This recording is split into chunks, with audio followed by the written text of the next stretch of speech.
Hello everyone, and welcome to this new stream of beating Gran Turismo 2 with a single car. The car being the one you see in front of you, which already made so many things throughout this run. The Civic VTi 93. And last time it was able to completely defeat the Gran Turismo 2 World Championship, but today it's time for the final events for the Civic VTi, those being the hardest endurances in the game, those being the Laguna Seca 90 laps, the 2-hour Rome endurance race, and lastly the special stage R5 50 lap endurance. Give me a second, cause I lost chat.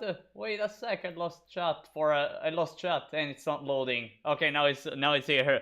Pronto Leos, hello Kata, welcome to the stream. Like I looked at chat just now and I was like, why isn't it loading? it told me like unable to load or stuff like that. Dang. Dang, why that? I noticed that also in the previous stream it happened almost near the end of it, and I really don't like it when I don't notice it and everything. Anyways, everyone, it will take quite a bit as always. As well, I always want to do all three endurance races in just one sitting, cause well I'm used to, but I of course have to find the time for doing these endurance races. And let's move to the first one, the Laguna Seca endurance against some GT500 opponents, which, well, they're gonna lose. Well, they're gonna lose unless I play pretty badly, but I hope not. It's been how much time? It's been almost a week. It's been days since last time I played this game, and whenever I stop playing a game for 4 days, it feels like it's been months, if not years. No, seriously, and I always have to remember everything, but I never forget the taste of victory whenever I cross the finish line on the final lap and see the car in first place. In any case, let's jump immediately and see the opponents go away for a few seconds. They still don't know the incredible power that the VTech holds.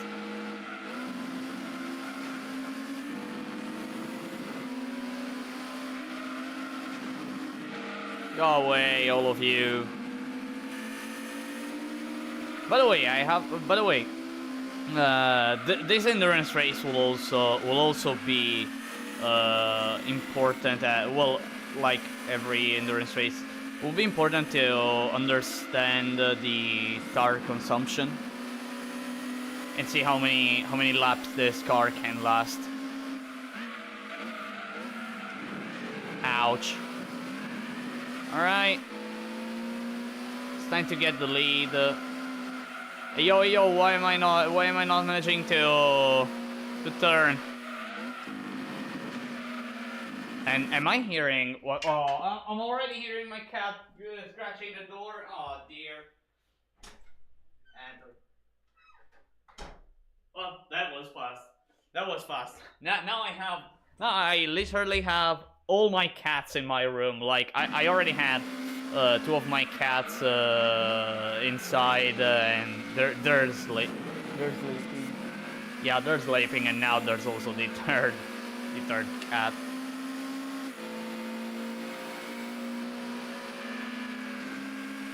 Oh, come on, Pennzoil, go away. Thank you. There you go. It should be over as long as I do this lap. As long as I do this lap decently, it should be over.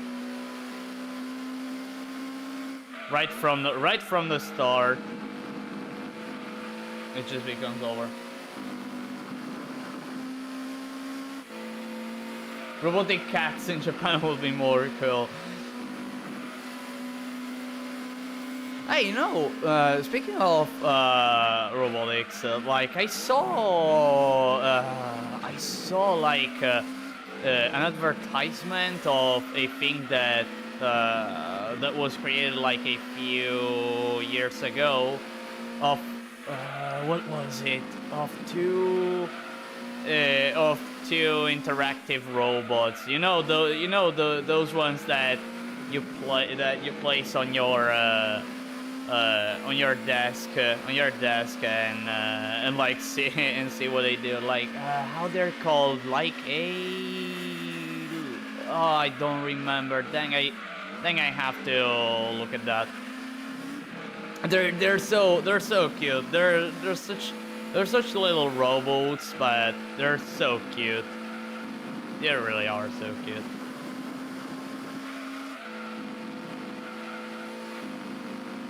I don't remember. I really don't remember the name of it. And it's also stuff that costs, if I remember correctly, like quite a few $100. A single one thing.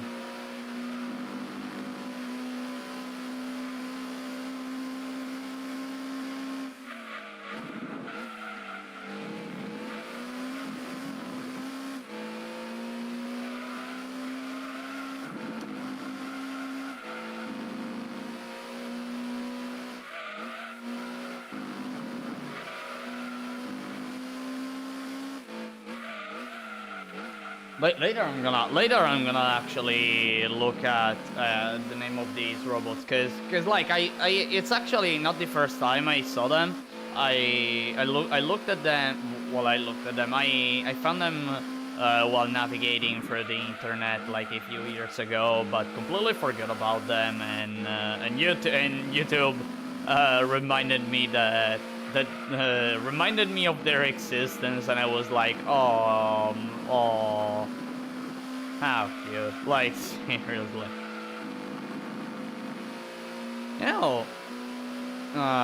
actually, there was a period, a period of time a few years ago where I really wanted. So I am no programmer. I don't know, like, it's already a lot if I know some sort of basic coding, because I did it at university. But like I wanted to there was a period where I wanted to create an AI.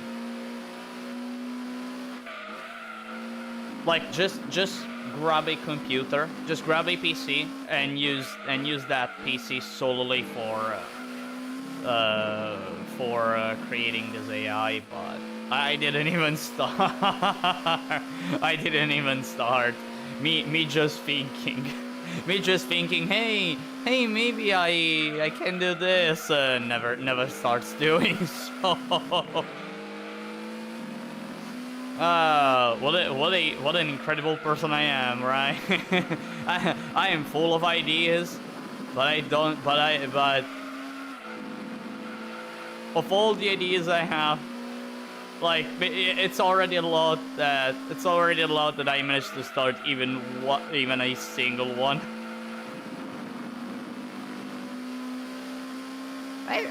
Which is also, you know, it was also. Wait a second.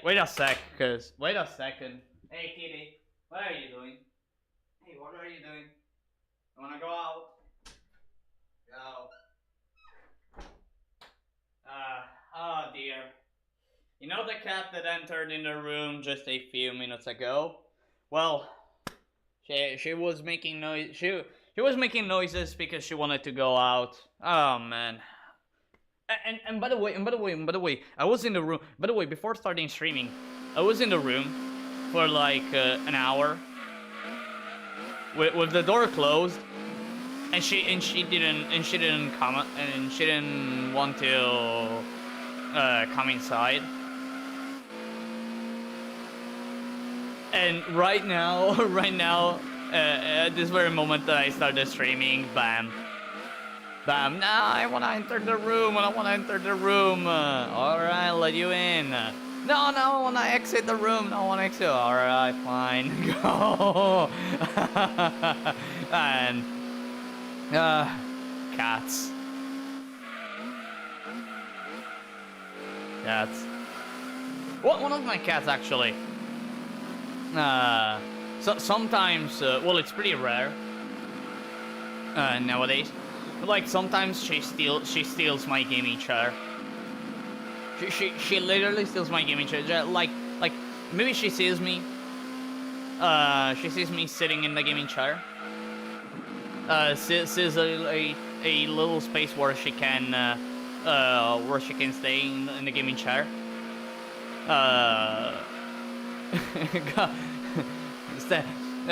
Jumps to stay in the gaming chair, starts sleeping, and of course I don't want to bother her, so I literally go off the gaming chair, and that's how she steals my gaming chair.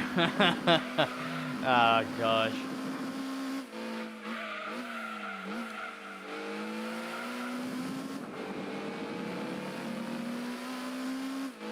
Oh gosh, like really, and of course, maybe I have to use the PC, but I can't use the gaming chair, or I'm gonna bother her.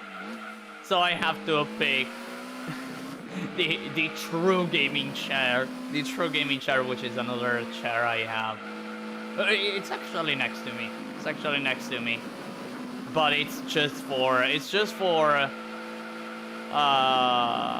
emergency situations where I need a gaming chair, but I can't use the one I usually use.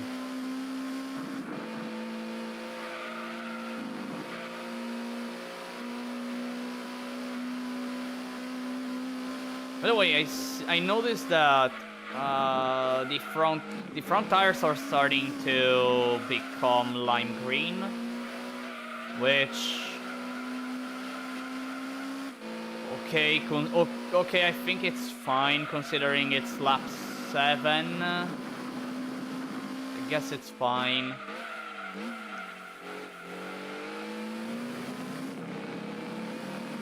Yeah, I don't think it will. If I have to take a guess, maybe this car can last 18 laps. No, maybe it can even reach 20. But who knows? Who knows? Ouch. Cube star. Oh dear, I forgot about the winning cube. Oh dear, you reminded me of the winning cube stars, which I had to remove. Oh dear, thanks for reminding me. I forgot that there were the the cube stars that were holding a trophy on screen that I left from since the moment I ended last stream. Just to celebrate the Civic winning the GTWC. Dang, I really forgot. I really forgot. Sometimes I really forget about stuff.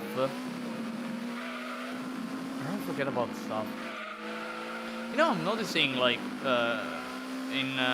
especially in these last months that I'm starting to like my short memory is starting to shrink a bit, like really. The cube star that stole the trophy. That stole the trophy from the Civic. I mean the Civic 1, and the cube star, and the cube star stole it.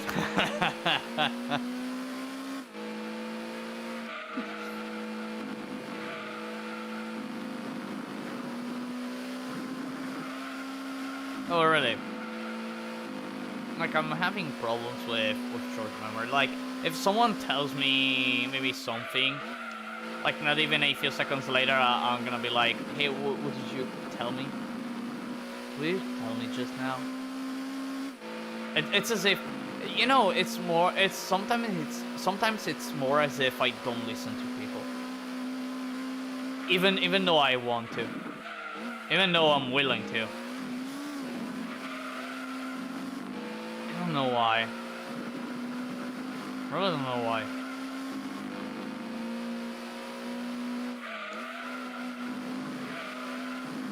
I guess it's the CubeStar's fault. I guess it's CubeStar's fault. Oh, thinking about the CubeStars makes me forget about about my surroundings and people telling me stuff. Ah, dear. Oh dear, I'm playing so badly. Dear, I'm playing so badly right now.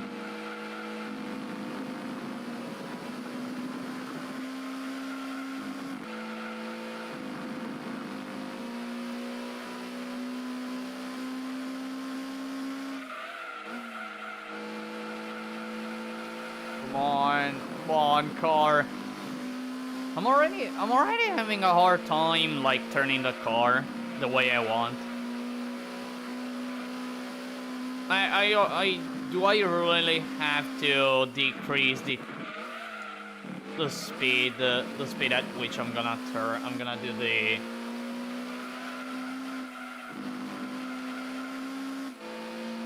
let me see.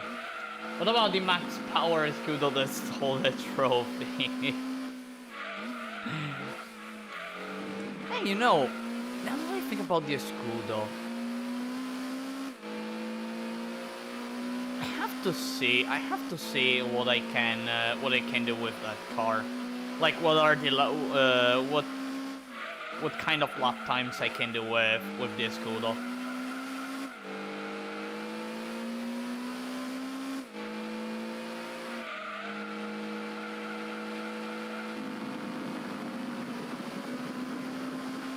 It's like it's because like this Scudo is the strongest car of the game.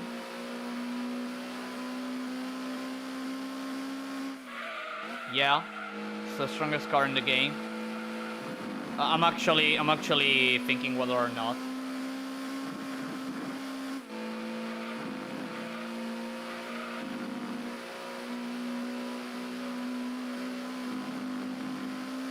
Yeah, it's the strongest car in the game.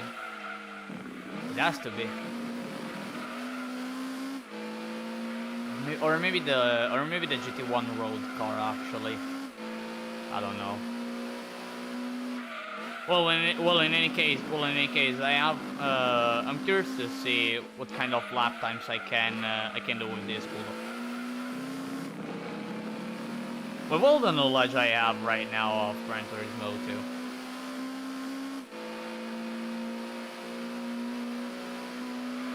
Ah.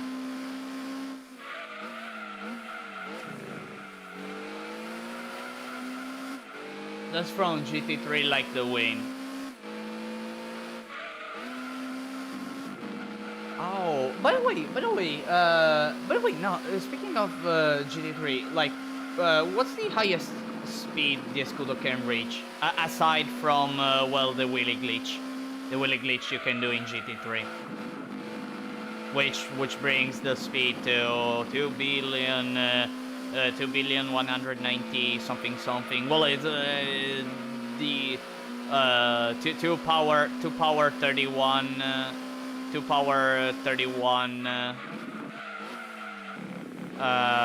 kilometers per hour. Period. I don't remember. I don't know actually. Hello, 90 laps. Hello, Lucas. Welcome to the stream. And indeed, 90 laps of Laguna Seca. 90 laps of Laguna Seca. As today I'm gonna go for the hardest endurance races, which are just the sole events that remain. The only event that actually I failed to win, and I'm gonna leave it as such. Is the test course event, which really it's a bummer. It's a bummer that the Civic is not. At least I haven't found.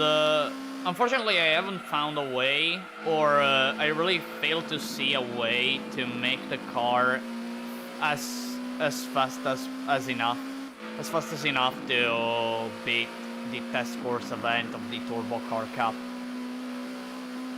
First race is good so far. Indeed it is. Lap 13. Problem is, I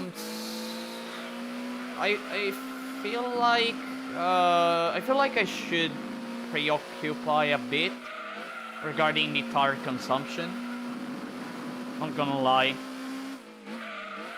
It feels like in a few laps it's gonna the front tires will be like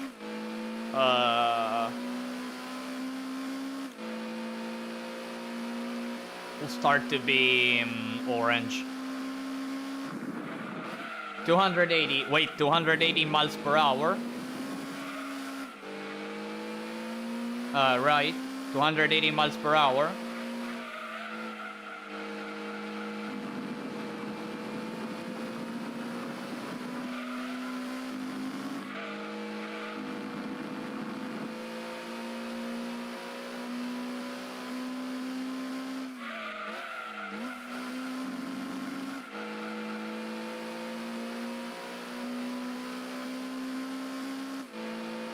Yes, miles per hour.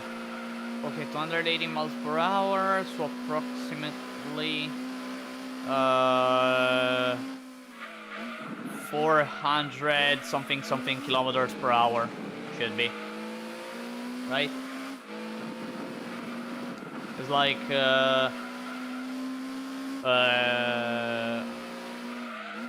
280 at 140, 300, 420 kilometers per hour approximately.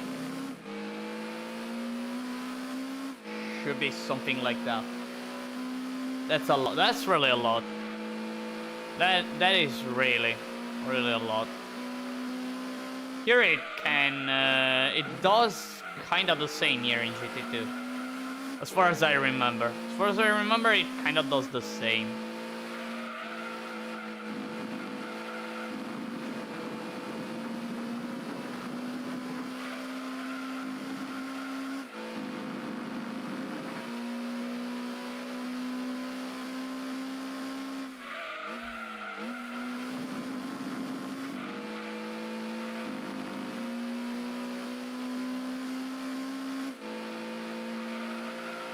It's 450.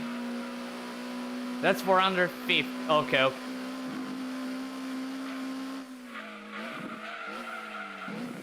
Because a mile is 1.6.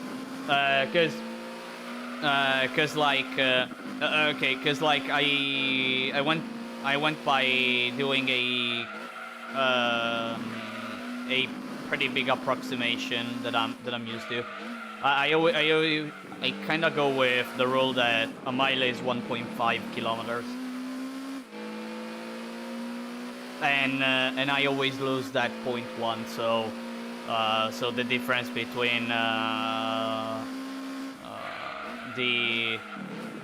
the result I got with the actual result is because of that. It's just so I can get a quick so I can do a little bit of quick math without having to struggle with that. I mean, multiplying by 1.5 is definitely way easier than multiplying by 1.6.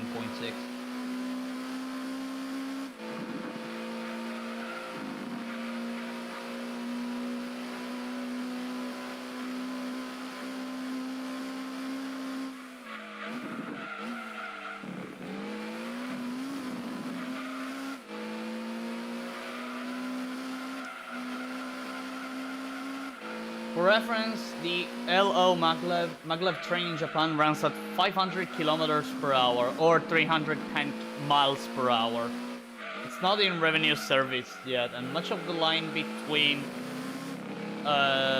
Tokyo and Nagoya is still under construction. I remember. Wait, is that? Wait. I remember that there is a maglev that like. I don't remember if it's in Japan, but it should be in Japan. Like, it's a maglev that brings you from the airport to I don't know which part, or maybe we're talking about the same. Maybe it's the one you mentioned. Maybe it's the one you mentioned.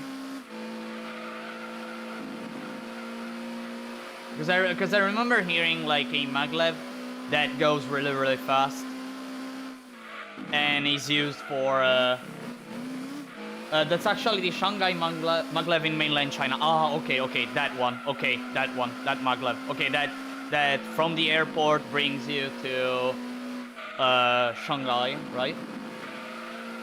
Correct me if I'm wrong.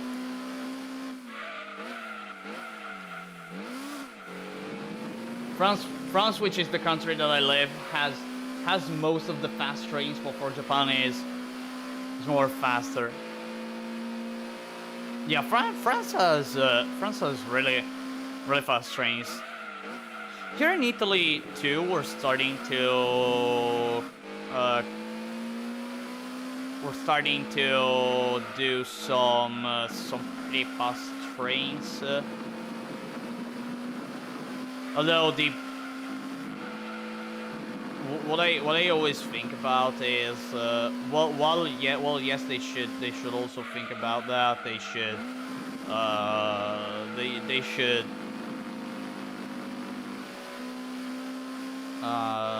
they should look at the entirety of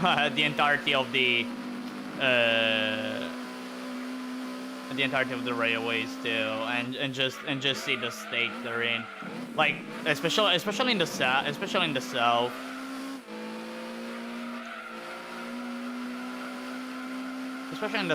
like there's not so much support in trains, or the trains are in a pretty bad state. Not all of them. There are some trains that are pretty, and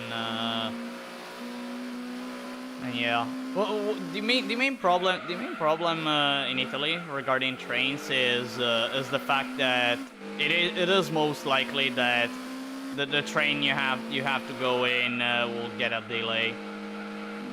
Most likely. No, not always, but. Ah! I wasn't looking at the screen for a sec, and I should really look at the screen. By the way, orange tires at lap 19. I guess that's okay. I think it can last probably 4 more laps. Lap 19 not considered into, so maybe I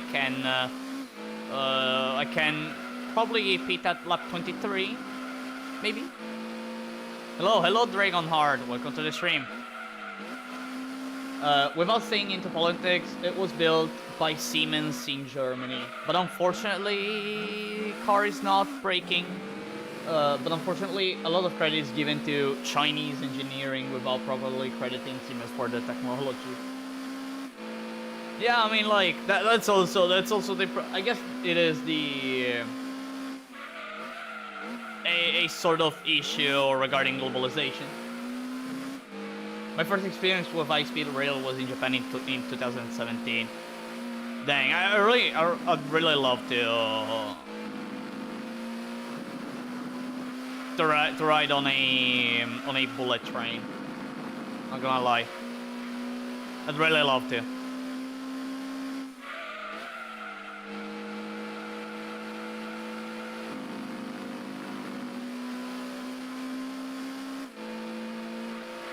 No, but like the thing I kind of mentioned earlier, like regarding globalization, like I guess that it is a sort of issue about it. Also, because like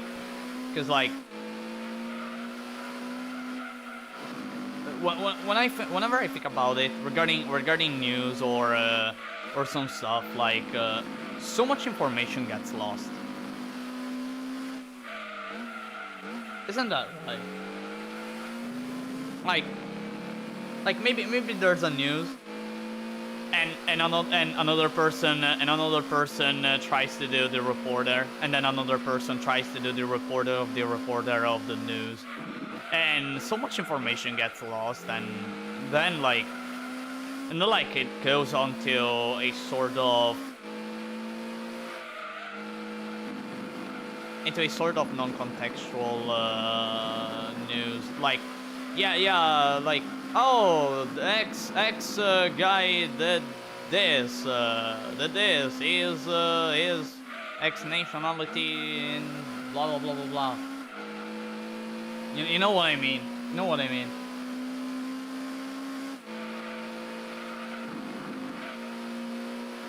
But maybe I didn't explain myself like at all.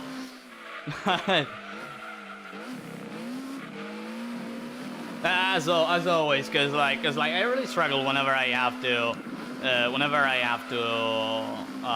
explain my thoughts.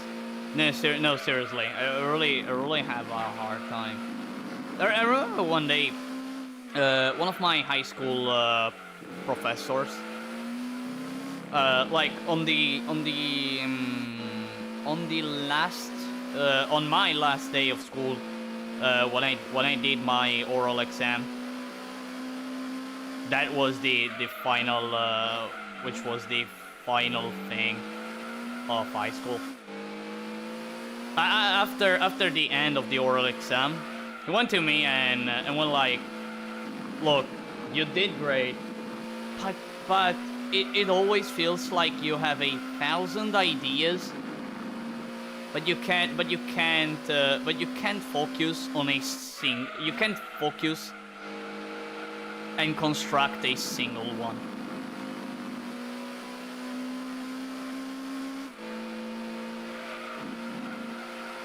Japanese National Railways, the precursor, why?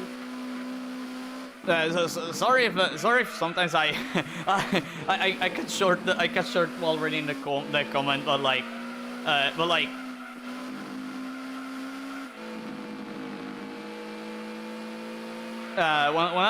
whenever I try to read comments, I don't look at the screen. I don't look at the screen here in Gran Turismo 2, and stuff can happen. And considering I have a red car and I should go for a pit.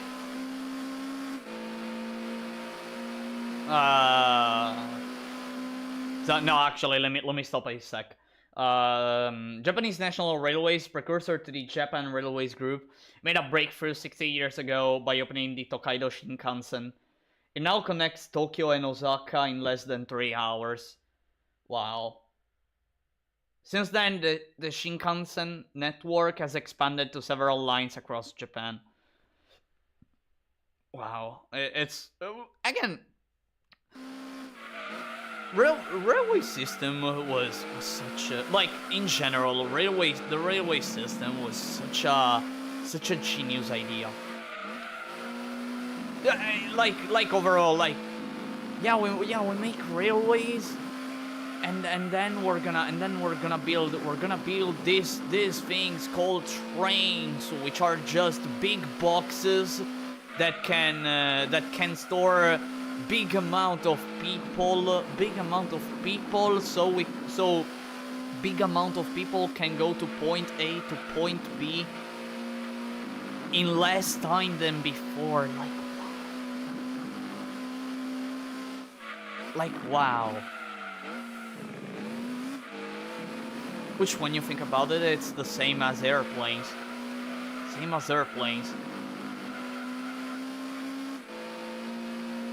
Sometimes I really think about this stuff, and like feel so lucky to be alive in this era, you know. Feel alive in this exact era. Feel really lucky.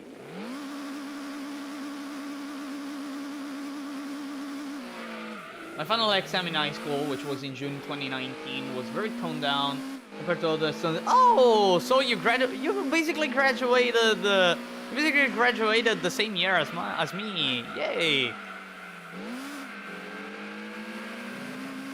Well, for me it was July. It was actually July 1st when I did the final exam. July 1st. Either July 1st or July 2nd, 2019. Dang, so many years ago. I remember, like, the few things I remember of my final exam, which, I remind you, it was an oral exam. Like, there are actually two things that I fondly remember of it. The first one was that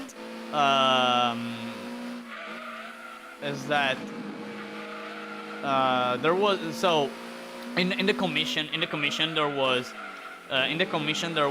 a professor from a school that was not mine.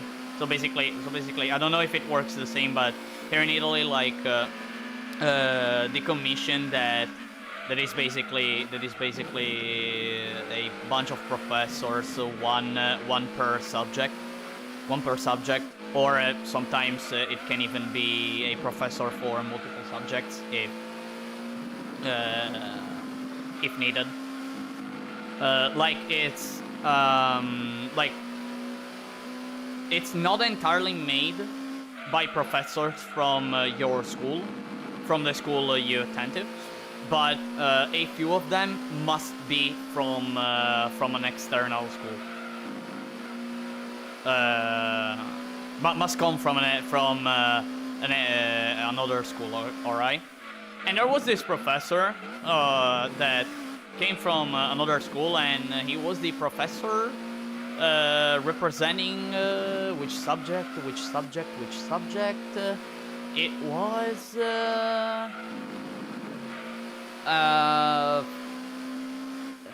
it was a technical subject. I don't remember the one.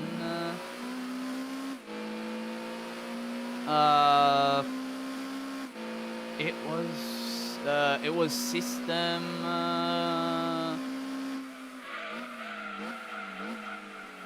I don't remember. Well, it was about electronics. Okay, it was about. It was basically about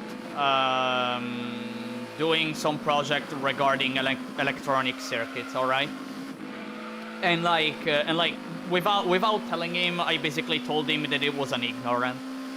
that's the first thing I fondly remember. Because the thing is I presented an advanced system to control something I don't remember, and he basically looked at my face and went like, I can do this thing easier, cheaper,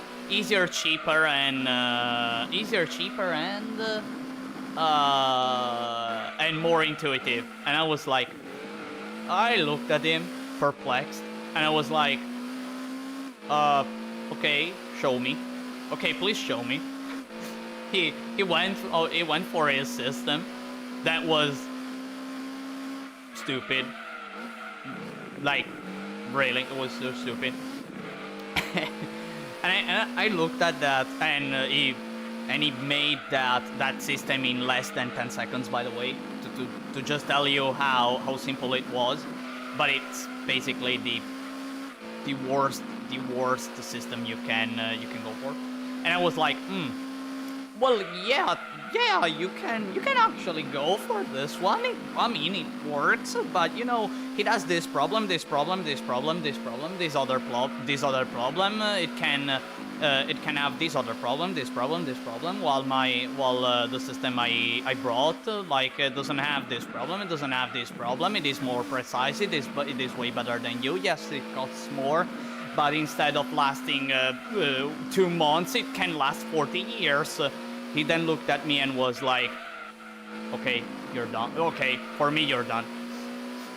Like, okay, you can move on. You can move on. And I was like, thank you. Like, seriously. And the other memory I have of the oral exam is that during the presentation of the argument, of the maths argument I brought, I almost made my there was my professor, my maths prof.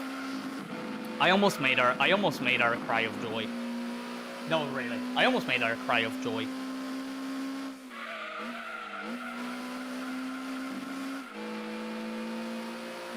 Because what I brought was like something that we didn't do throughout the year. We made that argument. We made that argument at school. We studied it, but we didn't go too far because it was the last argument of maths. But I looked myself what was beyond what she taught us.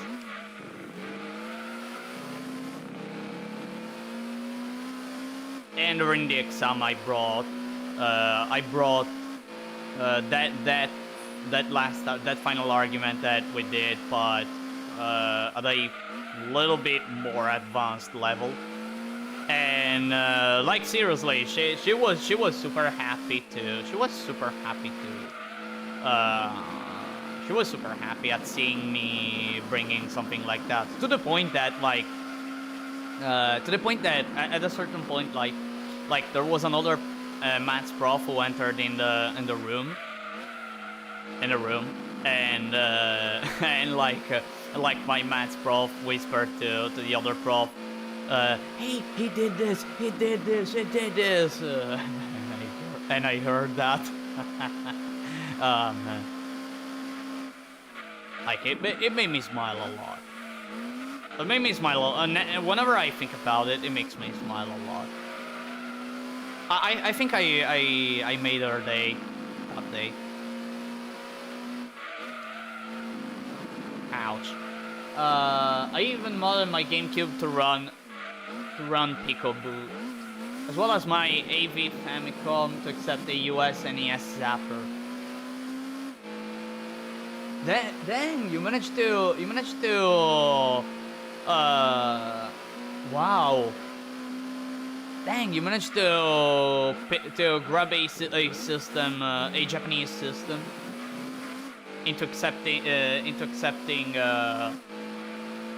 US system. Wow, dang, that's a lot. I even installed a GC loader, optical drive emulator for the GameCube, and a GDEMU, Dreamcast optical drive emulator clone inside a Dreamcast. I swapped out shells for Game Boy Advance systems. Wow. Like, all I can say is really wow. That's really crazy. That's really crazy.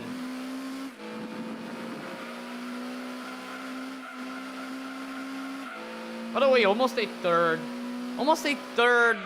of race completed. Good afternoon, Dr. Leos and Chad. Good afternoon, Dutch. Welcome to the stream.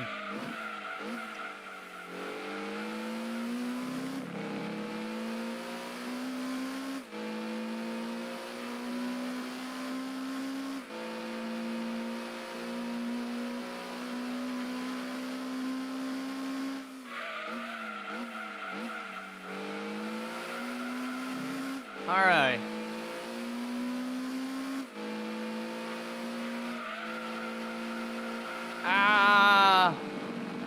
Horror things. I hope I haven't missed much. Work has been kicking my ass.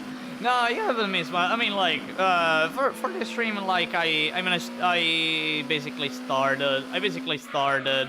Well, started. Well, started. Lap 31, 40 minutes in. I start. As for other stuff, no, I'm pretty fine. Unfortunately, I didn't stream in this last days, cause like I really felt so much tired. That to the point that I really wanted to actually stream, but I didn't have the energy. I only had a little bit of energy for opening Heaven Burns Red. And try to gacha and I actually got some pretty nice luck that I wasn't getting for quite a while. I got a lot of luck.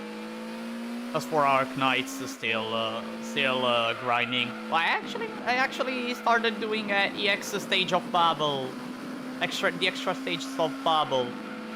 I'm so happy because I managed to do BB10. Work, playing Metaphor, it's been rough. Oh no, like even for me it was super rough. Again, I was pretty much tired. I was pretty tired in these days.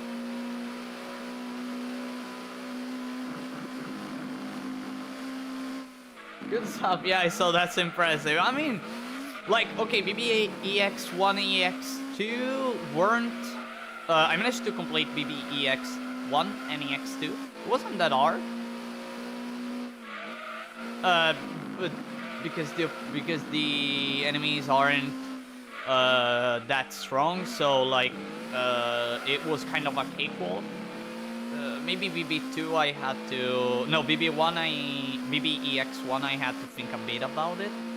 But thank goodness I have Ethan.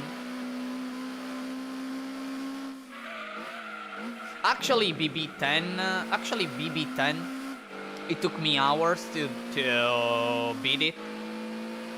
And I did it this morning, by the way. I did it this morning. I spent the entire morning trying to restore BB10.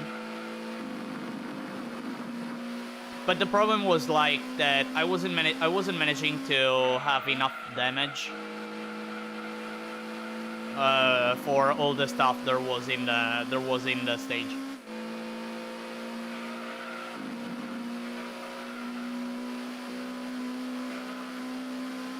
And then I found the solution. I found the solution, and the solution was it's kinda weird to say, but the solution was Shirayuki. It was well no, not only Shirayuki. It was Surtur, like Surtur, S3 S3 dies. Wait 50 seconds. Surtur S3 dies. All that, and but then the moment I started to actually do really nice attempts was when I was comboing Fire Whistle with Shirayuki, which was a nice combo for the bottom right part of the map of BB10's map. But the problem is that I was still having a bit of trouble, and I solved it through Sora. Don't ask me how's that possible, but yeah.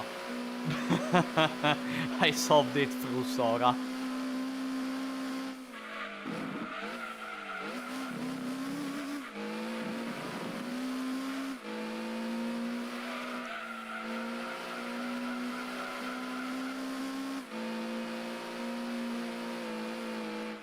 Like, it took me a while of grinding to start doing any EX stages at all. And you did it so damn early in your playthrough. EX6 is a bit of a puzzle, trust me. Charge mode can only deploy 6 units. Oh shoot. Oh shoot, 6 units. Dang.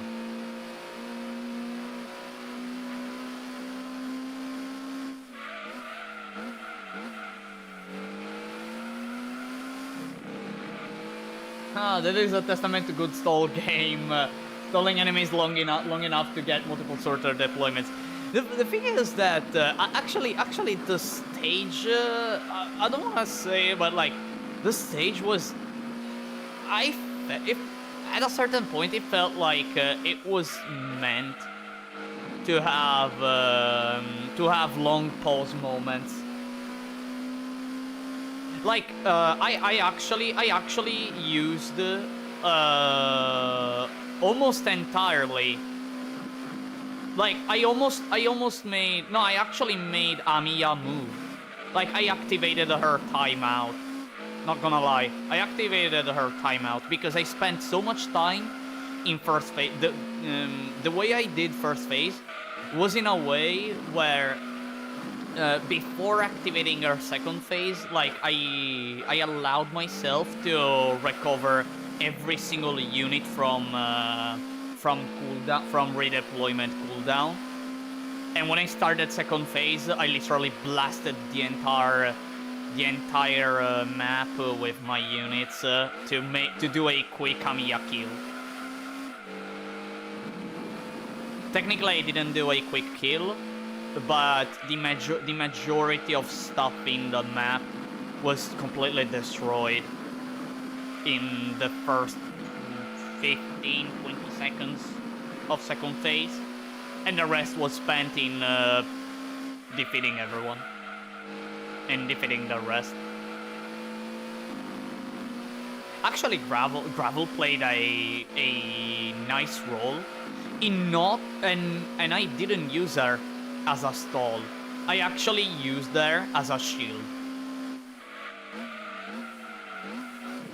It was kind of genius. Sometimes I was failing because I was failing because I was failing the timing, but when I was getting the timing right, it was like, oh.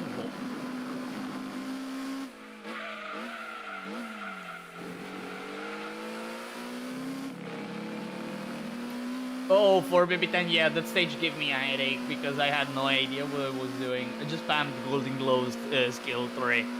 Yeah, like, for me it was Surtur, S3, Surtur, S3, Surtur, S3. Oh no, enemy is on the verge of reaching my base. Surtur, S3. Like, it's... I don't want to say it's the only good unit I have, because I also have Kazemaru. But it's too overpowered. Not gonna lie, it's too overpowered. And thank goodness it doesn't have a module system. Otherwise, then it would be even more powerful.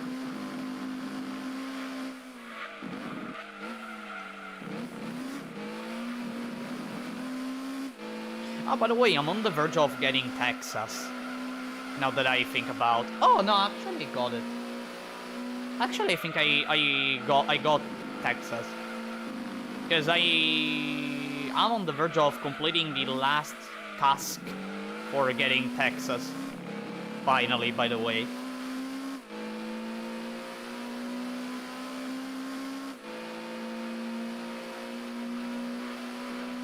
I mean, Surtur to this day still hasn't been dethroned and she's been around for a while. Arts Fighters, I think, are getting modules soon, I think. Need to check. Being certain should get her own. Oh no. And I'm gonna get it, day one, as I have all the requirements I need. Because I looked at most of the module systems and if it's similar, I basically just have to do the tasks that the module system requires and bam. Maybe I just need to level her up just a little bit. but nothing crazy, I guess.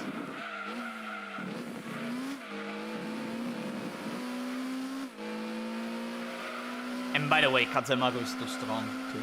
It's too strong for being a 5-star unit. Not like seriously. Seriously, it's too strong for being a 5-star unit.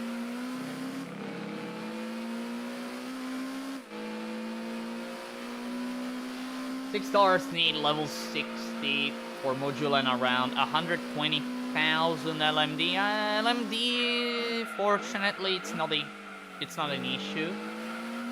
It's not an issue. Materials, maybe I can face some problems.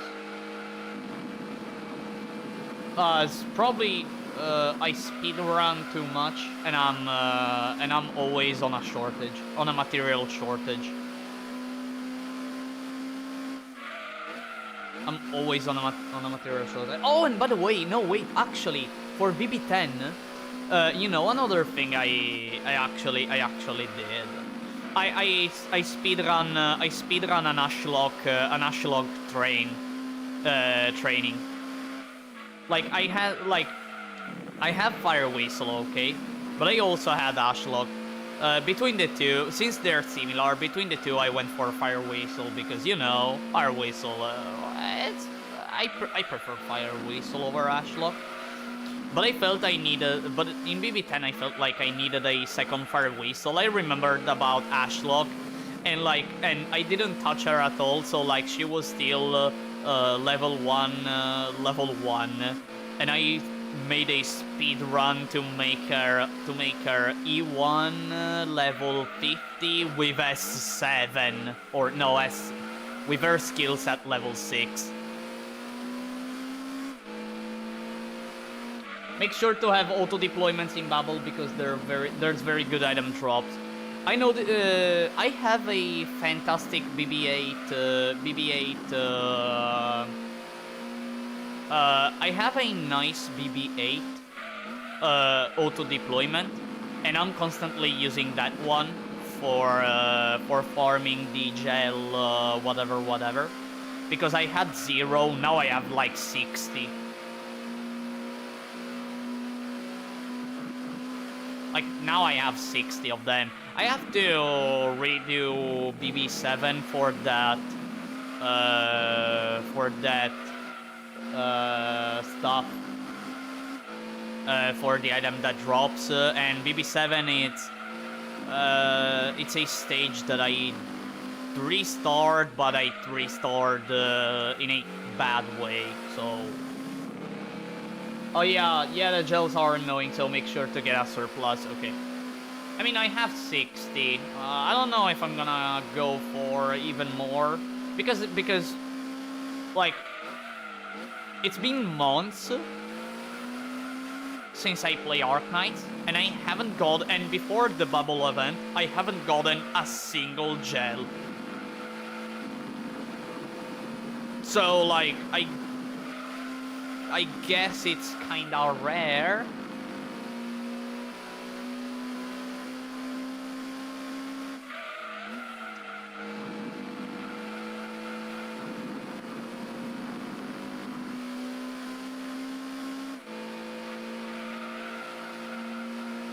Holy shit, I've been spending that damn stage and I only have 40 gels, and Men's over here sitting on 60. Yeah, since the very moment I completed BB8. Like I've been auto deploying the shit out of BB8. No, but maybe I'm not 70. Let me check. Let me check. Let me actually check. Let me actually check. I'm gonna be super quick. Let me check. Oh, by the way, this morning while before trying BB10, I also installed Arknights on PC. So, yay! So after so much time since the day I said, yeah, I'm gonna install it on PC, I finally did it. But I was using the laptop without a mouse, so.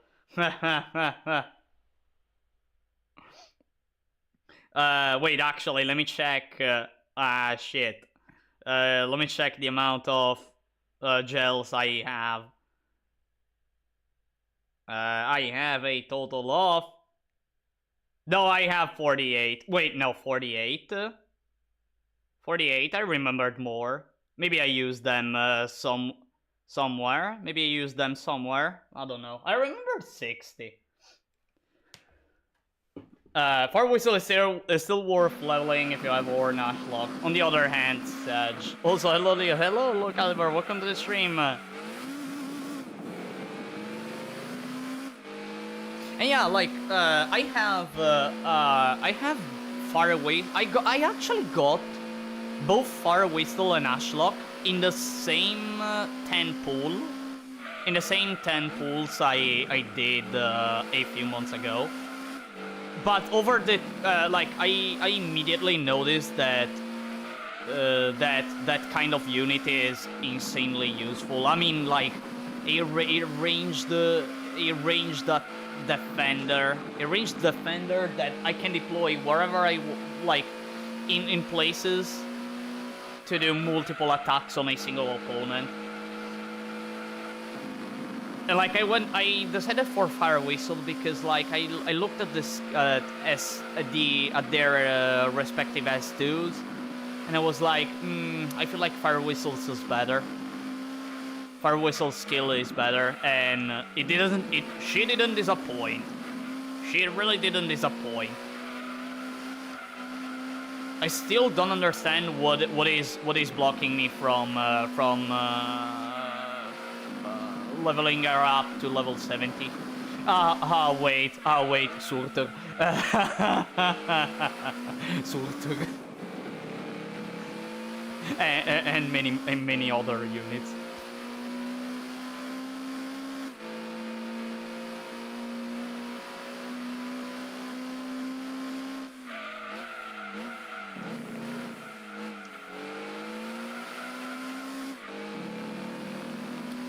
Yeah, many people swear by that damn S2 I should level her up to. Also, how many gels you got? Currently I have 48. Although I remembered having something like 60. Either I didn't notice and I used some of those gels somewhere. Which is likely. Maybe while upgrading it, I don't know.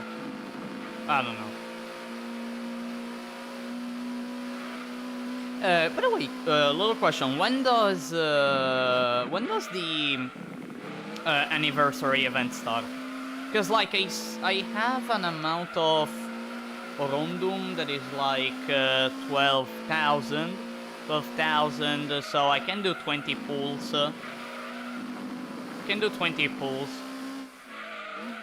Plus, I guess they're gonna give us 10 free pulls, so I have 30. Am I right? Ah, damn it. End of this month. Oh, shoot. End of this month. Dang. I'm gonna get... So, basically, I'm gonna get 5 more pulls before... Or maybe not, I don't know. Well, I feel it. Starts on 31st. Announcement 25th, starts on 31st. Starts on 31st. Okay. Seems fair. Okay, seems fair.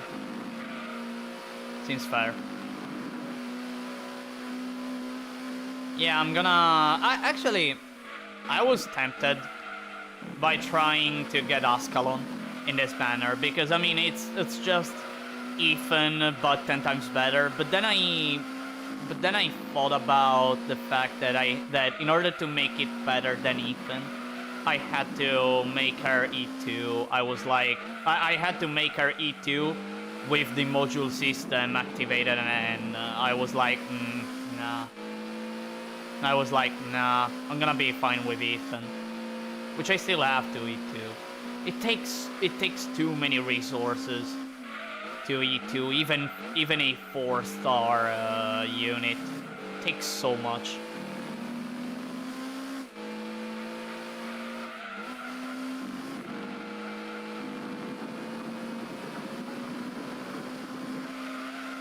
Ascalon is the most unfortunate release of all time ever. People aren't pulling because they know what is coming. I see. So some limited event, some limited units, like it was show when I started playing Arc Knights.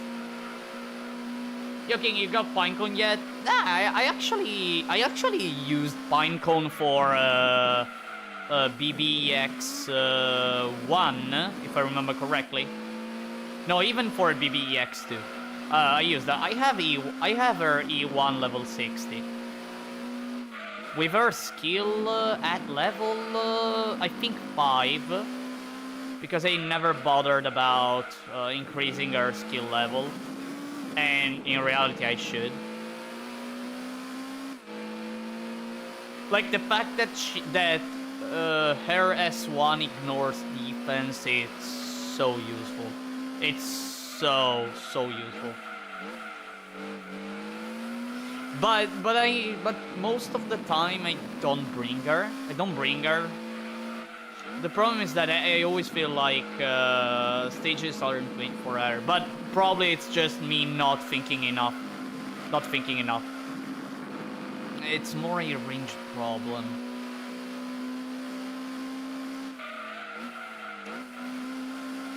I also have someone similar to Pinecone I have. I actually have Aosta, but I didn't level him up at all because I have other priorities. And I also have to look more in depth about Aosta.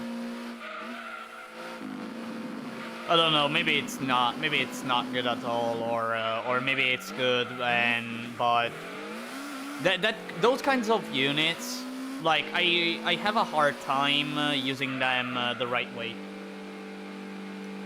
Trust us, Pinecone is infinitely better. I mean, like, again, defense. Ignoring defense is always something really great. Which is also the reason why Surtur is such a nice unit.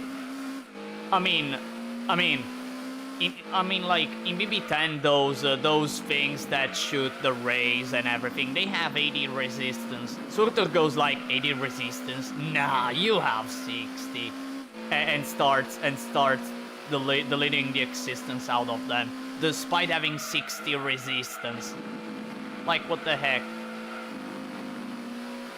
Who are we talking about? I was talking about Aosta earlier, and the fact that I have it, but I didn't bother leveling him up because I already had Pinecone, and I just have to. Ooh, nice drift there. And I have to compare the two of them.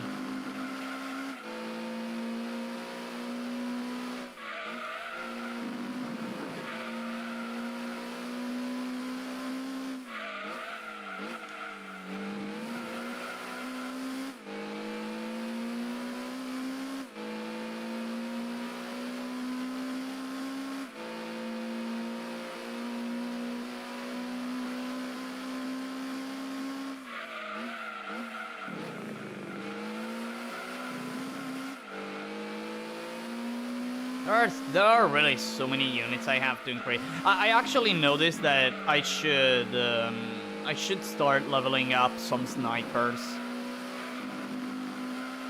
but like some long-range snipers, cause like I feel I lack snipers. I really do. In fact, in order to win BB10, I had to pick once again Shirayuki, which I just used like 2 times in the entirety of my play time in Arc Knights, and she became quite useful. And I have to grab some. I have to find some units similar to her and level them up. Do you have Zwole? I have it. I have it, and still leveling him up. Well, I have it E1 level 50. E1 level 50, skill at level 6, if I recall correctly. I use his S2. It's super useful. Although it's being now it's more a sideline unit for me. Before obtaining Surtur, he was probably my main unit, or at least the one who was bringing the big damages. Now that there is Surtur, like Zwole is more like a sort of backup. Because yes, he's good, he's fantastic. He's fantastic, and technically I should E2 as soon as possible. But it's just too much. It's really too much for me. He really pops off at E2. Like already at E1 is good. Cause I mean the fact that his S2 gives him a barrier and not a shield like it can like a Kafuyu. It's actually insane. And actually the fact that he brings a barrier rather than a shield actually helped me a lot when I had to do the final stage of Calcitz's intermezzo against the Ursus motherfucker.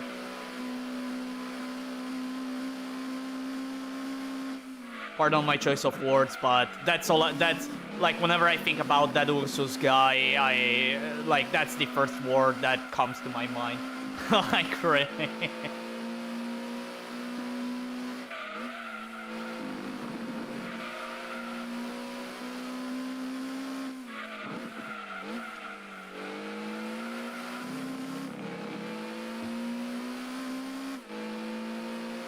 Yep, at E2 that's why he pops off. His skill recharge is so fast at low HP that his S2 uptime is insane. E2 wing him turns him from good into a near immortal god. By the way, question. I know I looked at his S3. I feel like it's good, but is it actually better than his S2? Curious to know. It feels like. Essentially, bro is near unkillable. Actually, you know, a unit that similar to Zwole that I actually want to E2 and actually get the module system pretty fast. I actually want to bring Utage to E2 and get her module system. I looked at what she does with her module system, and I was like, plus, well, all the good stuff she gets once she becomes E2, and I was like, no, I absolutely must. Like tenacity 100 when she has 30% HP. Like it's insane. It's insane. I don't think there's any other unit who has that amount of tenacity. At least units that I've seen so far.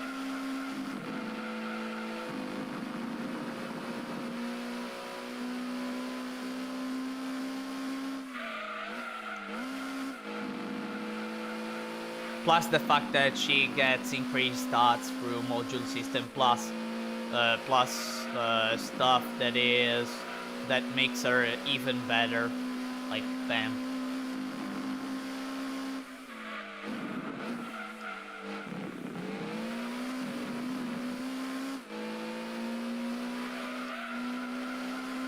When he says go no further, this road is closed, you're not giving any further. the only problem is just that he has a block of 2. If he faces more enemies than 2, it's just goodbye. No, wait, a block of 1. Block of 2 only when his S2 is active.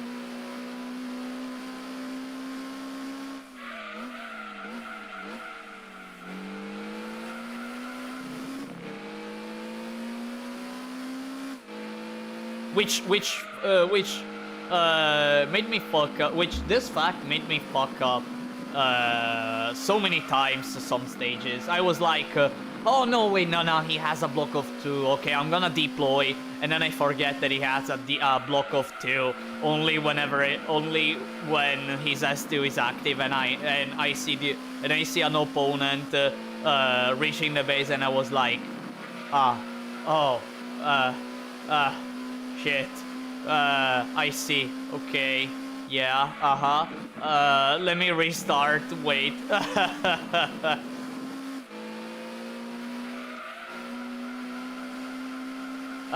Yes, let him attack every unit in range. Yeah. Attacks all opponents.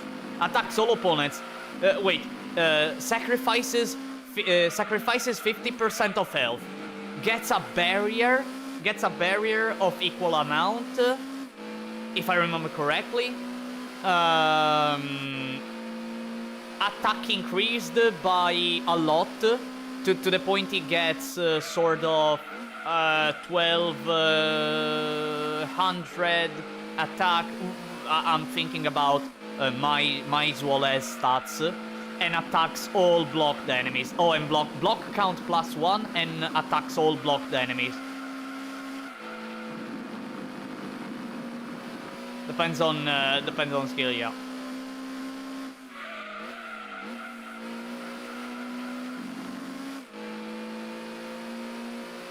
Since you have the game on PC, can you can join us and stream the game on PC? Yeah, I can. Yeah, I can. And so you can see like the state of my game, which I don't know. Like, it will.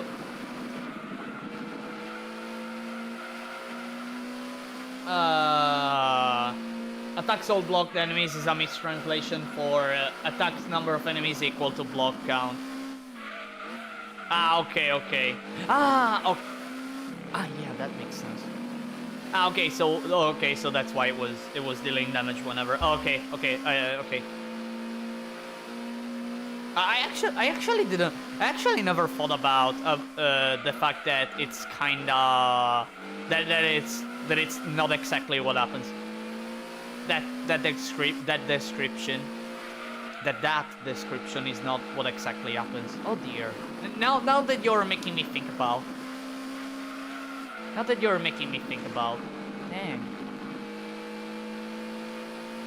So I was saying no, like about the state of my profile. Like I feel like that if I show the state of my profile, like you're gonna be like me when I saw some of my friends' accounts on Genshin Impact. I looked at their account and I was like, what the fuck were you? Why the fuck did you do this? Like, why did you level him up? Why did you do this? Why aren't you doing this? And like you see the vein on the verge of popping out. You see like veins like popping out. And be like, why?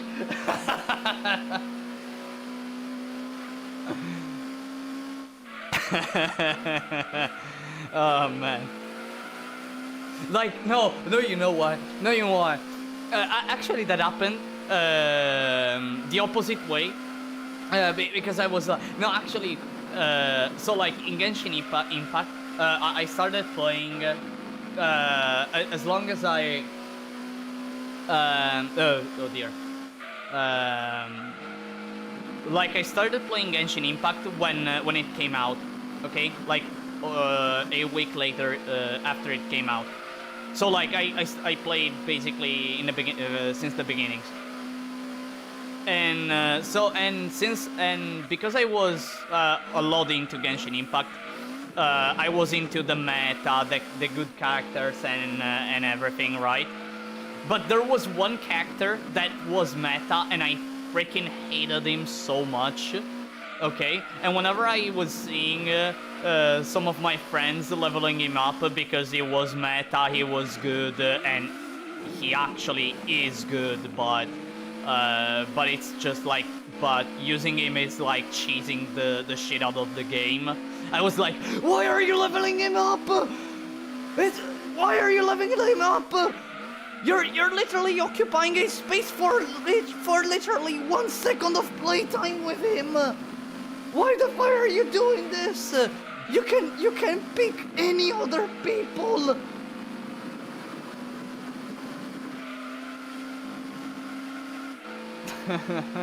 As long as you don't build mountain, everything will be okay. Alright, no, I don't have mountain.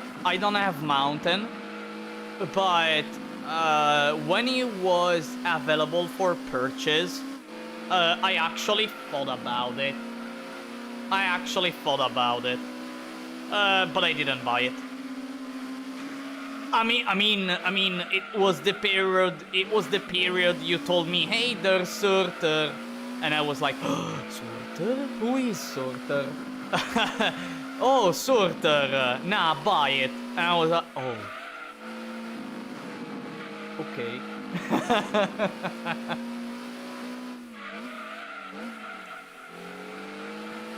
If you get mountain, our condolences. Your account is tainted. I don't have it. I don't have mountain.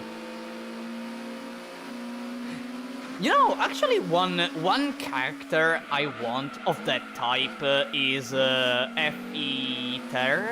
I don't know how to name her, cause like VTi. Yeah, that girl that slows and that slows the opponents and also shifts them a bit. The fighter who shifts the opponents and also slows them. I feel like when I saw her, it gave me the impression that she's a nice unit to have, or at least probably it's a niche unit for some specific stages where you need to stall just a bit. But just a little bit.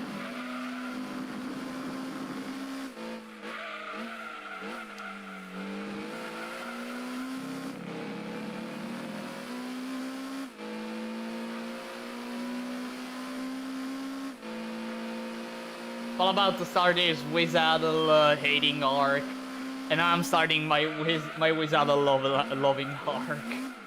I don't know who Wizardle is, but I'm gonna learn about him. Maybe will I?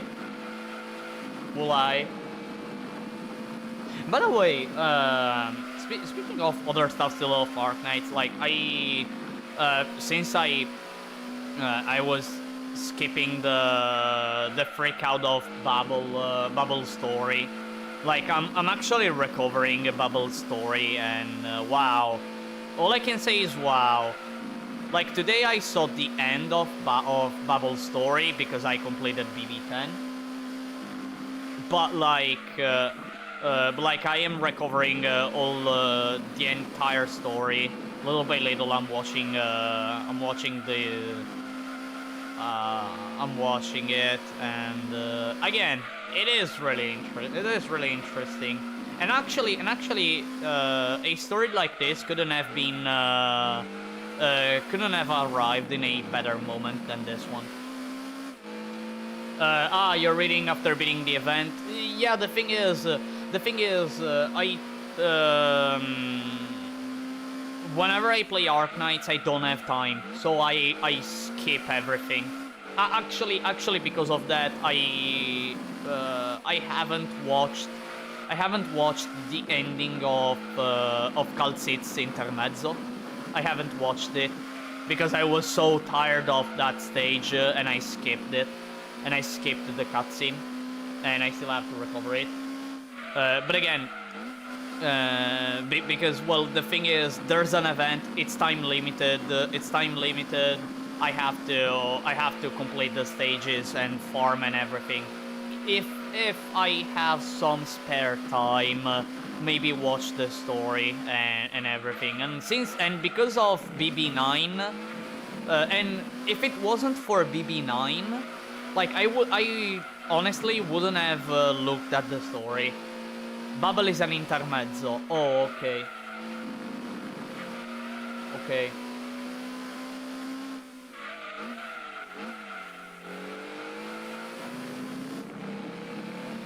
It will be added to that section once it runs its course. Okay. Okay, good to know. So, okay, good to know.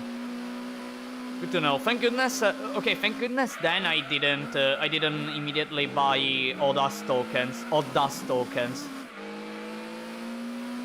I went primarily for the materials in the shop, especially the D32 steel, because, you know, a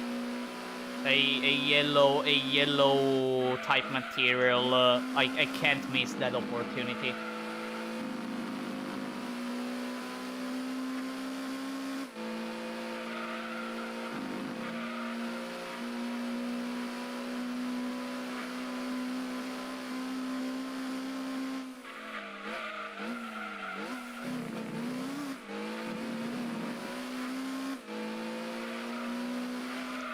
But get the tokens and everything in the shop regardless, because that grass. Because that shop will only return in a very limited state way later. Like, I know that like, the thing that I'm still missing is actually the costume for Amiya. The rest is just it's just little stuff. Like, I bought every 4-star, every purple material, almost every blue material. I bought the D32 steel. I bought the module data blocks. I bought everything, almost everything. The only thing that I feel like it is actually time limited is Amiya's costume, which I need to buy. Well, I must. Ah, shit. And sent you a clue too. Oh, thank you. I really needed it. I don't remember if it's the only one that I need. That I need to activate the exchange. Yeah, I think it was the only one. You know, actually, when it comes to clues, you know, I got so unlucky that there was a period of time of an entire week where I was on a clue exchange drought. Like, seriously.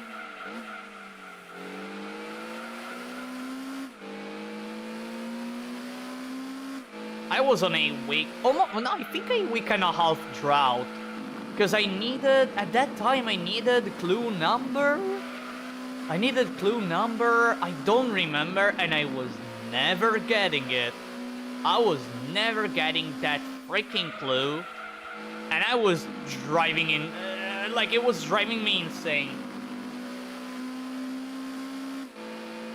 I was constantly getting clue number 5 and clue number 7. Then one day, out of nowhere, out of nowhere I got it and I was like, finally, thank you, game.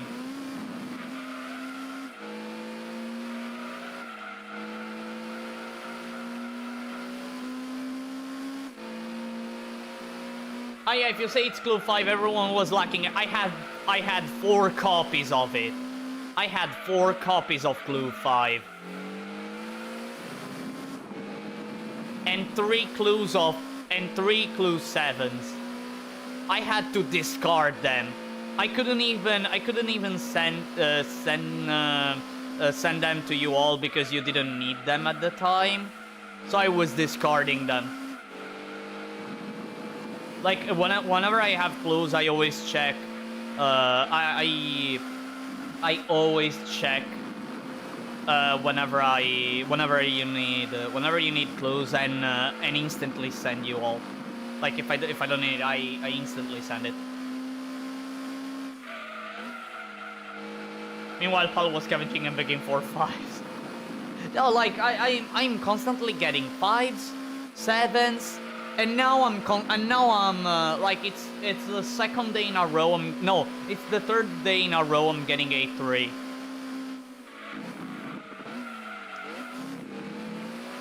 I guess the problem is due to me always using the same units for the clues. So probably it's that. I need a 4 right now. I don't know if I have one. Let me check. Let me check if I have one. I don't think so, though. Let me... Oh, actually, a clue. Wait, thank you for the clue number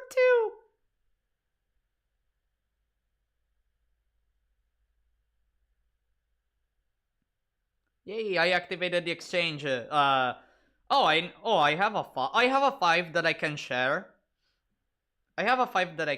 Actually. Give me a moment.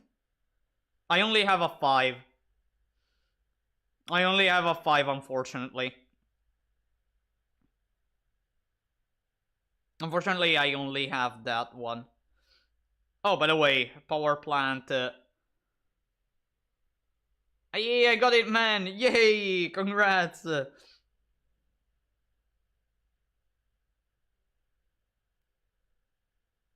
Give me a moment, cause like I know there's some units in the base that are exhausted.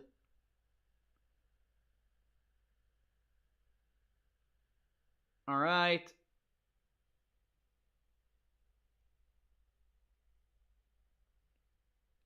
Oh, by the way, I have one refresh in the. In the recruitment. Let's see if I get a good one. Nah, I got a shit one. I got a shitty one. Shit. Speaking of recruitment,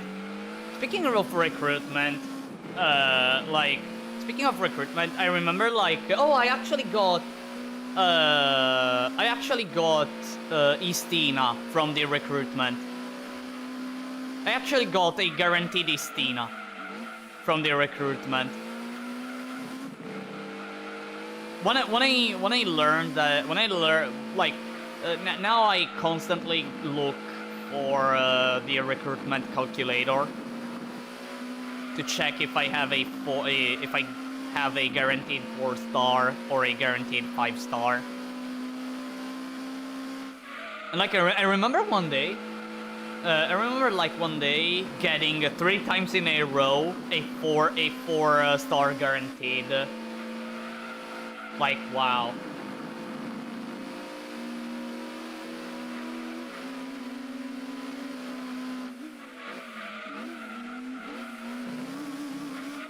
All right.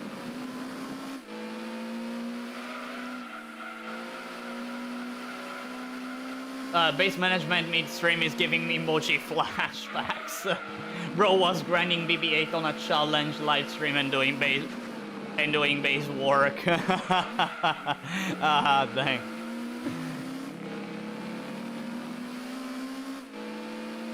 Oh yeah, that's lucky. What's cursed lucky is getting both 5 stars and 6-star in same recruiting. Well, actually, it happens to me with 4 stars. Like it's already a rarity getting a guaranteed 4-star. But like whenever I get a guaranteed one, I have to choose between 2 guaranteed 4 stars. I remember one day I had to choose between Jessica and Gravel.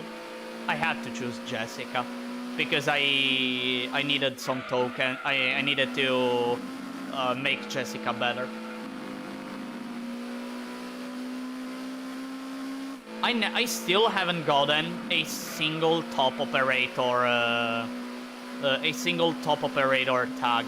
Not a single time. I don't know. Like, I get it's rare, but I mean, it's months since I'm playing the game. It's been months since I started playing the game. Not even once. That's wow. That's wow. Not gonna lie, that's wow. I got blessed last month. 2 6-star top operator tags back to back. Dang. It's already a lot that I got Istina. Like the only time I got a 5-star, a guaranteed 5-star. Cause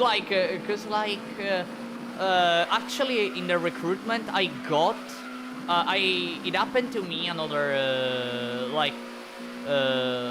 a moment where I was doing the usual recruitment, and I got a 5 stars out of nowhere. It wasn't even guaranteed. I think I got Escarpe.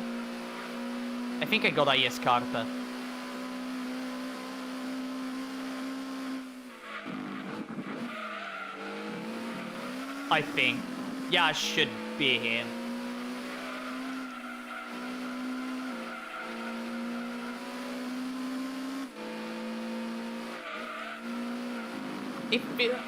Honestly, it feels like it's good because it also increases the ASPD of units around him.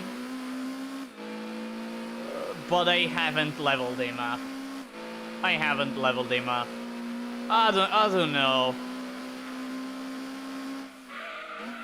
don't know.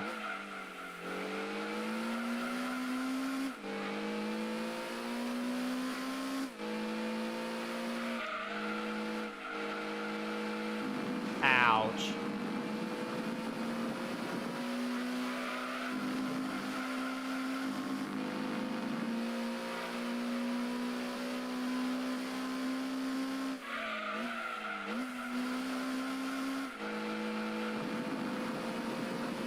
I used him a little bit, but yeah, I think it's underwhelming. Like whenever I get a new unit, I immediately look at his S2. Like, I look immediately at his S2 to determine if... Well, I look at the base stats, I look at what he actually does, and then I look at his S2 and his traits, and like, try to figure out if it's worth or not. And like, yeah, it wasn't that great, honestly. It didn't feel great. Same, used him a little, it's not awful, but there are better options. I mean, unless you're looking for a 4-star Lord. Don't sleep on S1s, there's a few that are very good, given the right circumstances. Which is actually what I did with Ashlock on BB-8. I used their S1 rather than her S2. Because like Ashlock, I was using her as a shield for Totter and for dealing with one area in particular. And I didn't need to clear that area in a fast time, so it was fine I was fine with using her as a shield. Using her as ASPD shield, ASPD down shield. By the way, time for a pit on lap 69. Nice.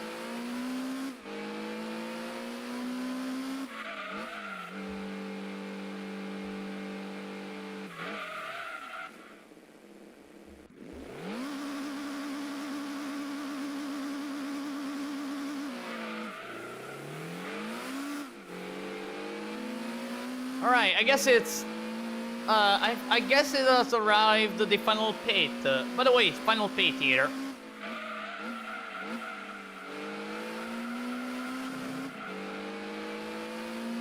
Yeah, a little bit, but again, little by little, I'm building my pro. I'm starting to building my profile on Arknight. It's like starting to become pretty interesting to look at.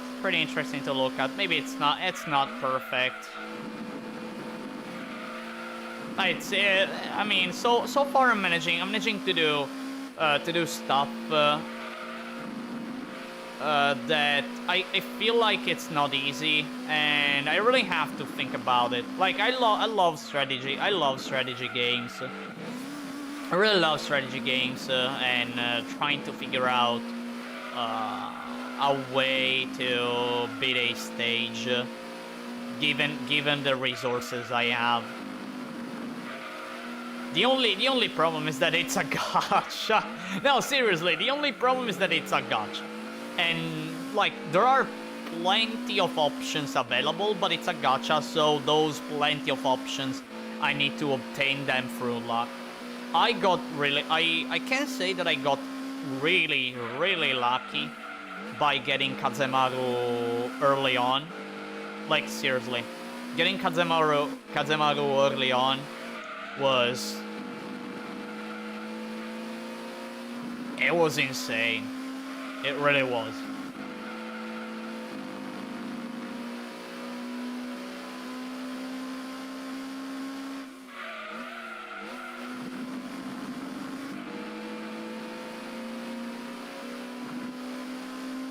Kazemaru speak. No, seriously, it's like the fact that she doesn't die, the sole fact that she doesn't die, and has a substitute that deals the same amount of damage to an even wider area, because Kazemaru deals damage to the deployment tile plus the tile in front, but like the substitute, it's an 8 tile area. Like, wow, like seriously, and it can also hit aerial units, and the substitute can also hit aerial units, which is absurd. It really is.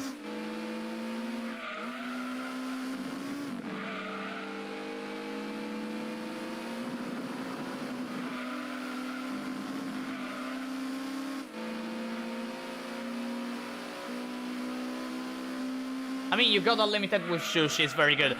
I got like the luck I had is that I got both rated up characters in that banner. Like I got Shu and I got Zwole. Like I got both, which is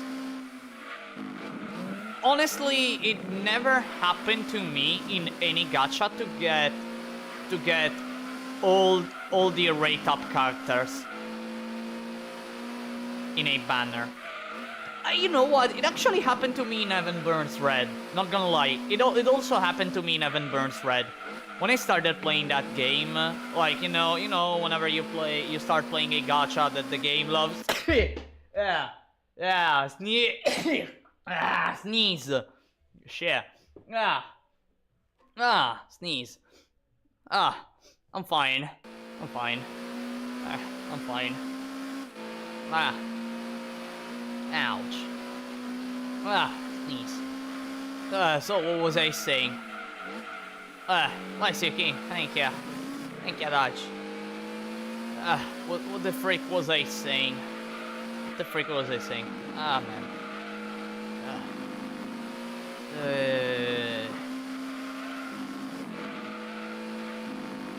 Oh yeah,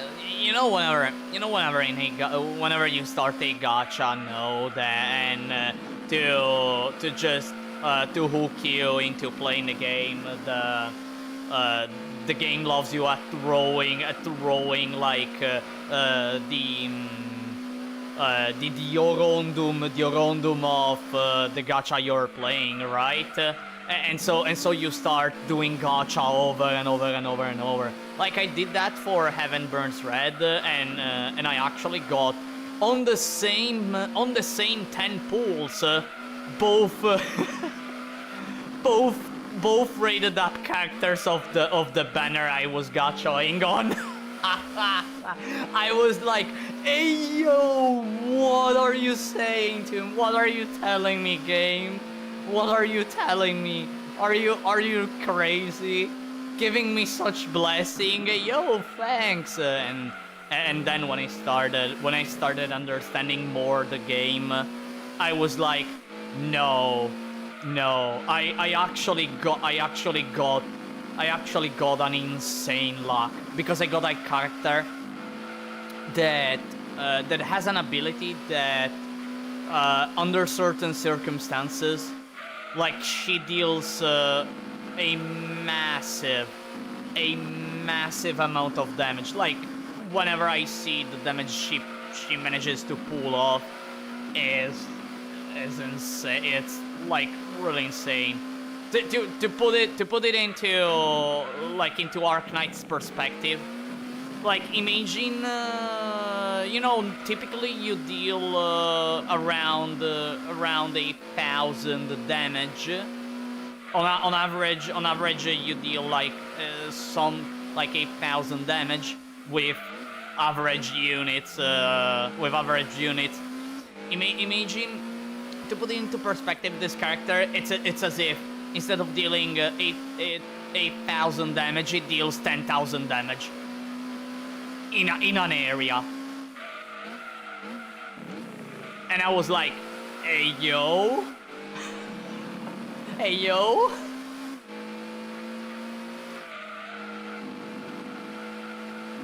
No, wait, not even 10,000. Nah, let's say 30,000. 30,000. Yeah. Like the difference is it's just too much.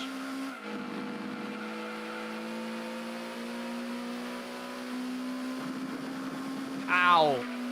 Lol, my first gacha game I played never did that when I started playing, and it was freaking painful to even start. That's happening in Arknights now next month. Ouch, ouch, ouch, ouch, ouch, ouch, ouch. I'm playing so badly. Oh, with the anniversary, I guess, right? With the anniversary, right?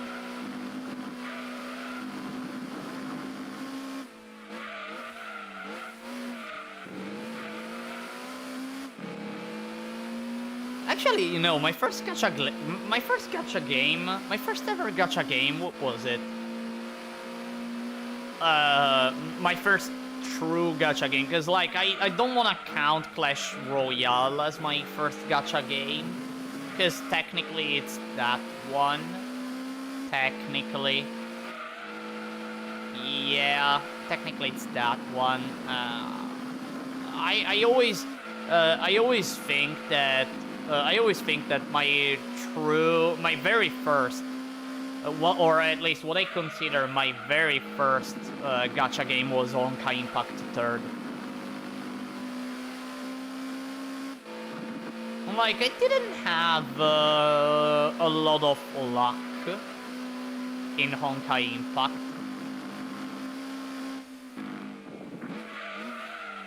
But I remember going for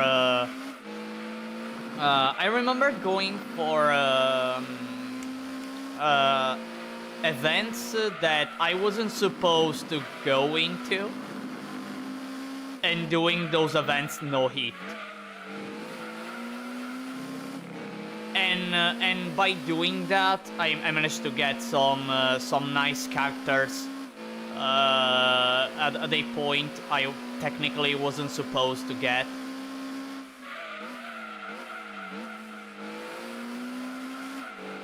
Which helped me for quite a bit of time. But I wasn't that great. I wasn't that great in Honkai Impact. I only had one good character, and that was about it.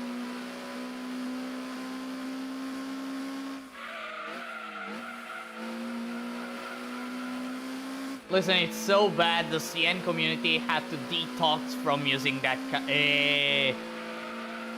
the dudes went on streaks of no Wizardle's huge. Ah, so it's the new unit, Wizardle. No Wizardle usage to detox from it. Wait, is that broken? Hi guys, hi Ray, welcome to the stream. Wait, Wizardle is that broken? Really? Nah.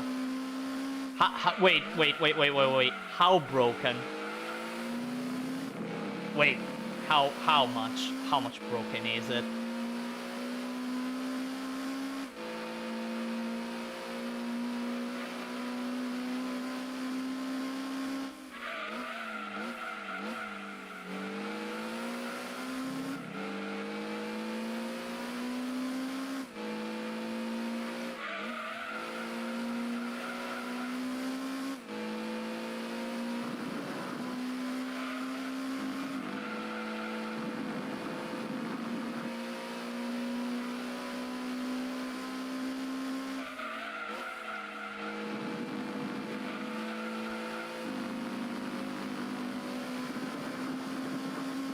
Oh, by the way, I have to look at.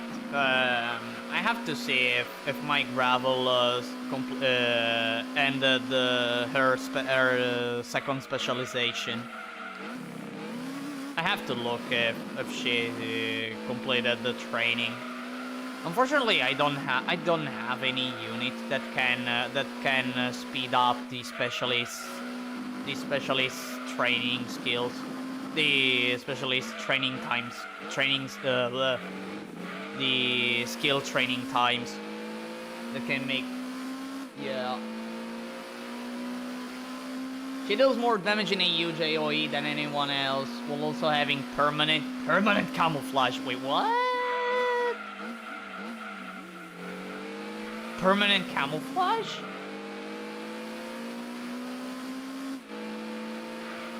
Whoa.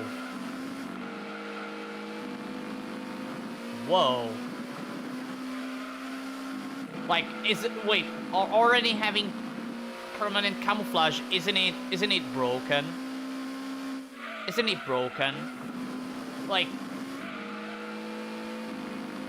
so like you can literally place her in any tile without having to worry about her possibly dying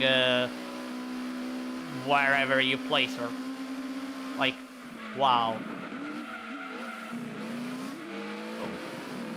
Okay.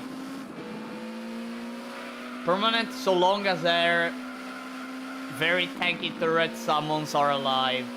She summons too with her S3 when max skill level. I mean, isn't it broken? By the way, Cat wants to go out. Cat wants to go out. Cat wants to go out of the room, and she's out of the room now. All right. Let me also turn the lights on. It's like 6 p.m. It's already starting to become pretty dark here. 50 res. She has 50 res. What? Like, I get flabbergasted at 30, but 50? What?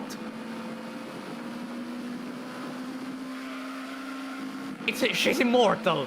She's literally immortal. Now tell me she has 800 defense. Now tell me she has 800 defense and we're basically done. Like,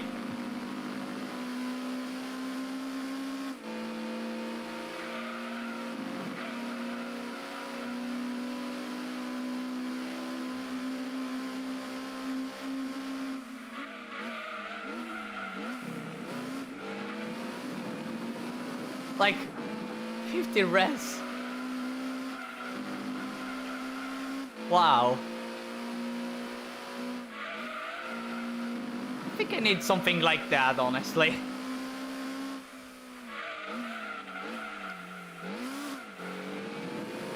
Hey, what is it?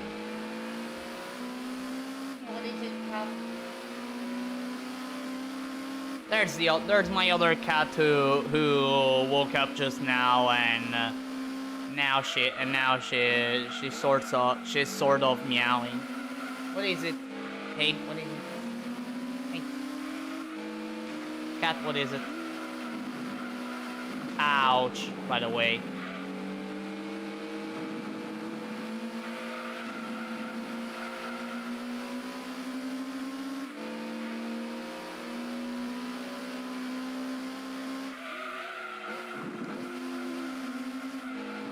Ow. I think their defense is pretty bad, I think.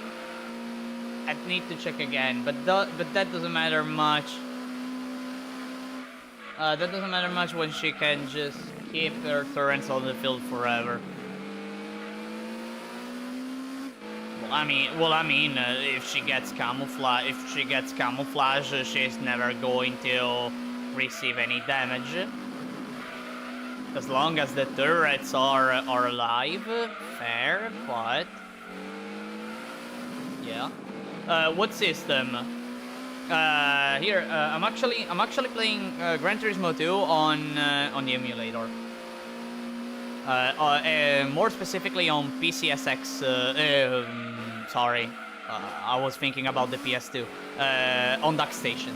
I'm playing on DuckStation with many quote-unquote cheats to make it look like way better than the PS1 version. to make it graphically look better overall. Being able to see that Ray Brigand SX in full detail rather than seeing it as a block, as a little amount of block, it's kind of good. And by the way, if you wonder the version of the game, this is the PAL version of the game. This is the PAL version of the game.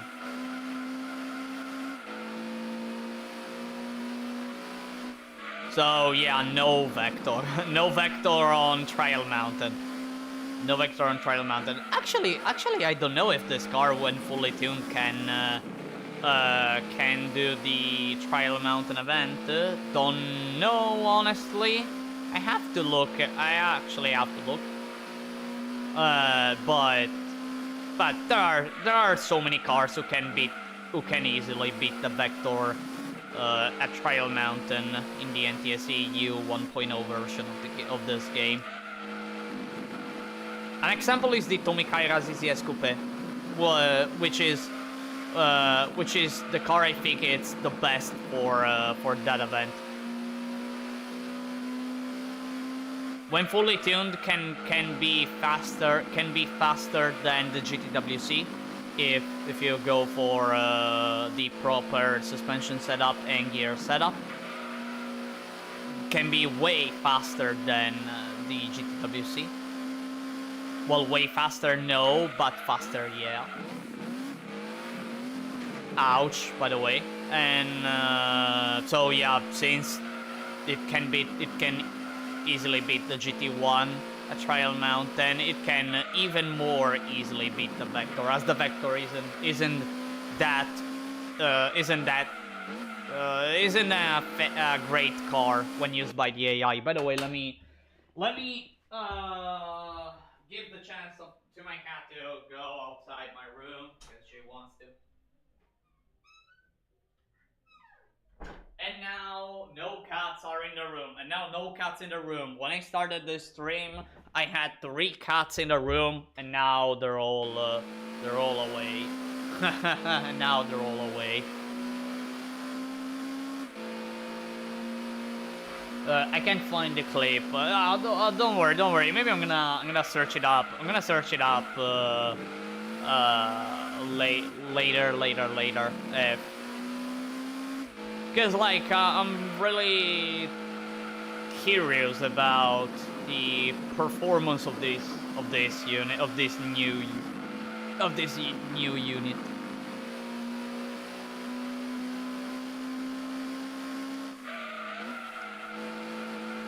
Not white.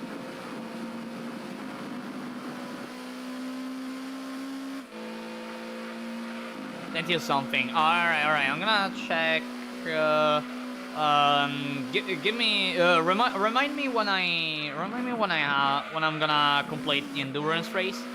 Remind me when this endurance race will be over. So I'm gonna look at it with a lot of calm, because I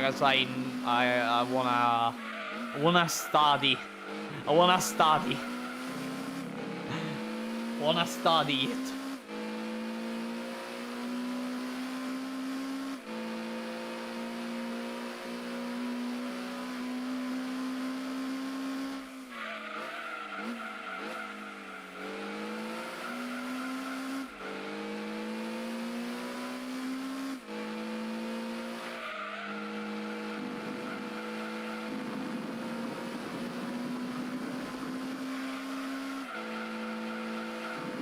Like that rave rig is going quite fast, but I am going pretty slow. I mean, 119 is a pretty shitty lap time when it comes to this Civic. I mean, it is able to do some 116s, but you know, having yellow tires right now isn't that fantastic. Doesn't help in doing nice lap times. By the way, I'm seeing that car jumping too much. Not gonna lie, in the court, I'm seeing the car really jumping too much. I don't like that, because that is the point where I shouldn't mess. Though IS5 is a mode that's very YMMV, but it's not far from reality when outside IS5 that Wizardle is OP. Okay. Well, again, I'm gonna look at. Ouch. I'm gonna look at that clip later.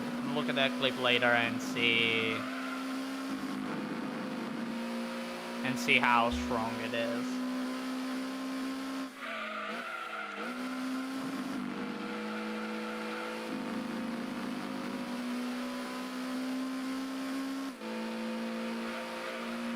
Dang, I don't know. I honestly, aside from the Bubble event, I don't know what to do in Arc Knights.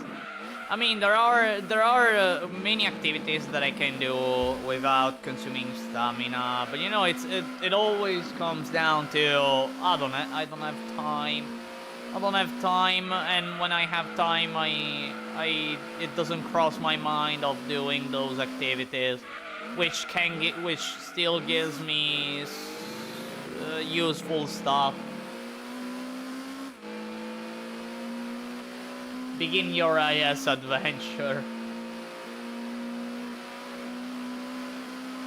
Yeah, I mean I still have to go for the annihilation missions. Like once I manage to complete Lungmen Outskirts. Yeah, Lungmen Outskirts with 400 kills. Like I stopped doing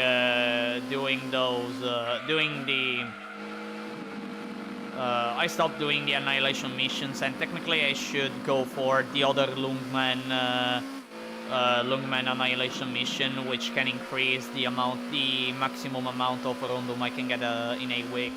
I have to start that.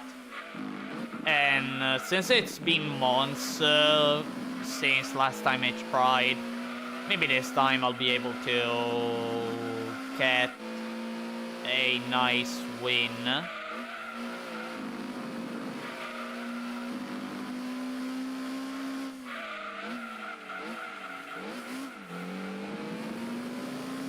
Yeah, try to get that done, it's very important. Yeah, like, I know, but like, I need the same amount of time I spent on trying to complete BB10, if not even more, actually.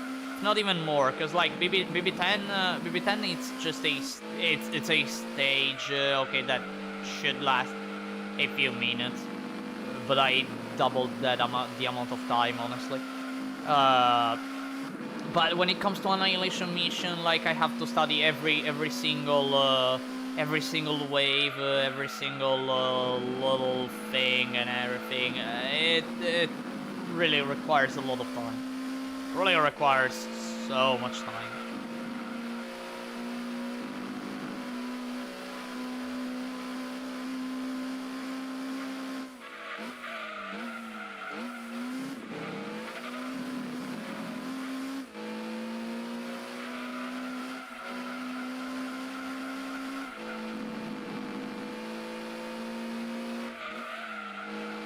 By the way, the best lap I did was just a 118. Dang, I played so badly here at Laguna. Not gonna lie. I played so badly. Overall. But I'm first. Annihilation rule number 1, bring Myrtle. Now, rule number 2, bring Myrtle. Rule number 3, activate Myrtle S1 until you have 200 DP. S1 I mean. Ah, okay. Wait, why S1 and not S2? Isn't S2 better? Isn't S2 better? As it gives you more DP. Plus giving you the healing. Am I missing something? And by the way, I started seeing Myrtle as I mean, like, Myrtle is good. S1 has better recharge time. It's faster to end, meaning uptime is better. Ah, okay. Okay, I see. Okay, that's the reason. S1 has the better skill cycle because you're not waiting for the skill to end. Ah, so it has the instant... okay, so the rate... okay, this... Okay, the SP rate is better. The DP rate is better. Okay, the DP rate is better. Okay, I see. Okay, okay, I get it. Why? I get it. Why? Like if you ask me, like I started using a lot Elysium as Vanguard unit, you know, because I noticed that Elysium with his S2, like Elysium can help a lot.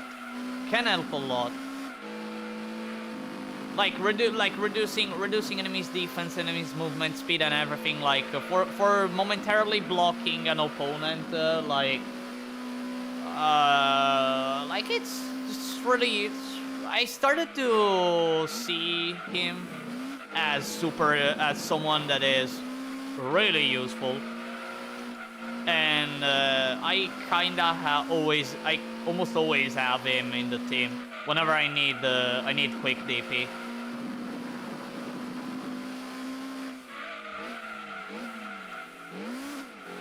Anyways, here we are on the final lap, in the final straight, in the final meters, completing the first endurance race. The first endurance race of the 3 I have to do. So It is time for the second endurance race, which will be the 2-hour Rome. So 2 more hours doing endurances. Yep, at Mastery 3 it's especially quick. Okay, at Mastery 3 it's quick. Okay, I have to look at that in detail. I mean, I have to see it in action. Alright, here we are. It's time for Rome. Oh, by the way, the clip. The clip. Give me a sec. Ah, this image, the 11,000 damage. I remember you sending it to me last week, if I remember correctly. 14. I even see a 14,000 damage. Yeah, I mean that's broken. I mean that's so broken. Not a clip, it's a screenshot. Yeah. Yeah, the 14,000 damage. Alright, let me do pretty quick the Rome setup here. Yeah, and again, it's like a 5x5 tile range. Man, it's such a big area. Give me a moment. 2.278, 1.811, and 1.532. Alright. Here we are. Time for the Civic to go and completely destroy the Gran Turismo All-Stars opponents in the 2-hour Rome endurance. Oh, cool to see someone playing GT2. Welcome, Fernando, to the stream, and yeah, oh, even the special GT1 as opponent. Dang, the strongest opponent, the strongest opponent of the entire game, if we consider endurance races. Dang, I see. Ouch. And yeah, like GT2, like being one of my childhood games. I have so many memories of it, and when I got back into playing GT2, thanks to some content creators who were making some challenges, I decided to challenge myself in trying to see what I could have possibly. What I can possibly manage to do in this game, and well, now and here I am doing runs with just one car over and over and over until I do the run with every single freaking car that can do this challenge. This car included. That I mean a freaking Civic. Being faster in the turns than a Toyota GT1, which unfortunately is gonna overtake me, and it will be faster than me here, and this can create problems. This can create some problems. No, I don't think so. Ouch. All right, time to catch. Oh, by the way, wait. Out of 5 opponents, 4 are among the strongest ones. Dang, Venturi for GT40, GT199 and GT198. Dang. Like, the entire trio is here.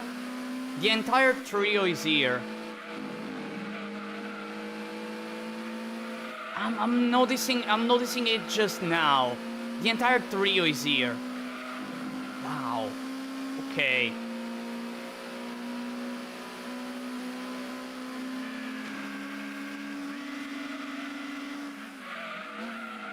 It's that VTech, man. Yeah, VTech for the win.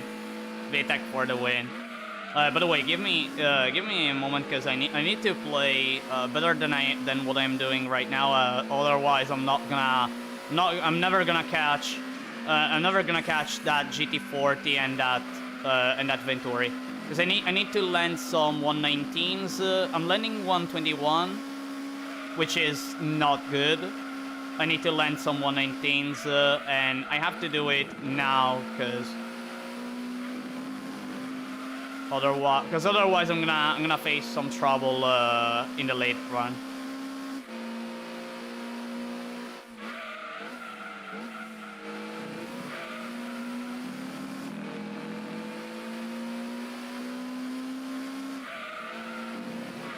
Okay. Wall. Okay, that's still fine. Still fine. Not a big trouble. Not a big problem. Okay, I'm closer. Probably I can... I think I can yeet toward the Ford, right? Yep. There you go. I can't toward the Venturi, but next lap, if I do everything right, I'll be in the lead. Stay behind me. Stay behind me. Thank you. All I need is just getting the lead. That's all I need.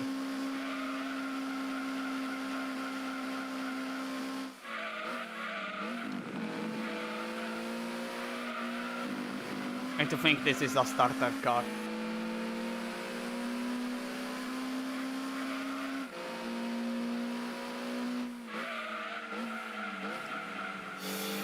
Slipstream. Slipstream. Damn you, Slipstream.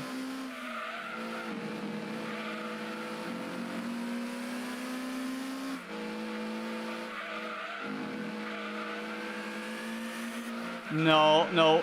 Okay. Fine. I just need to block. Boom.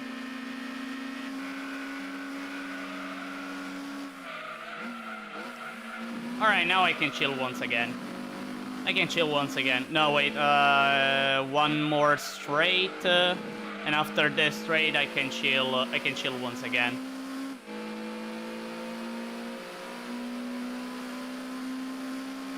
So okay, so what we were talking about before this, dang, I don't remember. The wizardal damage. Yeah, that's, I mean, like for me it's already crazy when I see my units dealing 1400 damage, and yes, I'm looking at you, Kazemaru. But like 11,000 damage. 11,000 damage on a 5x5 area. Like, wow. Ouch. Like, whoa. That's a lot. That's really a lot.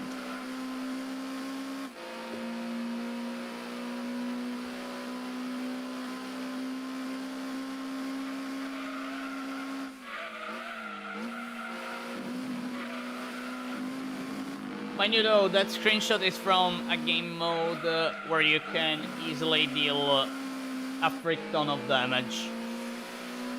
Okay, I get it, but still it's 11,000. Still, it's 11,000. That's really a lot.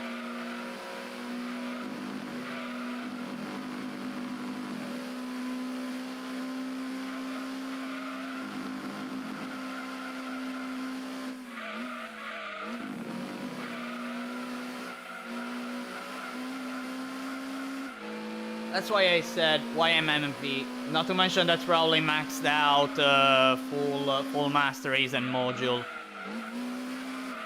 Yeah, like okay, I get it, but like, wow. Are you playing in an emulator? Indeed I am. I'm playing on DuckStation. I'm playing on DuckStation with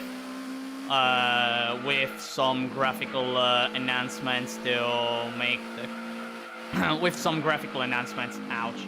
Ouch. Ouch. 3 times. I have to defend.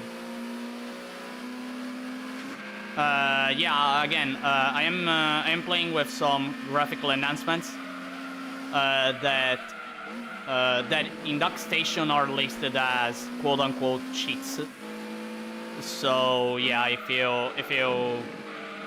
you play on DuckStation, you can enable these quote-unquote cheats and have the game visually look like this. Because it looks pretty nice. It actually looks really, really nice. What I love the most about these enhancements is that I can see the opponents that... so like in the PS1 version, if you have your opponent pretty far away from you, like they will become blocks. They will become blocks. Whereas here they do not become blocks because the draw distance of the cars is always in full detail, and it doesn't go for reducing it.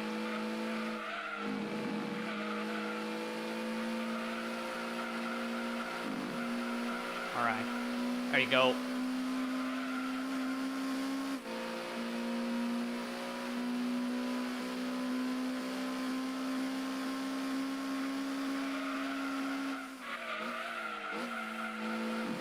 I'm gonna try to get Wizardle. Now that you're telling me all this nice stuff about Wizardle, I think I'm gonna try to gacha into getting it. As always, as a free-to-play player, I never liked spending money on a gacha game. I never liked the idea, because like it's I don't know. As someone who loves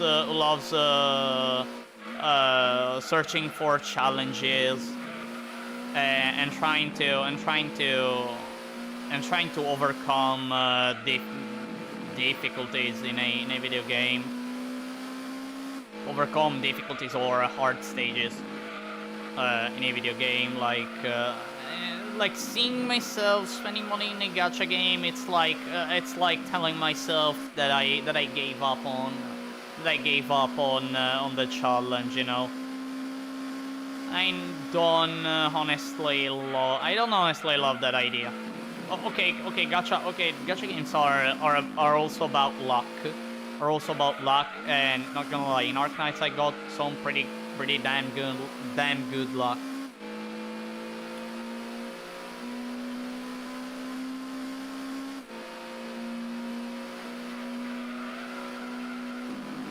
But despite that luck, I still struggle as I have to farm everything and try to create a schedule for playing the game. I have to play the game at this hour because I can do the activities. I have to farm this. I have to farm that. I have to farm this, that, and that. Oh look, I have enough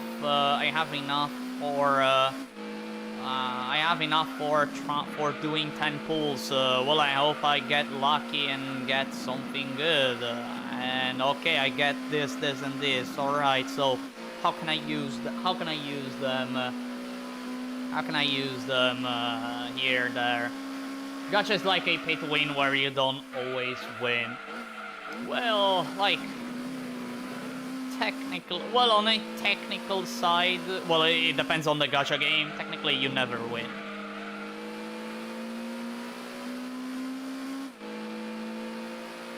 Especially in PvP gachas. In PvP gachas, you never win. I mean, the beauty of gachas at the end of the day is just rolling. It's just rolling with your luck and see what you can do with your own luck.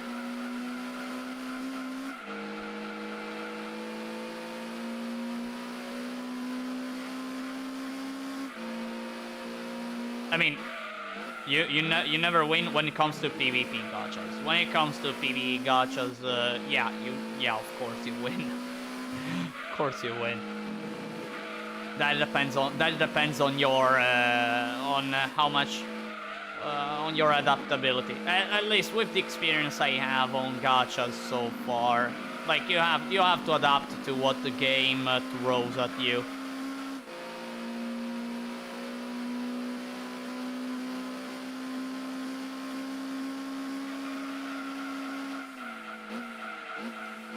But really, I never spent a cent. I actually was on the verge of doing so on Honkai Impact 3rd. Not although the reason why I was on the verge of doing that wasn't because I wanted to get. Yes, it was to get some materials pretty quickly. Alright, but it was also because, like, it was my very first gacha. Like, for me, it was such a fantastic game. Like, when I played that game, like, the first thoughts were, no way this is a mobile game. Like, no way this is a mobile game. It's not a mobile game. And I basically wanted to support the developers for just paying a little bit for getting some materials. But that idea got scrapped. I didn't. At the end of the day, I didn't get that bundle I wanted to get. And here I am, still in the status of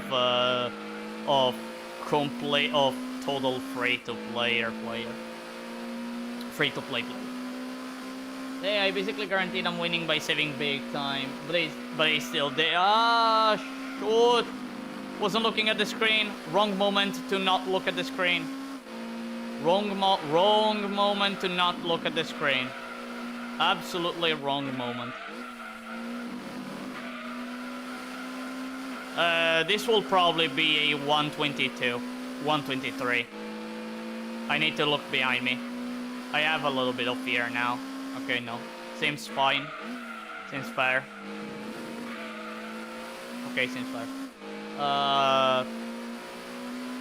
Yeah, at the end of the day, free-to-play players, like, their biggest resource is just time.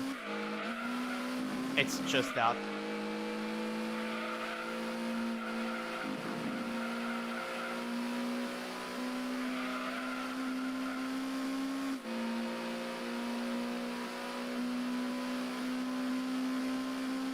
And I remember back then when I was solely playing Genshin Impact.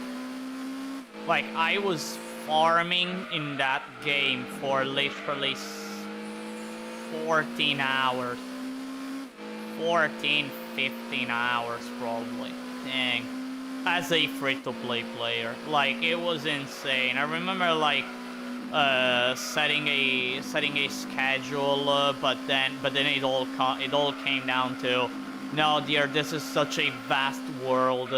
This is such a vast world. I need to I need to find every single thing in this world. I have to try this, try that, go for this, go for that, and I ended up doing every single day 14 hours of playtime.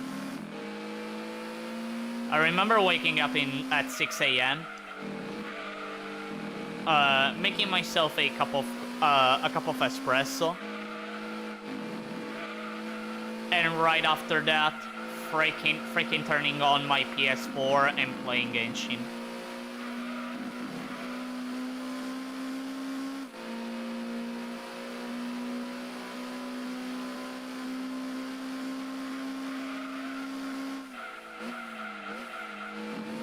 usually buy gacha battle passes and then I regret after because I have to spend too much time on it. Yeah, I feel ya.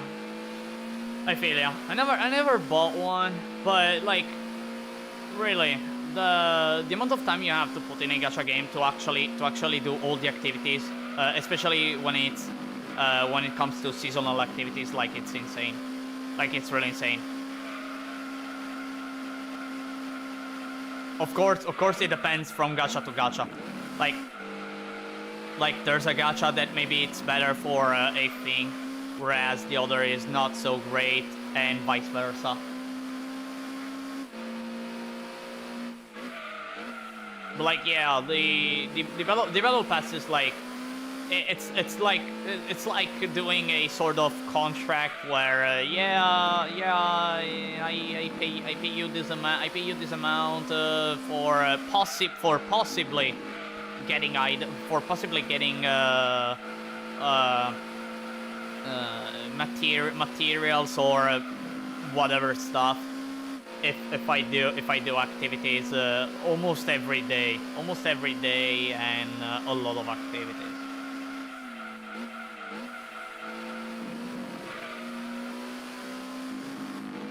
I have just played the Overlord gacha, but it wasn't my style of game. Oh, I heard about that one, but I didn't. Well, I came back pretty recently to gacha games. I felt like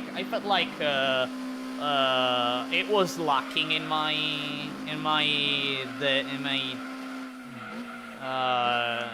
like.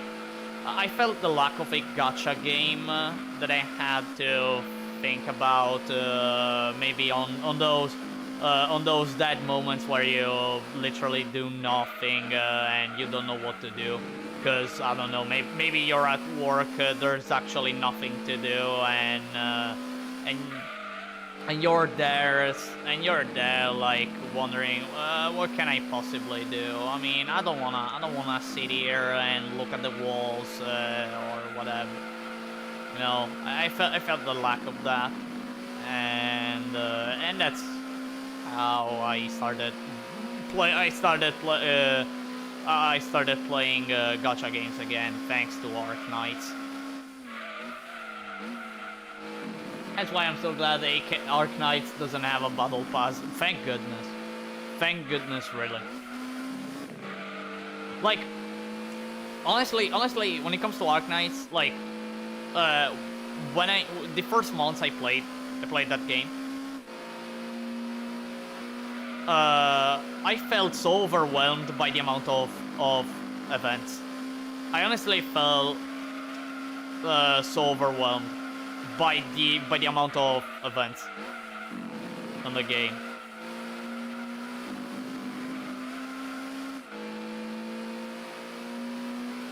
Like I remember, there's this event, ends the event, day after, new event. Like, hey yo, chill, please give me a moment, I am starting the game. Like, hey yo.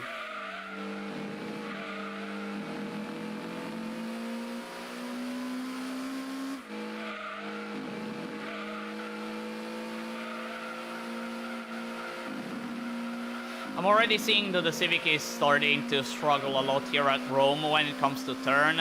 Plus I'm doing some 122s, which I have to, if I continue like this, I have to start looking behind me. I really have to start looking behind me. Because there could be a chance that the GT198 will come after me. And there they are. There they are. Did you see them? Did you see them? There they are. By the way, the sole fact that I'm in the lead here in this event against opponents while still doing pretty shitty times it's always due to the fact that in endurance races the AI is 2 to 3 seconds slower than normal. And thank goodness for that fact.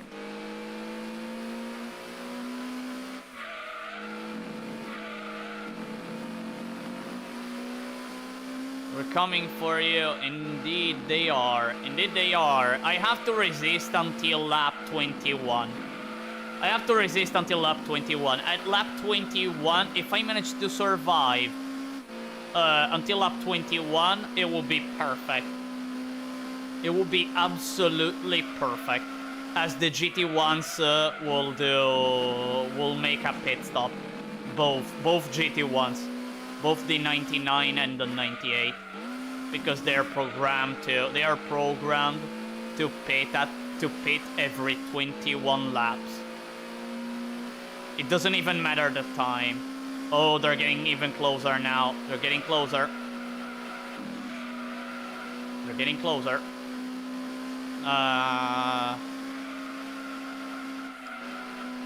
Ouch.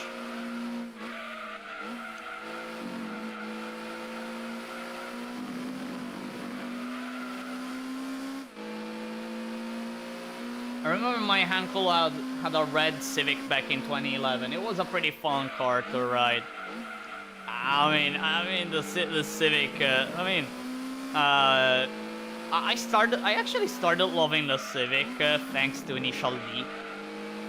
Cause you know, Initial D. There's Shingo that is a living meme. It's a living meme, and especially his red Civic, and I started loving the Civic since then. Plus, well, when I came back to here in Gran Turismo 2, when I started replaying the game and starting to actually become a good player of GT2. Like I remember trying to find a setup to make the Civic as fast as these opponents, and yeah, and yeah, like oh dear, and yeah, after a few months of trying, I managed to, and here I am doing this run, which it's on the verge of ending. I mean, today I'm gonna end this run.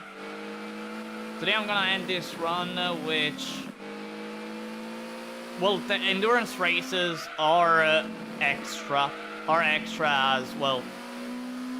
If you already managed to defeat the GTWC, endurance races, the hardest events, the hardest endurance races, shouldn't be a problem, but I still go for them because, you know, tire consumption. You never know how the car handles if you manage to drive well, even in this condition, and everything. So I always go for them as right after completing the Gran Turismo World Championship as extra. And by the way, 122.2, that's a nice lap time for now, for this situation, I mean. And yeah, MF Ghost, the Season 1 and Season 2 are super fun to watch. I watched the entirety of Initial D years ago, but I haven't watched MF Ghost. I haven't watched it. I honestly feel like I'm lacking a bit of it. I watched the entirety of Initial D and the entirety of the One Gun Midnight anime they made. And well, I am more if you ask me if I prefer Initial D or One Gun Midnight Maximum Tune, I gotta say the latter. But just because, again, during my middle school days, I play at the locals. I usually went. There was the One Gun Midnight Maximum Tune 3 arcade, and I probably played too much that arcade machine. By the way, did I see... did I see the GT1 speeding at lap 20? Oh shit. Dear, lap 20. I saw them at lap 20. And not at lap 21. That's a first. That's a first, not gonna lie. I hope it doesn't create problems. By the way, I'm gonna pit. I can't stand. I can't do these lap times. I can't do these lap times.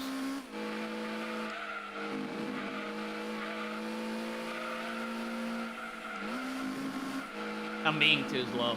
Absolutely. I'm being too slow.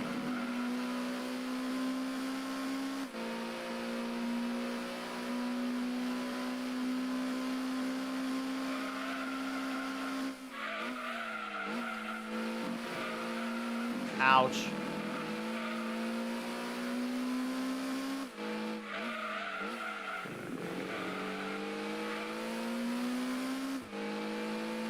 Alright, speed limited. Dang, I have a bit of fear. I hope they don't overtake me. I really hope. But I guess they're gonna.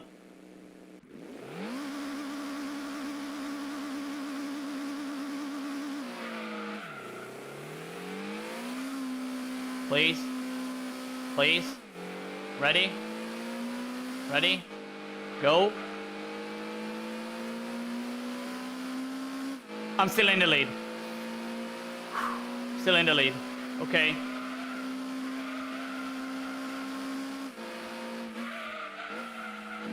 Alright. Still in the lead.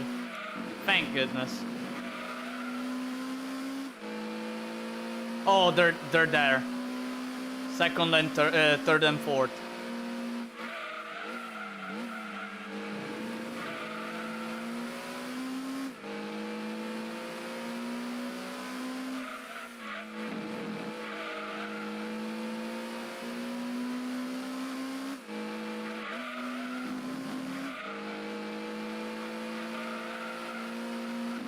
I was turning too much. I was turning too much.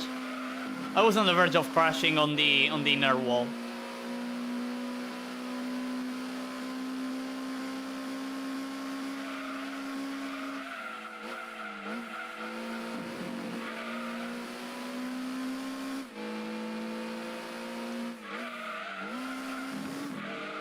Alright. Just a few more laps where I do this same thing. Where I played this well, and I'll be okay for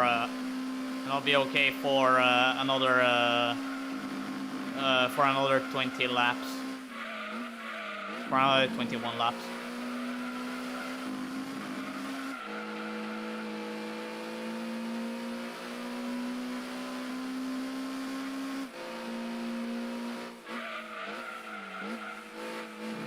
Started braking too early.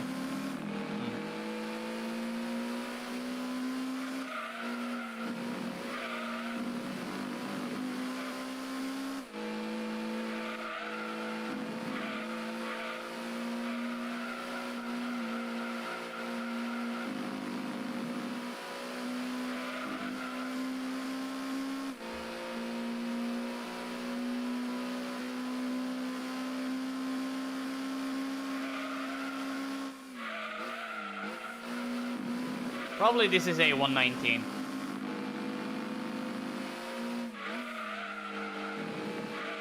Yeah, this is a 119. Definitely. I don't think it's a 118. 119. 119.7. Nice. Ooh, I almost crashed.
Alright. I guess I have a big advantage now. I guess. They're still there. They're still there. Okay. Still there. I just need to land, to continue landing some 119s. Even a 120 will be perfect. Even 120 will be fine. I just have to continue like that.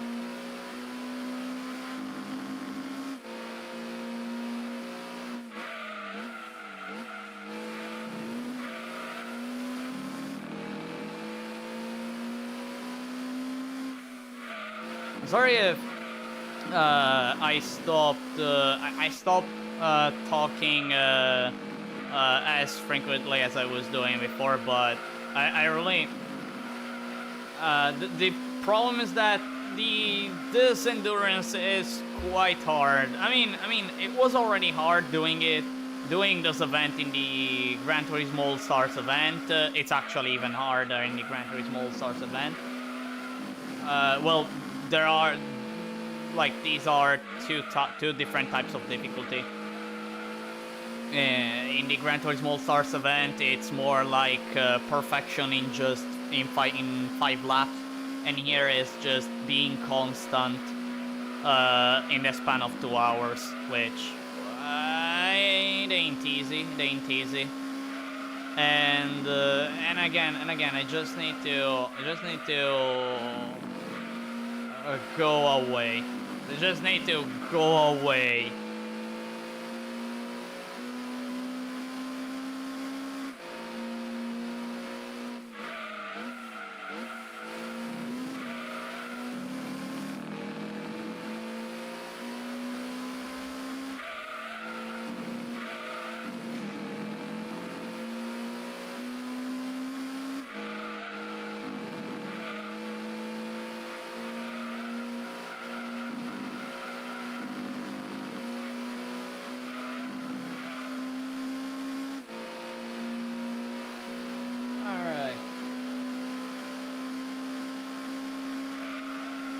By the way, everyone, in a short bit, I'm gonna stop a sec because I need to grab a bottle of water.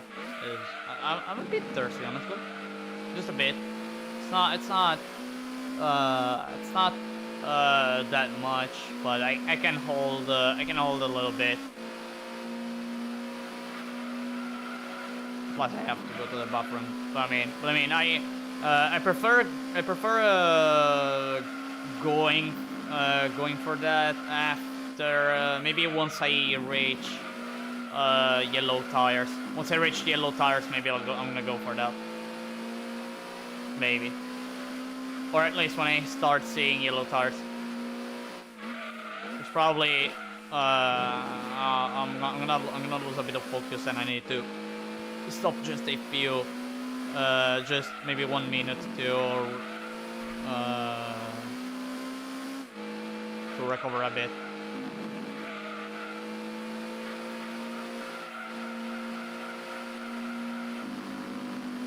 Okay.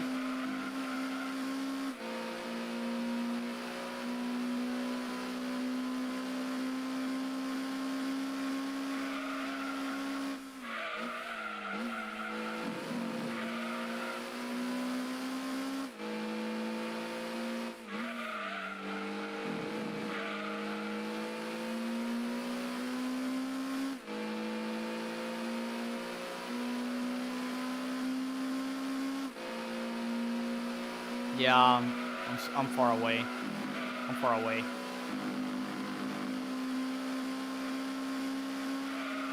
I'm far away. Can't wait for you, man. Stay hydrated. Like, yeah. Yeah. You know, speaking of staying hydrated, like, whenever I think about it, I notice that even at work, like, I tend to not drink water much, which is a problem, honestly. And I should work on that. I really should work on that, but I've honestly always been like that. especially when it comes to gaming. Like maybe to gaming, like I forget that I should drink water. Forget that. Well, I need water, or more like I don't feel the need to drink water. You know, it actually arrives when I stop playing. It's as if I am able to get so focused.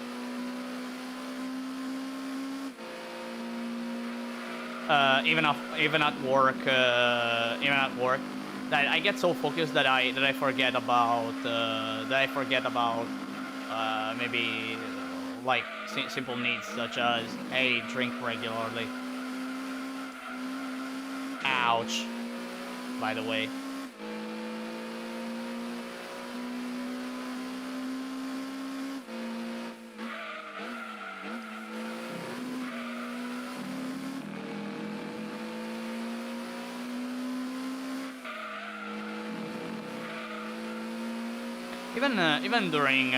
Even during lunch and during dinner, like I don't I tend to drink only when I'm done eating everything, cause like I always feel like that if I drink whatever water, Coke, whatever, in the middle of me eating, like I feel like I'm gonna like my stomach becomes full immediately, or at least it gives me that feeling. And of course, when I get that feeling, I go like, nah, I don't wanna eat anymore.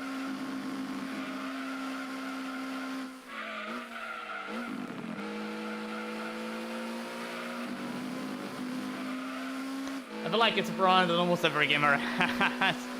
Yeah, water can wait. Water can wait. I need to defeat the boss. Stuff like that, right? Stuff like that, right? Yeah, but but again, it's not just about when I play video games. Like it's in general when I focus on a task. When I focus on a task in general, I guess it's because of video games. Okay, that's I guess that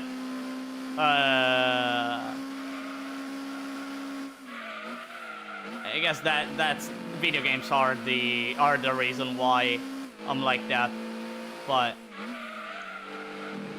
yeah, thinking that I do that for everything I do. Like I don't know, I'm gonna drink water when I finish this, when I finish that. It doesn't happen for it doesn't honestly happen for coffee. But when it comes to coffee, when it comes to coffee, it's more like I have a sort of moments where my mind is coffee. Give me coffee, please. I need caffeine. I need the caffeine.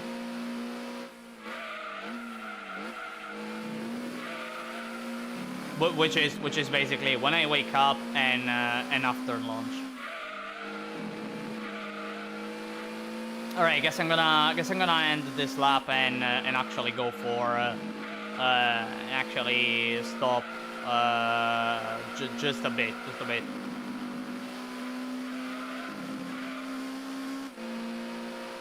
Hearing this while chugging some coffee.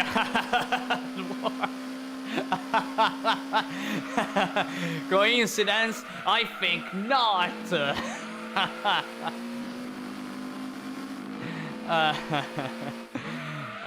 All right, everyone. I'm gonna stop just a little bit. I need to grab a bottle of water and go back and go to the bathroom. Joe, wait for me for just maybe 1 or 2 minutes. I'll be back. I'll be back shortly.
Thanks for waiting. Thanks for waiting. I'm back. I'm back with the bottle of water, which I still have to open and drink a bit. Drink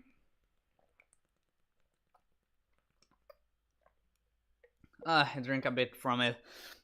Dang, so refreshing. Like really. Actually,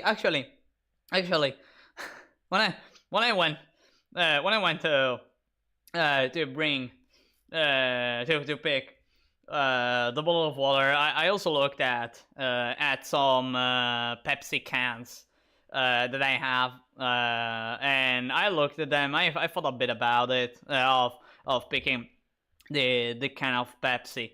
You know, those 33 centiliters cans, or Pepsi cans. You know, the little ones. I thought about it and I was like, nah, I'm gonna go with the water. I will go with the water. Like I look at Coke, at Coca-Cola, Pepsi, and everything. Like they're tasty. They're tasting everything, but like it's not like in this period. I feel like going for water. I really feel like going for water. I don't. I'm not liking. I'm starting to not like. Like it was maybe a few months ago or a few years ago. So I need to not like anymore these colas, you know.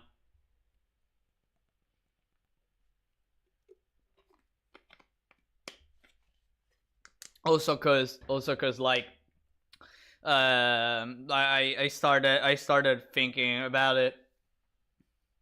I started thinking about it, and I was like, yeah, you know, why pouring some acid? Well, you're not pouring acid, but you're pouring something that is not healthy for your body when there's water. That I mean, water is water. Pepsi is ruined by sweeteners here. Now it's sweeteners here. Now it's crap. You know, between Pepsi and Coca-Cola, I go for Pepsi. Although like if I don't have Pepsi, I'll gladly go for Coca-Cola. But again, as I said, I don't. I'm starting to avoid them and try to drink them as less as possible. Traitor, what? Also, like, you know, I. Okay, there is a silly reason as to why I love Pepsi, and that is because Pepsi Man. No, seriously. Pepsi Man is what made me love Pepsi.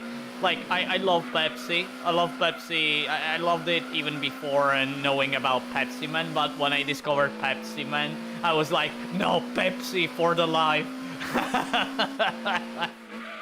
I'm gonna be a Pepsi enjoy.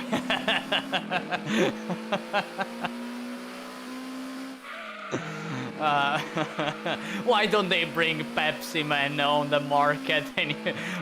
Like, it could be a hit, considering today's society. It could be such a hit.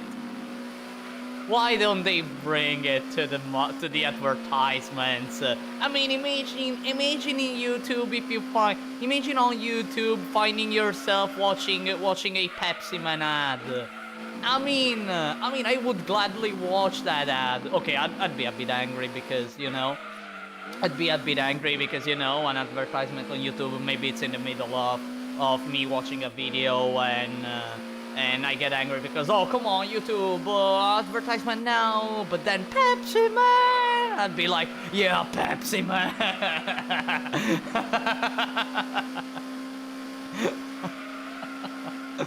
They need to make a Pepsi Man. Imagine.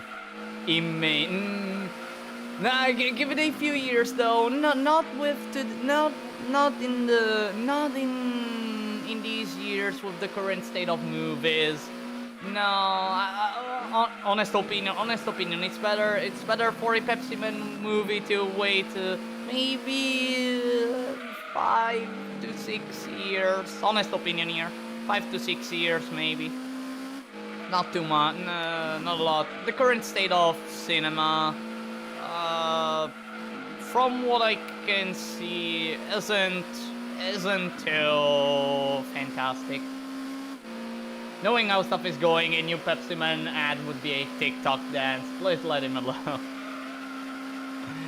I get it. Yeah, like it will be 100% that. But like when you think about it, Pepsi Man is known to be like still like, you know, some silly gags. But today they're not able to make some funny gags. Yeah, I guess it's better to let him alone. Yeah, I guess it's better to let him alone. Extended Pepsi Man universe. Dang. Extended Pepsi Man universe. with him trying to advertise Pepsi, fighting against the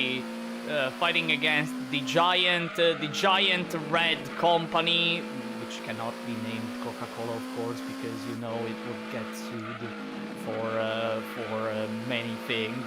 But you know, the giant red the giant red corporation. Like it was in the PS1 game. or even in one of the advertisements where he tries to escape from the big red truck. I think it was also an advertisement, right? Or stuff like that. Like it's such a silly stuff, but it really makes you at least it makes me laugh a lot. It makes me giggle. And then laugh.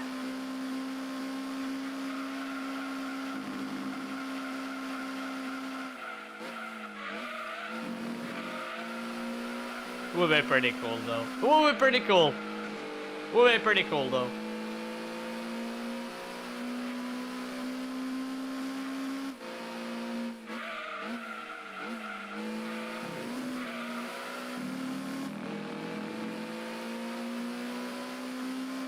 Like now that I think about it, that like why there aren't any more mascots when it comes to brands such as Pepsi, Coca-Cola. Like I remember the advertisements of Coca-Cola of a few years of probably 6-7 years ago, where there was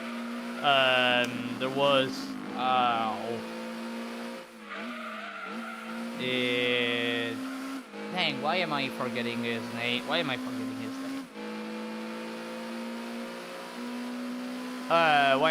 his name? I'm forgetting the name. Oh man. I think they are prohibited now in some countries. Nah, really? Really? It is still a thing in Japan. Well, at least there.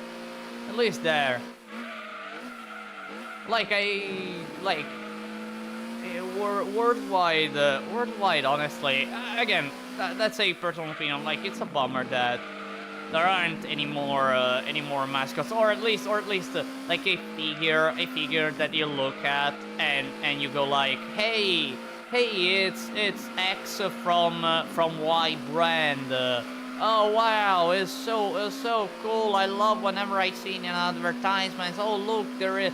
Oh look, I love the image he has in X being of Y of X product of the brand. You know.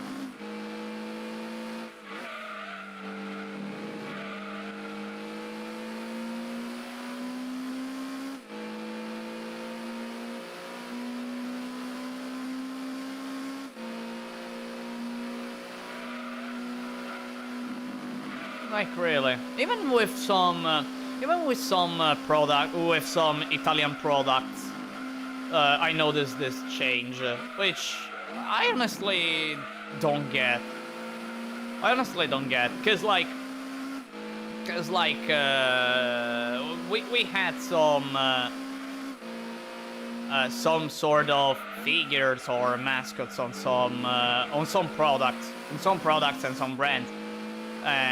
Like these are all of a sudden they all disappeared, and I was like, oh man, why?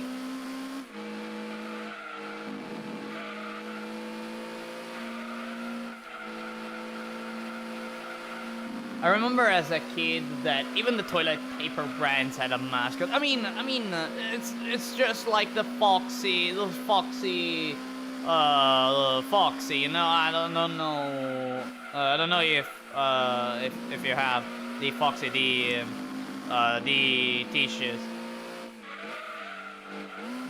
or the the tissues, right? Or the toilet paper. I don't remember what was, but like. I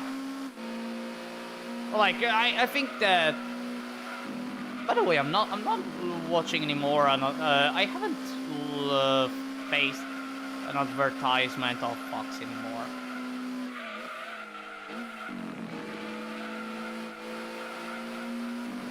Italian government should make a deal with Nintendo to put Mario on the cover of every brand. Especially for for brands that are about plumbers and stuff, you know, that would fit so much. I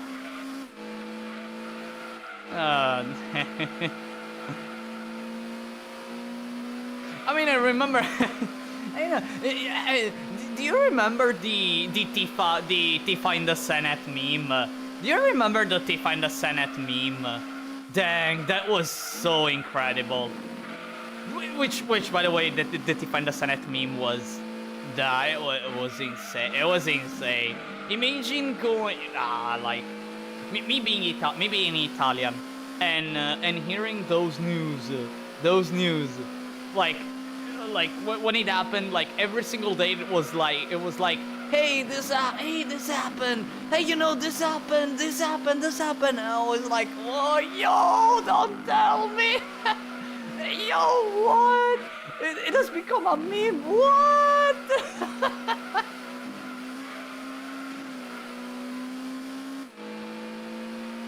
No, the Define the Senate meme was... How can you possibly... Like, imagine the senator that was doing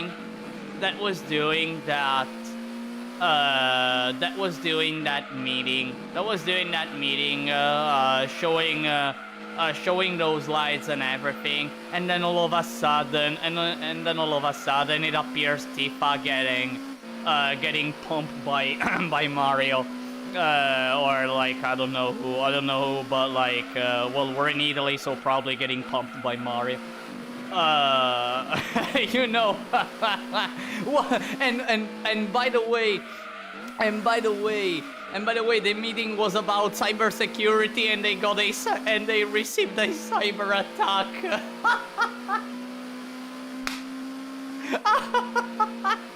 The irony. Oh no. Oh man. I'll never forget that. Oh no, I cannot forget that. The Italian Senate thing, though, that one time the Italian Senate became a laughing stock and a became a laughing stock and a global meme. Makes me wonder, where's the artist that animated that masterpiece? I don't know. All I know is that in that period, in that period, it was common finding that that video on certain sites as advertisement. It was very common. So yeah. So yeah. But again, the irony is that the meeting was about cybersecurity, and they got attacked while doing the cybersecurity meeting.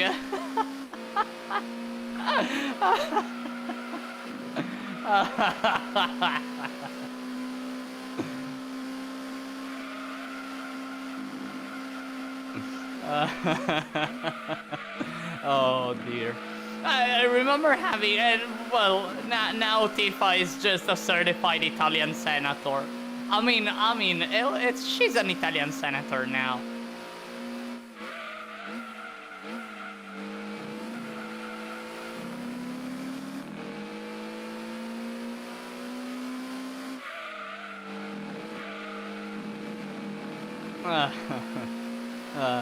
My goodness.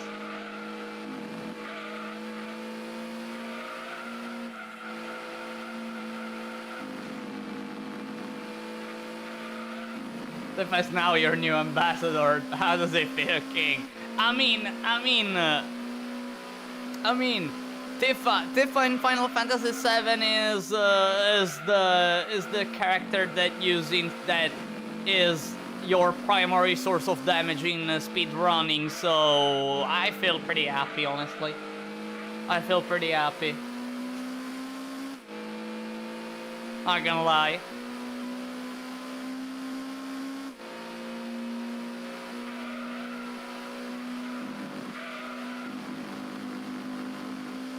Yeah, I remember a meme edit that was playing the Italian anthem over it. I haven't seen that. But I can already imagine the memes. I can already imagine the memes. No, like in that precise moment, we really were. The Italian Senate was the laughingstock of the world, and it truly deserves it, if you ask me. Truly deserves it. Most of the time.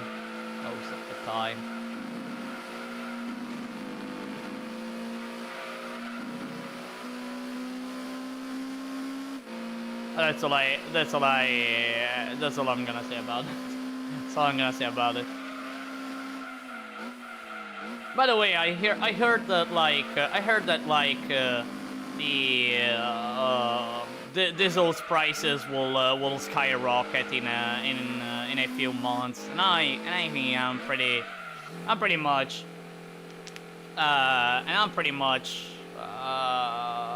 worried about it. It's like it already costs quite a bit. Increasing the prices, it's even more problematic. I looked up the context of the Tifa thing. Why did it do that? I don't know, for trolling. I mean, for the sake of trolling.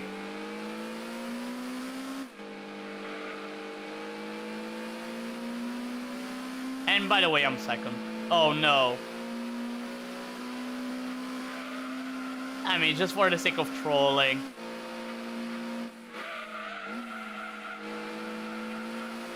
Because we are kinda assholes when it comes to that. Like we're not able to take stuff seriously most of the time. Most of the time we don't take stuff seriously. A pretty simple example. Like in high school. Students don't give a freak about English, and everyone agrees how English is super important for so you can speak to the world and all that stuff, right? Italians don't care at all, because they have the mentality of They have the mentality of, well, I was born in Italy, and I'm probably gonna, and they're probably gonna bury me in Italy. So why the heck should I learn English? Why the heck should I learn English? Blah blah blah. So we don't take it seriously. Well, we don't take school seriously anymore. Like, the new generations aren't taking it seriously at all. At least in my generation, was like, you know, school is important. School is important. School is important in everything. Maybe certain subjects. We don't care. We don't care about it.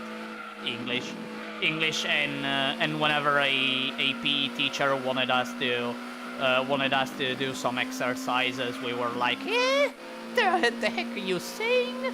Nah, I'm gonna play soccer. I'm gonna play soccer all throughout the entirety of the PE hour. Exercises. I don't care. We only cared about the ball. And kicking that ball. Same in my country, same here. I guess it's not only an Italian thing. Hey, I guess it's not an Italian thing. The more you know, really. But really, whenever I think about it, like, it's starting to become way more evident, honestly.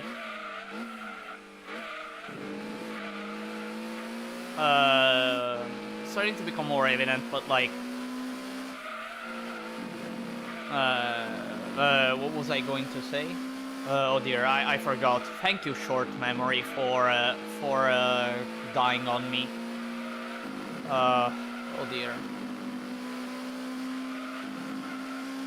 No, really, what was I going to say? I completely forgot. Oh, sorry guys, I really forgot. Again, my short memory is becoming worse and worse. I mean, sometimes I talk. While I talk, I'm already thinking at what I have to say next, and then I completely forget what I am going to say next, and completely miss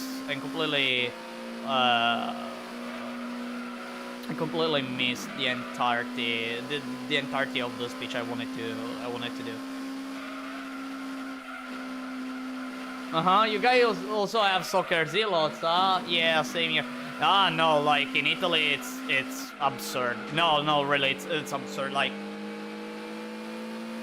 soccer all the way soccer. Now it's becoming less though. Like sports in general, it's still like soccer's a lot, but a little bit less as far as I'm seeing. Sports in general too, they're starting to not be a nice trend. I mean, you know, with social medias and stuff, like, instead of maybe having the dream of becoming a soccer player or export of the player of export. Now I wanna be an influencer. No, I'm gonna travel the world, which completely fair. But with what kind of, like, how you're gonna earn money to travel the world, you know, stuff like that. And like, I wanna be this. No sport, nah. And yeah. Thanks, social media.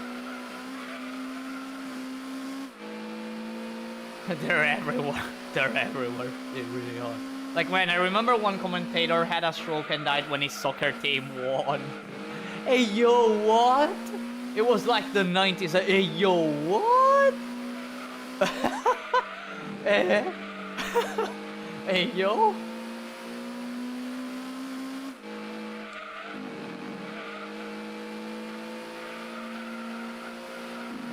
English just suddenly spawned in my mind. I remember sucking at English in school.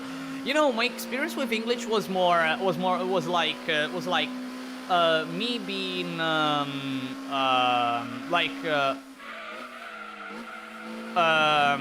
me experiencing English since I was 3, thanks to video games. Thanks to video games such as the Armored Core series, and then the R-Type Final, and other games that I had in English. So I basically started. I had a pretty nice start because despite me being little, and despite being a language that it's not in unison with Latin languages. Well, in reality it is, but the words that they share, Latin languages and English in English are rare to use. Like an example, a pretty simple example I can provide. You know, most of the time you're gonna hear the word wage, but there is actually the Latin synonym, which is stipend, and I learned that actually a year and a half ago. So and I was like, hey, really? Hey, really? I can use the word stipend? Oh man, fantastic.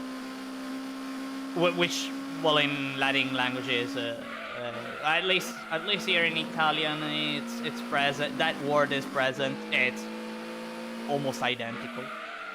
And yeah.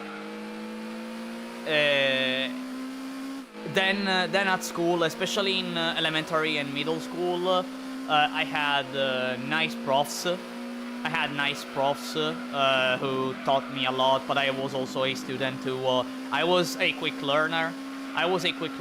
So had a really nice memory. Plus I was a quick learner, so like English, I started having a nice base in English. Consider the fact that at middle school I had my English prof was Finnish, so like crazy stuff. I had such a nice teachings. Then high school arrived, and it's there that I stopped. I slowed down a lot. Because I didn't have nice profs. Plus my class didn't care at all, and to the point that English was the laughing stock subject, you know. Like we tried everything to not do. We did everything possible to not do the English class at all. And the way we did it, especially in the last 2 years of high school, was like make the prof angry, so she would complain about it and start yapping about how English is important and how her daughters are so smart and are so fantastic, and they always get 10 out of 10 in English tests, and if they get 9 out of 10, she gets angry because she lived in England for 8/9 years, I don't remember, and their daughters lived for the entirety of those 8/9 years because they were born there, and blah blah blah blah blah, yeah, all that, you know, and while she was yapping about it, time was passing, the bell rings, and oh no, the hour ended. Oh, what a shame. No, today we learned nothing. And that was cool.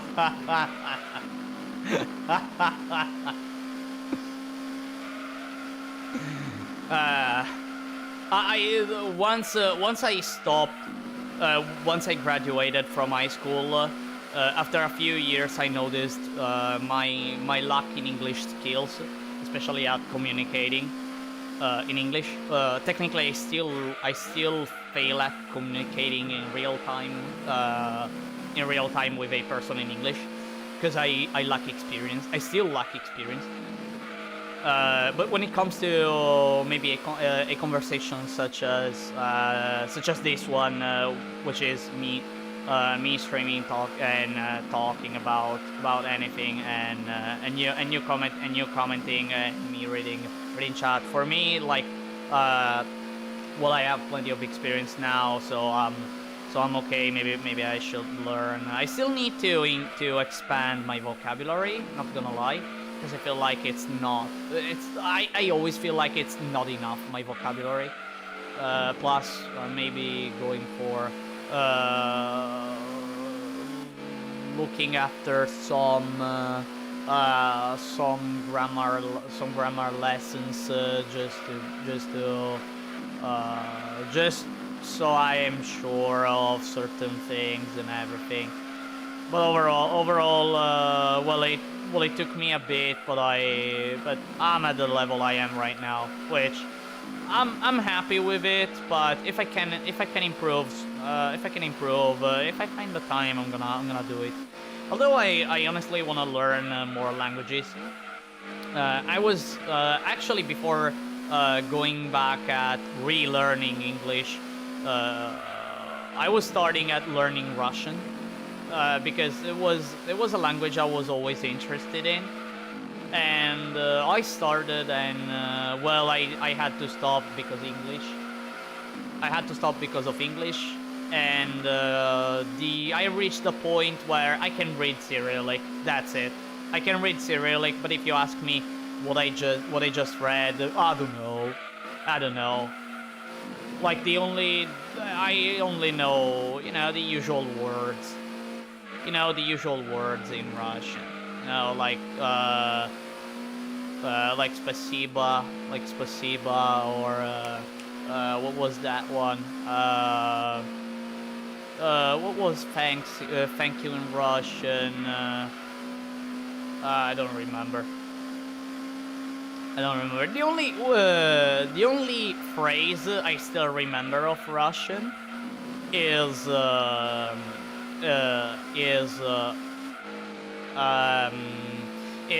when you go to a restaurant and you go and like, hey, a table for two, please. Hey, is there a table for two?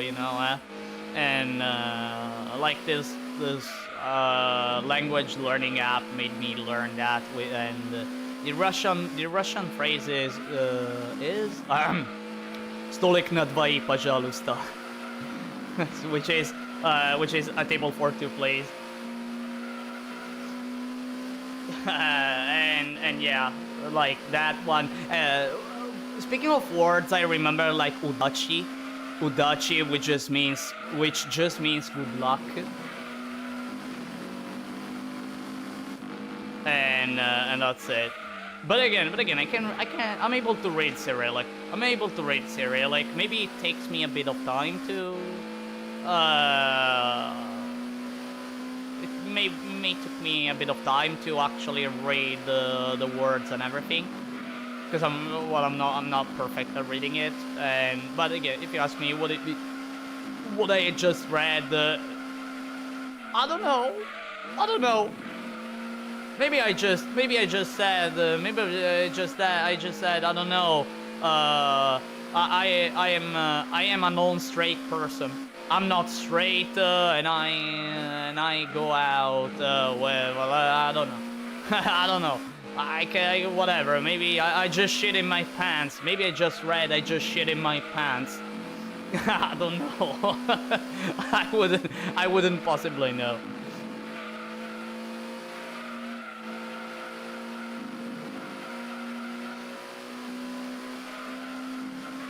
Ah, dear. And also, I wanted to learn Japanese, but that's hard. That's really hard. Well, it's not that it's hard. It's just that there's so much stuff to learn there's so much stuff to learn, and that requires an amount of time that with all I do, I don't have. Like learning Japanese for me is something that I need to spend time. Uh, I need to spend time. I have to spend day and night, every day learning it. Otherwise, I'm not gonna learn it.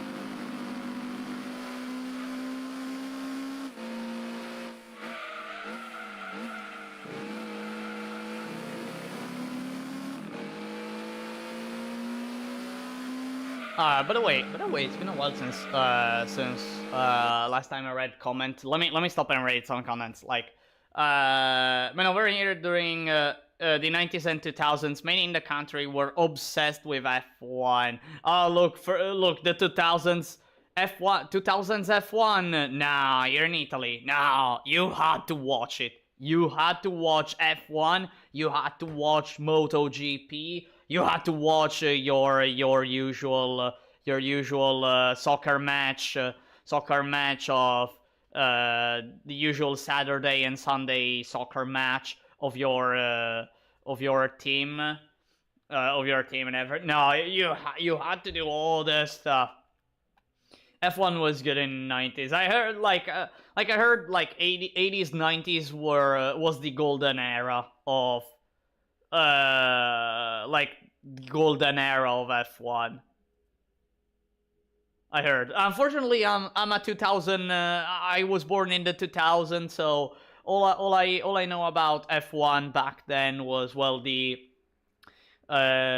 greatest drivers, F1 drivers who competed in those years. But I didn't live in that period, so I didn't experience that period. So but I can feel it was such a magical moment. Michael Jackson was a reason for me to learn English so I could sing better. When it comes to singing English songs, I always have trouble. Because when I hear I still have trouble at maybe hearing someone speaking English and understanding what it's saying. Okay, which is due to me not having experience in doing a conversation face to face in real time. Okay, and sometimes I feel like they're saying gibberish, and because of that I sing gibberish, which doesn't freaking make sense. Then maybe I listen 2 to 3 times. It takes me a bit of time to actually understand the words. Maybe I'm not gonna understand them, or maybe I get a different word from the one that it's actually said, and all that stuff. But yeah, like when it comes to English songs, I struggle. I struggle so much. I also struggle with Italian songs. And by the way, I don't listen Italian songs anymore because I personally think they're all shit. Here I say it, here I state this, and I'm not gonna change my mind.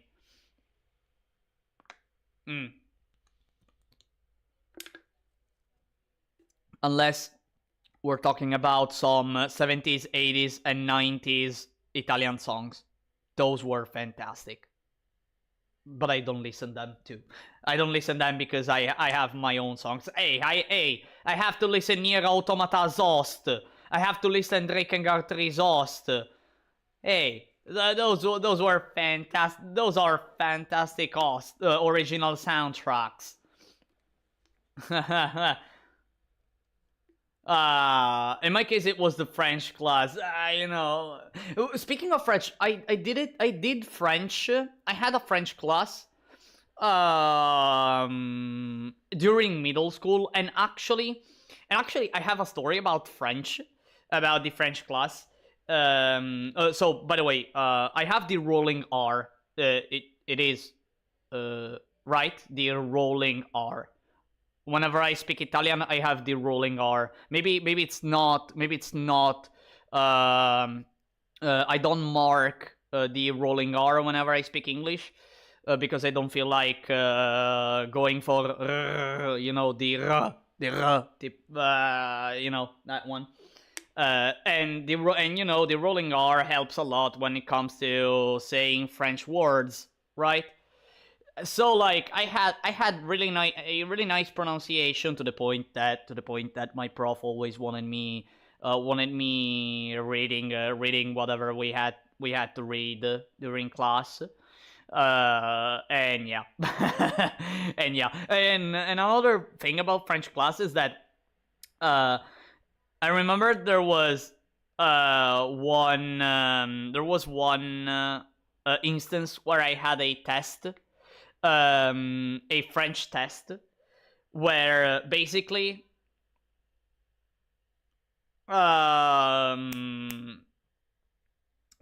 I had a French test one day, and basically this prof made the tests. He divided the tests into two parts. Each part had his own grade. Oh, so I have to go now, or the house will not clean itself. See ya, Fernando. Thanks for watching so far. So I was saying, French test divided into two parts. Each part has its own grade. The final grade you get is the mean between the two grades, right? So I was the only student in this professor's career where I got, in one side, in the first part, 10 out of 10, and in the second part, I got 2 out of 10, which is like the worst of the worst. So the mean was 6. I still passed that test, but like the prof looked at me and was like, look, you're the only person who's ever done this, and I am so impressed.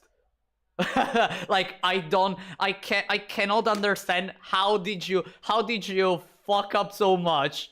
I was like, I don't know. I don't know. I just did the test.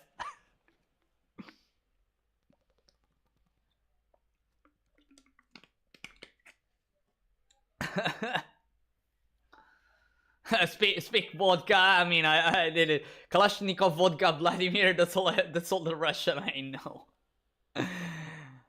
Как дела? Как дела? I saw that phrase so many times, but really I don't remember what it means. Spokojnoj noci.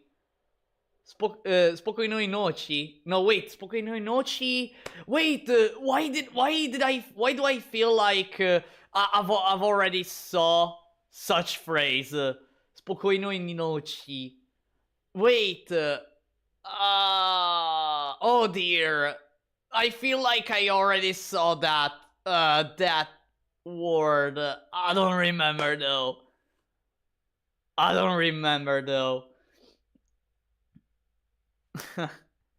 Yeah, MotoGP wasn't famous here, but F1 was king of motorsports here. It was crazy. Now, like really, F1 a lot in the 2000 here too. Then over the years it faded a lot. Now it's starting to become a followed sport in these last years. But there was a period where no one was watching it, because there was Max Verstappen always winning, and it was like, well, it's winning. Why should I look at it? You know. If you want to watch good racing nowadays, you need to watch the WEC. WEC electric, something electric, or what?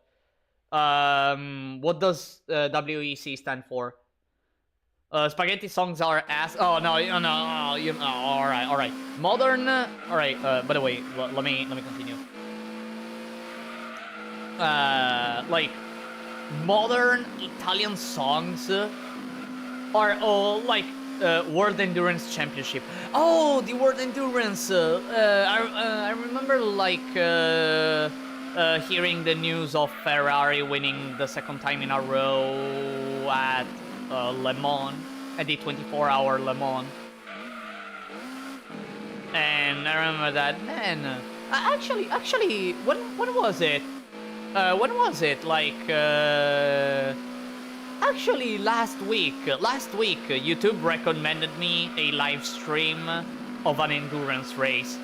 If I remember correctly, like they stream it, they stream it live. There are some channels who stream it live, and it's pretty popular. If I remember correctly, I remember seeing like 5,000 spectators, 5,000 concurrent spectators, stuff like that. Like, it's followed quite a lot, at least. If I have to consider YouTube standards.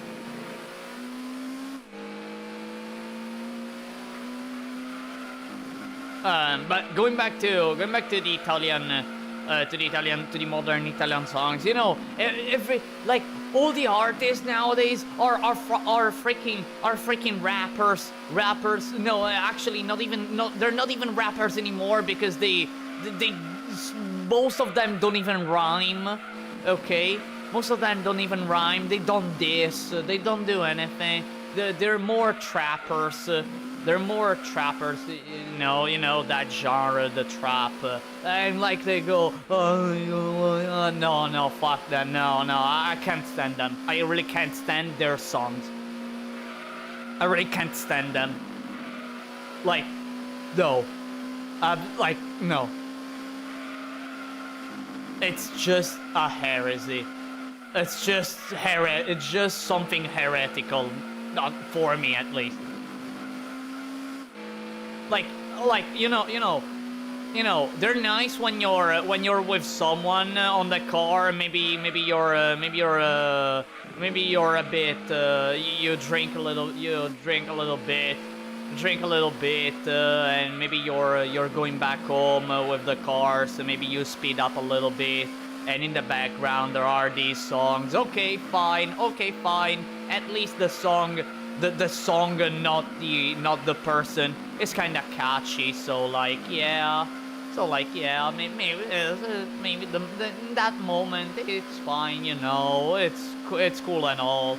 But when you have to select a song, no, how can people stand all that? How can people stand those songs? I can't fathom that. I really can't fathom it.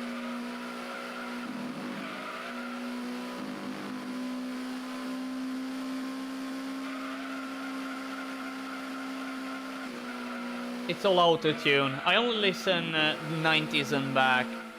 You know, alright, so, like when it comes to music, I don't go anymore for I don't go anymore for even old songs as I am too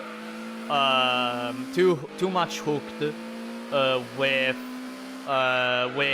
video game hosts. Like seriously, video game hosts are so great. At least for me, I really find them super enjoyable, as also I am a person who prefers listening the instruments rather than the voice and everything. Not that I don't like hearing a singer. More like I am more for instruments only. Although I really do enjoy singers when the song is really fantastic. If I really have to go back with artists of previous eras, you know, I go for the 80s. I tend to go for the 80s. Actually, like it was more a meme than ever. YouTube recommended me out of nowhere Take On Me of the Aha, and I was like, oh, you know, Take On Me, oh no, let's put the song, and I was singing along, and I was like, those little moments and everything. Like I enjoy quite a lot of I enjoy a lot of genres. There are some that while there are some songs that I may enjoy, I don't tend to enjoy too much, or at least, or maybe they become too repetitive. One case is Daft Punk. Like I have almost all Daft Punk's albums. The only exception is their third album. I don't have it yet. I don't even know if I'm gonna get it. And whenever I listen Homework, their first album,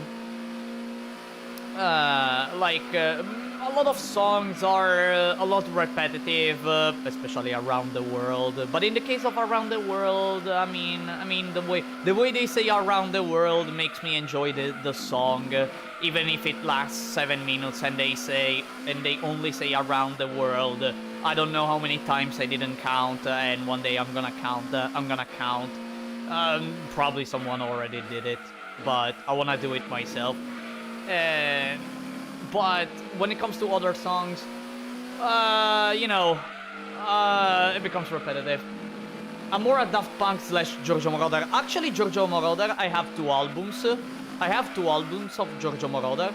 I have E equals MC square and From Here to Eternity. I have those two albums that. They're incredible. Honestly, they're incredible, and I discovered them. And by the way, the way I discovered Georgia, so it was kind of weird, my journey, because I started with Daft Punk. Then before it became a meme, I started listening.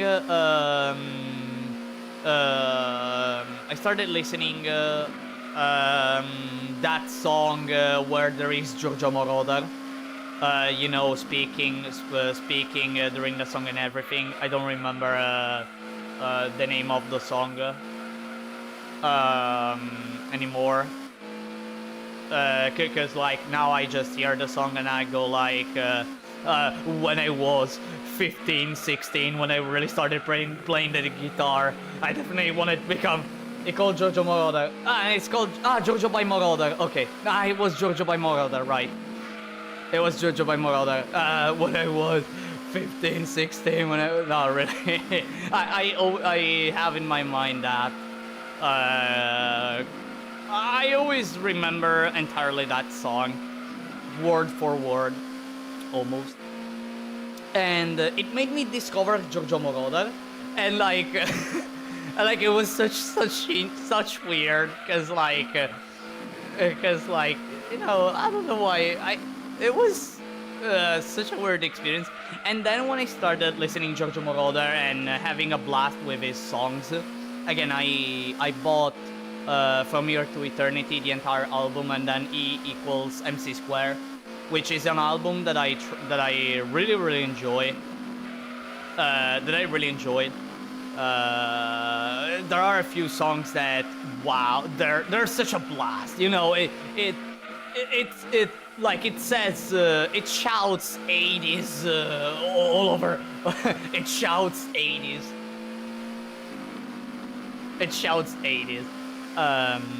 And then after Giorgio Moroder, I remember like on some YouTube videos of some Giorgio Moroder songs, I heard about Kraftwerks. I heard about Kraftwerks and the fact that they were the pioneers of this genre and everything. And I was like, alright, Kraftwerks, okay, let me try listen some of their songs, and then I started listening their songs, and I got hooked. I got hooked so much by Kraftwerk.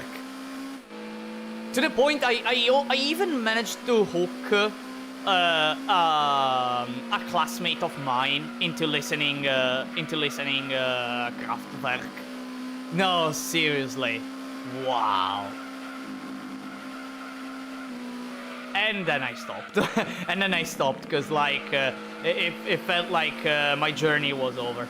Felt like my journey was over. I was fine with it. And all. But you know, I'm pretty open to maybe listen to find some other artists. My problem is that I don't have. It's all about time. I wanna dedicate. Whenever I want to do something, I always wanna dedicate time and a lot of time into the thing I want to do. And like, if I see that I have 30 minutes where I can search, I go like, no, it's not enough. It's not enough time. I have to spend hours and hours doing it.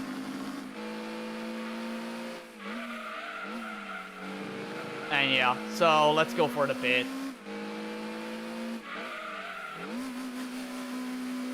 Have you watched the Daft Punk anime? I haven't watched well, how was it called? Interstellar 222, something like that.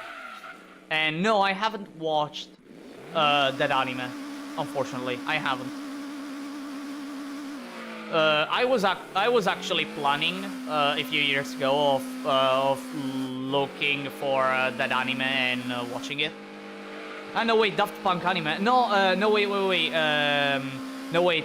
I was talking about the movie where they that was also the reason why they made their second album. I don't know if it's the one you're referring to. But yeah, I was referring to that one. Again, I was planning of watching it, but I came to learn that in life, there's so many things you can do, but you don't have time. Like one does not have time, and I made the worst mistakes. I made the worst mistake I could have ever possibly done. Don't tell me the run is doomed. Don't tell me the run is doomed. Don't tell me this endurance race is doomed because of this.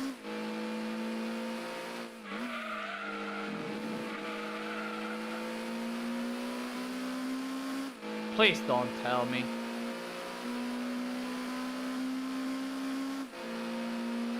The GT1 is behind me.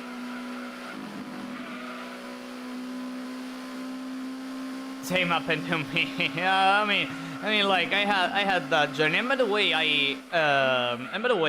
when Giorgio by Moroder became a meme, with his phrase, "My name is Giovanni Giorgio, but everyone calls me Giorgio." You know, that meme that was pretty popular a few years ago. Like, I was years ahead of everyone. I was years ahead of everyone. I remember like knowing about that stuff for 2 years, and when it became a meme, I was like, I freaking knew it.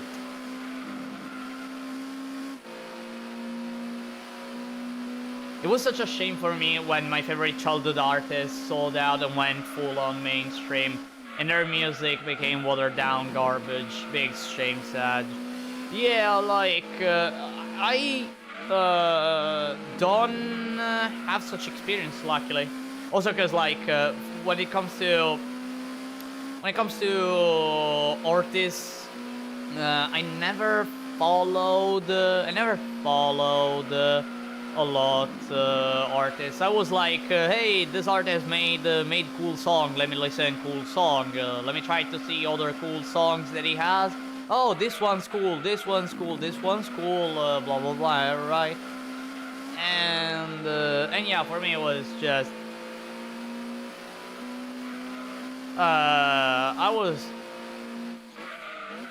I didn't have such experience. Maybe like honestly, no, actually with actually I had a sort of feeling with Linkin Park. Not gonna lie, with Linkin Park I had a sort of feeling, a similar feeling. Like always listen to Linkin Park albums, like. Meteora, and especially Meteora, because like it was the album. For me, it was the album of all time. I remember playing Nostale in elementary school. If you don't know what Nostale what Nostale is, it's an MMORPG with anime style. Yada yada, old MMORPG. It was pretty cool back then, and I remember like playing that game while listening to Linkin Park. Especially, I don't remember the name of the song in that. The song I was constantly listening while playing Nostale. It was. Oh man, I don't remember. No, really, I don't remember. But yeah, and when one of my friends, and after many years, one friend of mine, fan of Linkin Park's, made me listen the latest Linkin Park album. I think the latest with the singer who passed away is such a it's so far away from what actually happened, but well, he before he went away, and I was listening those songs and I was like, what the fuck is this? I was like, what the fuck is this? Like, these aren't Linkin Park. Like, I don't know, I had this feeling, I had this feeling. And yeah, now there's the new singer in Linkin Park. I hope she will do good. I hope she does good. I really hope so. Not gonna lie, I really hope. I was pissed by that meme. I spent years trying to introduce my friend to Daft Punk, and now this meme does it in like a month. I get it. I get your sentiment. I totally get it. Unfortunately, what I learned is that people are. Especially nowadays, people are hooked by memes. People are so hooked by memes. Really. By the way, Lap 69 are too hooked to memes. And the only way to actually make someone...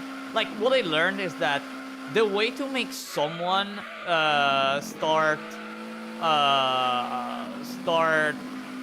approaching something you really want them to, maybe start appreciating or anything, is to showcasing them the thing you want to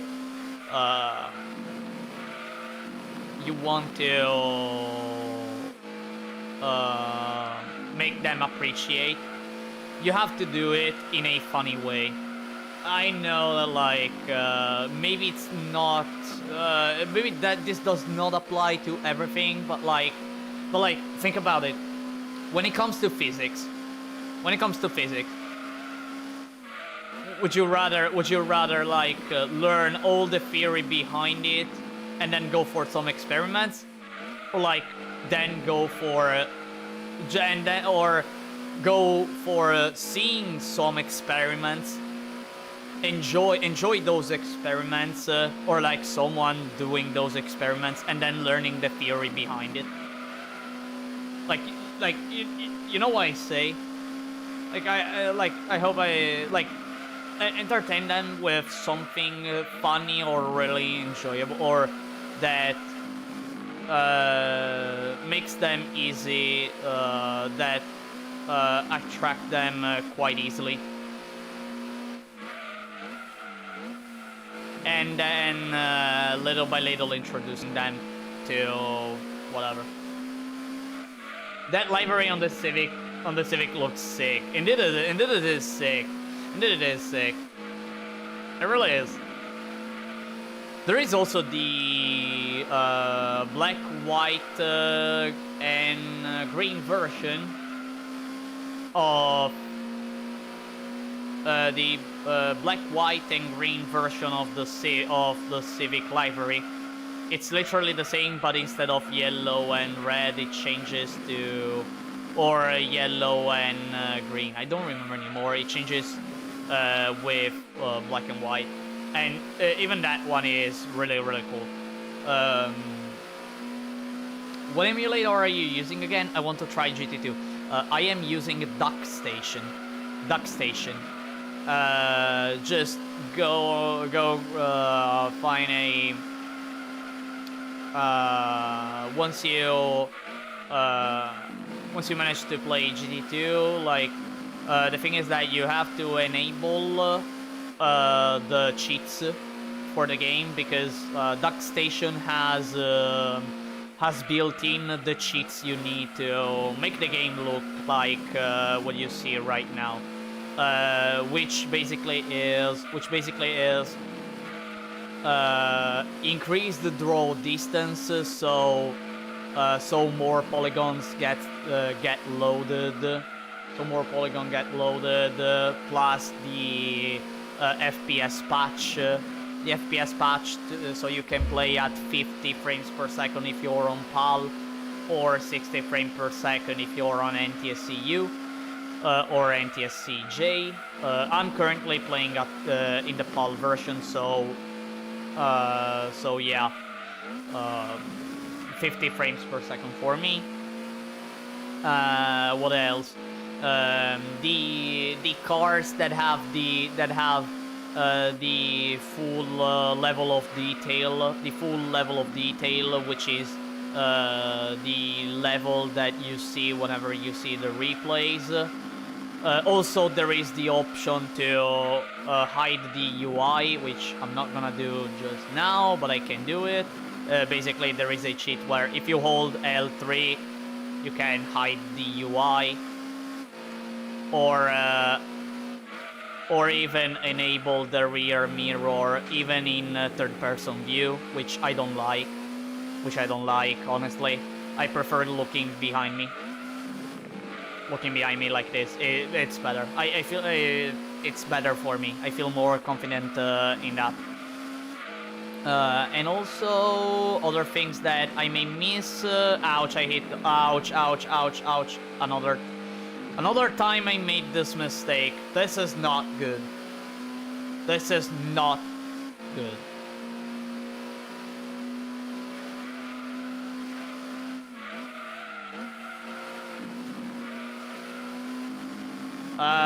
And also, well, if you wanna go for, it also has the the usual cheats, all trophies gold, infinite money, no timer moving, all those cheats. I don't use them. Those I don't go for those cheats unless I wanna, it's something I've already done. And just go and just use them for testing stuff and everything. I really don't like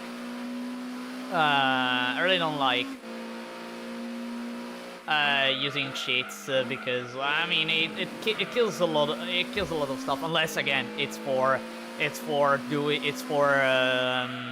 avoiding stuff that I've already done. Maybe takes a lot of time and effort, and already doing it once, it's already enough gold medals in license tests.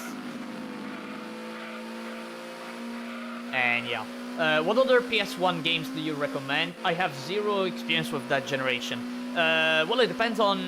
Well, I mean, it always depends on what kind of genres you enjoy a lot. And yeah, I can help. I guess that racing games are also one of those genres. So, well, there's Gran Turismo 2. If you want, there's also Gran Turismo 1. Your choice. Racing PS1 racing games. Oh dear. PS1 racing games. Let me think. There is Wipeout. Which is a pretty nice futuristic racing game. That it's really nice. I never played that game, but Wipeout is known to be such a nice game. I played Wipeout Omega Collection for PS4, and I really enjoyed the game. I really enjoyed it, and it all started with the PS1 game of Wipeout. I know it's fantastic. Other games with racing games, I guess Colin McRae Rally. If you wanna go for some rally games, Colin McRae. It's a nice rally game, if not the best rally game. If you wanna go for other genres, you can't go wrong. Oh, Ridge Racer Type 4. Oh dang, I'm a Ridge Racer player and I was forgetting Ridge Racer Type 4. Man, thanks Dash for suggesting it and making me remember Ridge Racer Type 4. Man, I'm a Ridge Racer player and I forget about Ridge Racer Type 4. My goodness, such a player I am. Dang, Ridge Racer Type 4. The soundtrack of that game is awesome. Like really awesome. If you don't want to go, and if you want to explore, and if you enjoy, if you decide to play Ridge Racer Type 4 and maybe want to explore more the Ridge Racer series, for the PS1, I can also suggest Rage Racer. Absolute banger of a game. Fantastic game. Really fantastic game. No, I guess Ridge Racer Revolution. Maybe it's too simple of a Ridge Racer. But still, Ridge Racer games are really great. They are really great. Okay, you know what? So lap 76. I have 10 laps. You know what? I know I have the Venturi right behind me, but I'm gonna do a crazy thing. You know, I'm gonna go for a crazy thing. I'm gonna pit now. I'm gonna pit in this lap. It's a gamble. But I hope it will work. I hope the gamble works. I am gambling so much. But I hope it will be worth. I really hope it will be worth.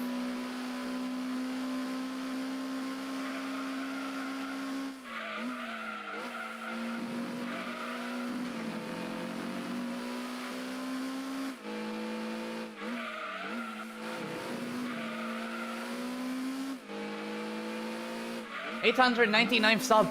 We've reached the 899. Wait, I wasn't looking. I wasn't looking at my subs. Have I reached 899? Thank you. Thank you so much. I'm so happy. I'm so happy. I'm so happy. I'm really glad that that you're enjoying that all of you are enjoying my content too. To the point you're subbing to my channel. Like really, I really appreciate. I mean, I'm just a gamer who plays video games and challenges himself. Now in this period, like, I am playing Gran Turismo 2 until I complete my journey on the challenge I am currently bringing right now. That is beating Gran Turismo 2 with all the cars that can do an entire run single-handedly. And this is the 9th run, and I have so far I found 23 cars who can do it. So we're almost at I'm almost at the middle of my journey, and there are so many cars. There are really so many cars, and if you're interested about the previous runs I did with the previous cars, I made the playlists. Of all the cars I used, and you can easily find them on my main page, on my YouTube channel page. Just scroll down like just one small rotation, and you're gonna find all the runs I did here in Gran Turismo 2. I'm also currently playing Gran Turismo 4. I'm going pretty slow, but like again, unfortunately I cannot stream every day. If I was able to stream every day, I would have absolutely. Like really. Let's go for that 1,000 king. And I still remember the promise I made for the 1,000 subs that I would have posted that upon reaching 1,000 subs I would have posted a photo of one of my cats. I still remember that. I still remember that promise. I'm not forgetting that. I may have a short memory, but for stuff like that I don't forget.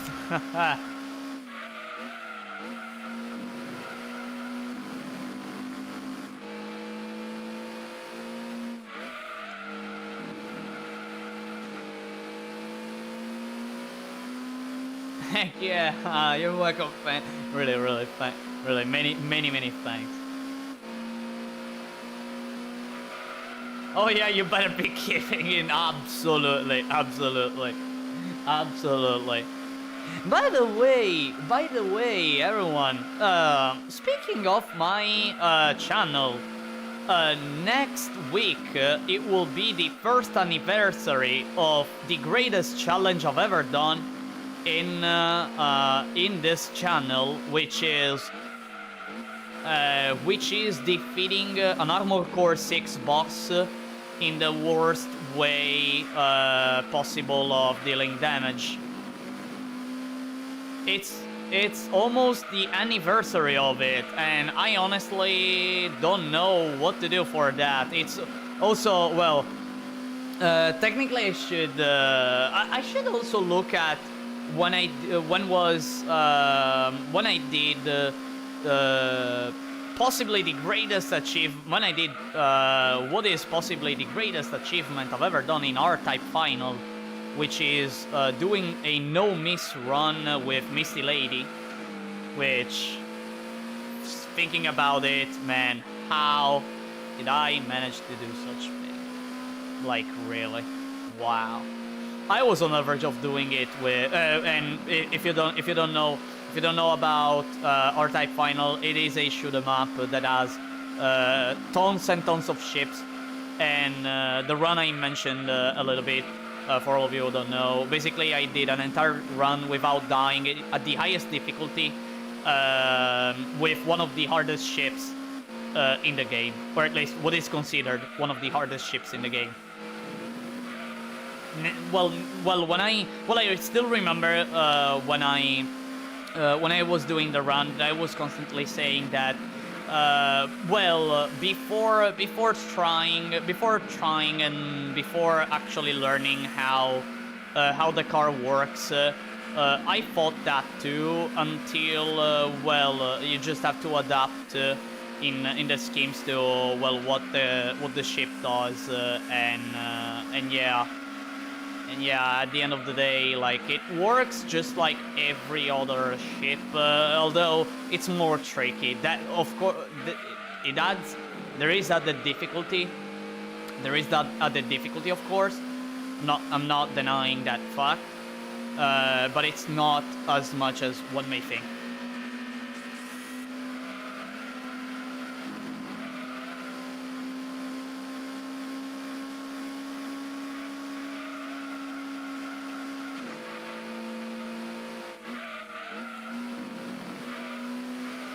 By the way, 9 minutes to go. 9 minutes to go, and my heart is a little bit racing, not gonna lie. Despite me knowing that in lap 84, the GT198 will pit,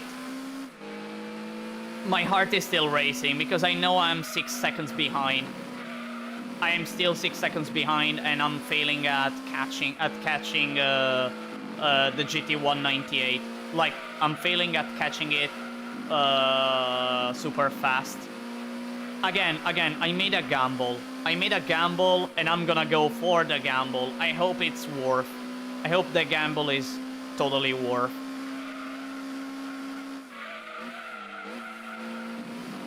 Criminal that you didn't get more recognition from the AC6 challenge. You know, unfortunately, the unfortunate thing is that, or at least what I think is the unfortunate thing is that back then the channel was growing thanks to Armored Core 6, and I'm really glad about it. Like, I am glad of everything I did on this channel, and I'm really glad of seeing for everything I've bringed so far. I am really glad that you, the audience, enjoy my content, despite not having big numbers. Like every one of you, means a lot to me. I mean, I started this challenge with some R-Type final content that was just meant to showcase technical stuff in R-Type final. Well, not too technical, just how to do this, how to do that, and everything. And here I am bringing a bit of content. I'm really happy of everything. And again, the fact that the thing that stopped my channel a bit was the year of absence I did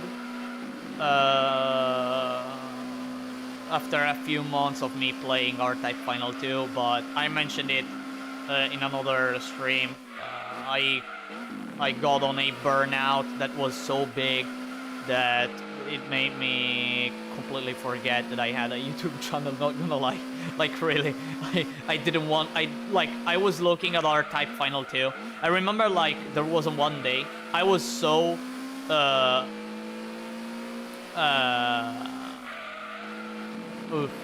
what was the word again?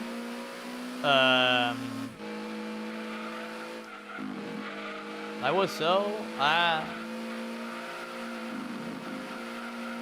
well, I was so done with R-Type Final 2 that I remember one day, offline, I opened the game, I stared at the main menu screen for 1 hour and a half without doing anything, and then I turned off my PlayStation.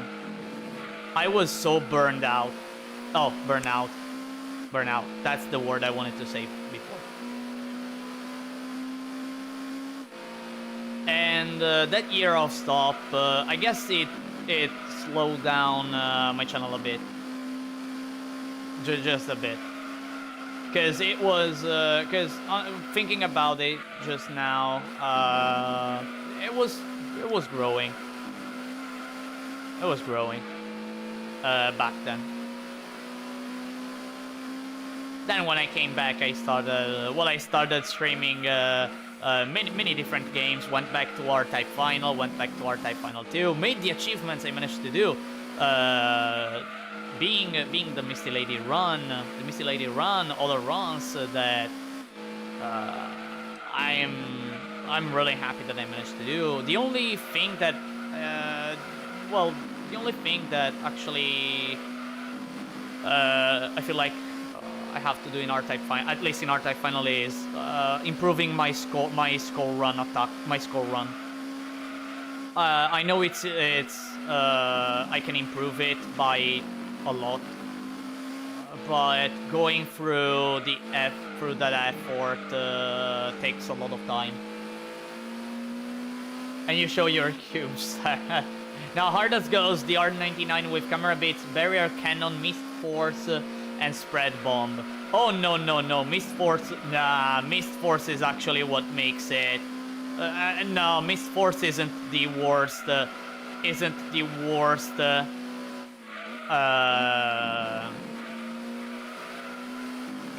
the worst force. And spread bomb. Spread bomb is actually good. Spread bomb is actually good. I'm not kidding. Yes, it is. Camera force. I gotta say camera force. You cannot deal you deal zero with camera force. You deal 0 damage whenever your force is clipping in your enemy inside the enemy, which makes super hard to defeat certain enemies in R-Typer, especially in stage 5 and stage FC. The little no stuff that I still remember. It also has It also has overall little damage. Mist Force has blue laser. Mist Force has blue laser that you can use in many ways, in many unique ways to deal an insane amount of damage. Whereas Camera Force 1 is just useless. It's just useless. Spread Bomb is actually good, by the way. Spread Bomb is good. It's niche, but the damage output is good. Overall, it's the worst. Don't get me wrong. Overall, it's the worst. But in its own niche uses, it's actually really way better than other missiles.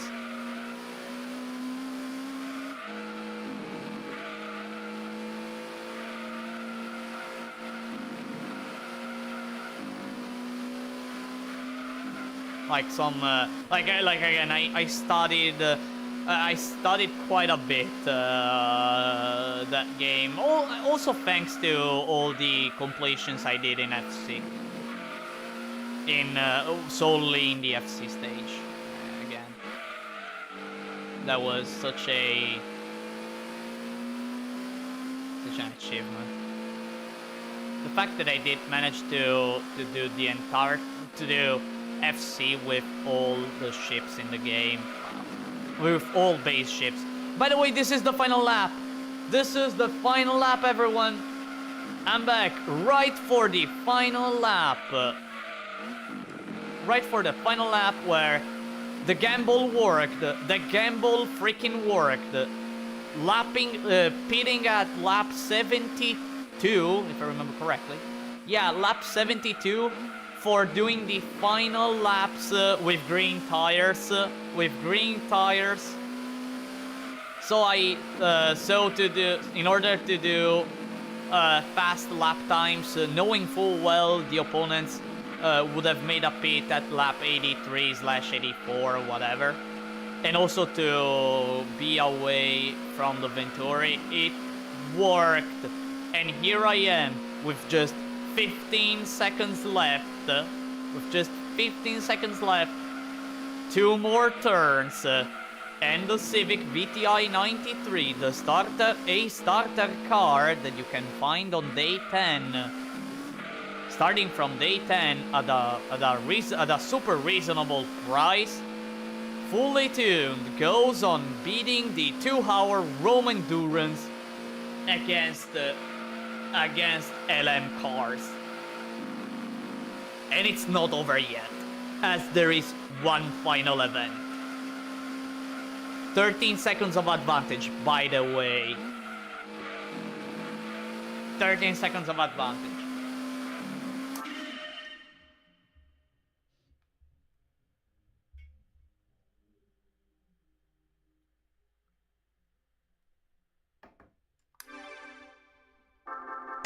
Boom.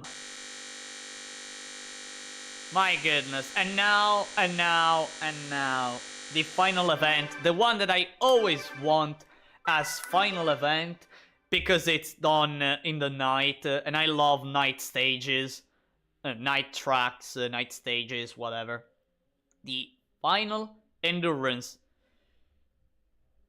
The SSR 5 50 laps endurance race. Again, against LM cars. And I honestly hope I'm gonna face the GT198 because it is because between the GT199 and the 98, the AI is a bit stronger with the 98 GT1. I really am not kidding. Like, seriously. It is better. Alright. It's time.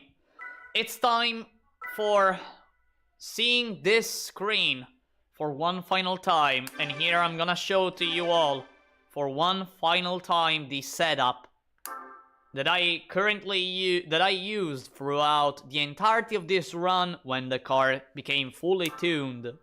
Spring rate 7595. Ride height as always, front minimum, rear maximum for insane acceleration. Damper bound and rebound 5-1. Camber 0-0.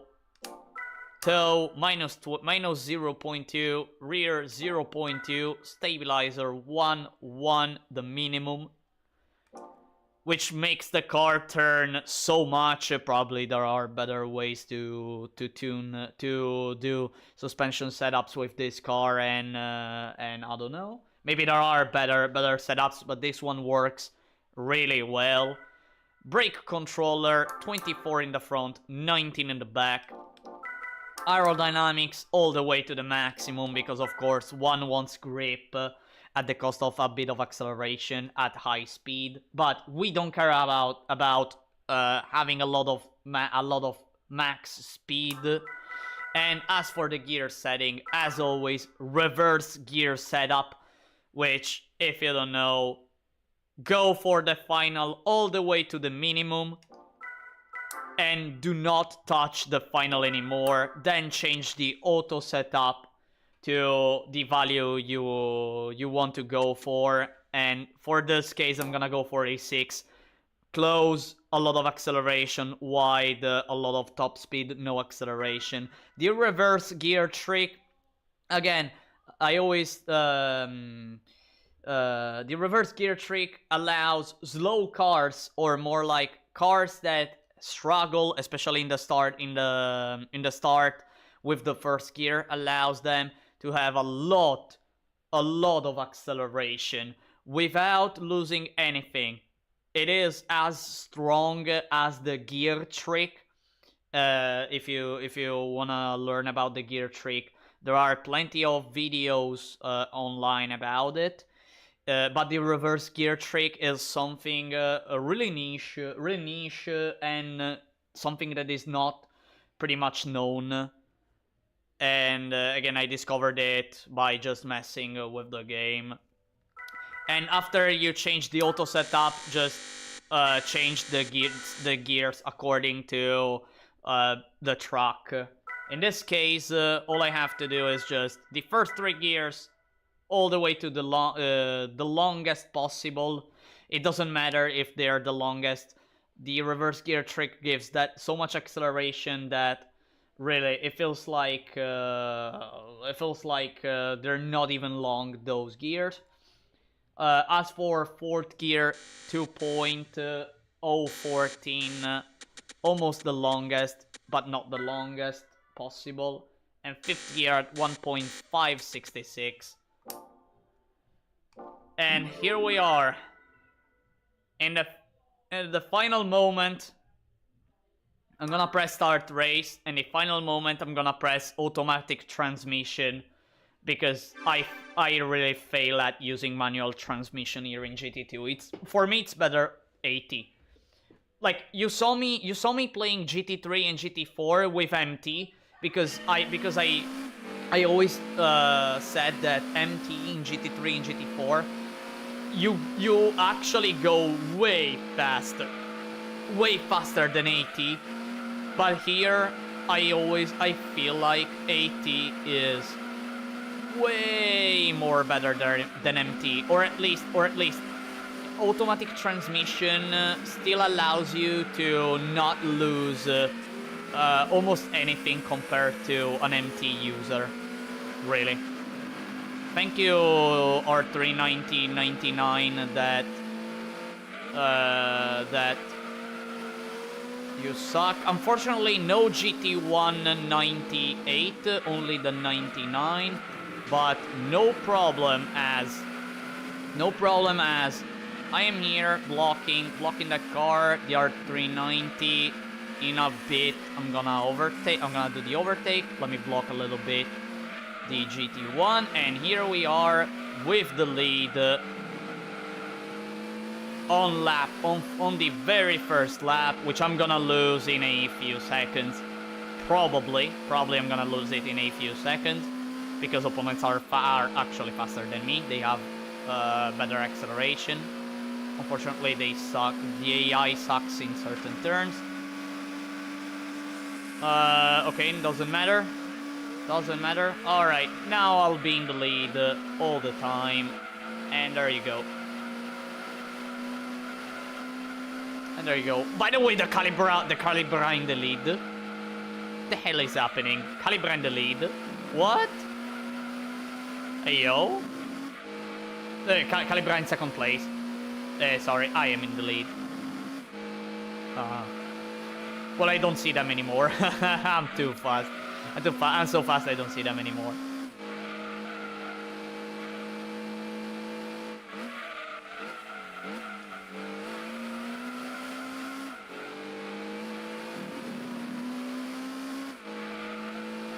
I spent months in trying to figure out a way to make this car fast. And here I am on the final event. And by the way, I spent months offline trying to find a setup, various setups to make this car good without finding a way. And here I am. Doing the final race of this run with the Civic VTi 93, which again, it's a starter car. And I think that as of now, it's the starter car with the least amount of horsepower. By the way, so this car has quite of an achievement here, eh? It has quite of an achievement. I have to look again at all the cars I use. But I think it is the starter car with the least amount of horsepower.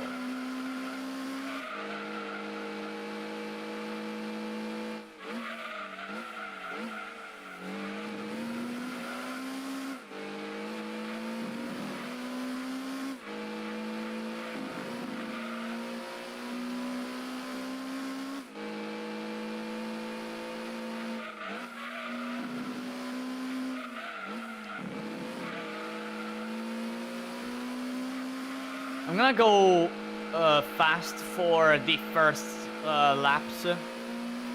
I'm gonna try to go as fast as possible, and I tell you the reason why. it's quite simple. So the car. Oh, by the way, I'm gonna do a pit stop on lap 20. First and foremost, I'm gonna do a pit stop either on lap 20 or on lap 17. No, actually on lap. No, actually on lap 17. On lap 17. The reason is that I have to do 2 pit stops. Like, this car cannot do a 1 pit stop endurance here, as it can only last for 23 laps. The tires last for just 23 laps. And so I have to go for 2 pit stops. So instead of going for maybe a lap 23 and then a lap 46, I just go for lap 17 and lap 17. I'm gonna be almost constantly. With green tires. Probably I'm not gonna see even orange tires. And yeah.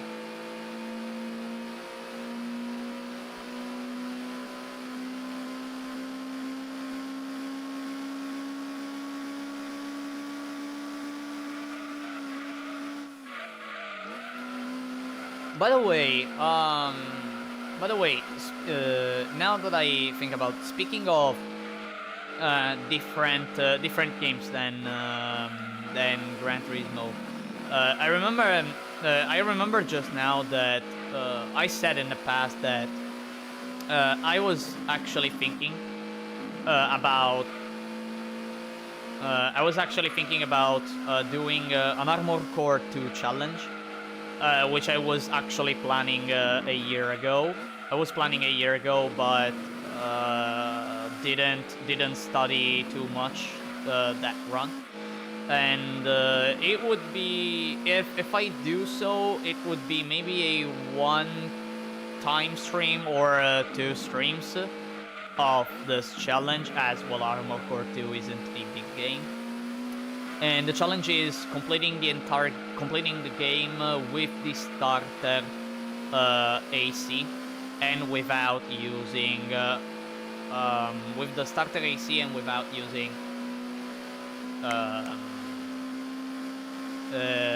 any cheat to make any internal cheat to make the mech better. And I was planning in doing it, but and I said in the past, probably like 2 months ago, that I was thinking about doing it. And actually, once I complete the Gran Turismo 4 run that I am doing alongside this Gran Turismo 2 run, the Gran Turismo 2 series I'm bringing. Maybe I'm gonna go for that stream. I still don't know though. So it's just a big question mark. Wow, you're still going. Today it's all about endurance races, and only going for the hardest ones. So Laguna Seca, Rome, which I completed 10 minutes ago, and now the final endurance race, the special stage Route 5 endurance race, again against LM cars, and this will be the end for the Civic run. Yeah, then it will be also the end of the stream, as today I plan to just go for this, as I don't think I have any more time for doing anything else. I think maybe if you wonder about something Gran Turismo 2 related, I may spend some time and just looking at what you want to know about, or anything like. I'm here. luckily I managed to gain some knowledge on this game by playing over and over and over. I mean, like so far since the moment I got back to this game, I spent combining the AFK time and playing time. I spent a total of almost 700 hours in this game, and I started streaming this game since April, I think. So yeah, so yeah, I have quite a lot of time. I have quite a lot of time. If you maybe wonder how to tune a specific car or anything, like I can help. I can provide. Like I can try to use my knowledge to provide some help. But remind me, cause these are the kind of stuff that like I say during the stream, like and then I totally forget about it. Like me just being me, forgetting about the stuff most of the stuff I say in the stream.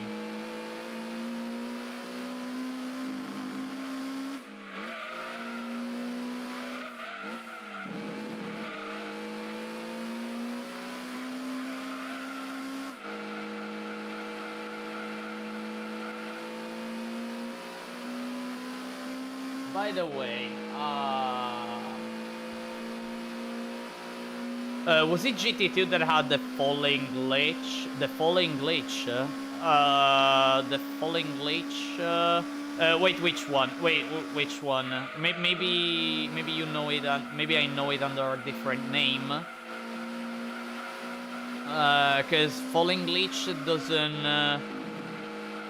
I don't remember any glitch called that way here in GT2. The only, and by the way, the only GT2 glitch I know about is the wheelie glitch, the one that makes the car fly and go at insane speed.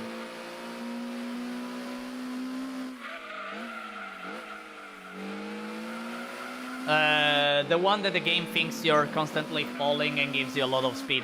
Ah, the ride-height technique. Yes, it's absolutely. I am actually using it in the Civic.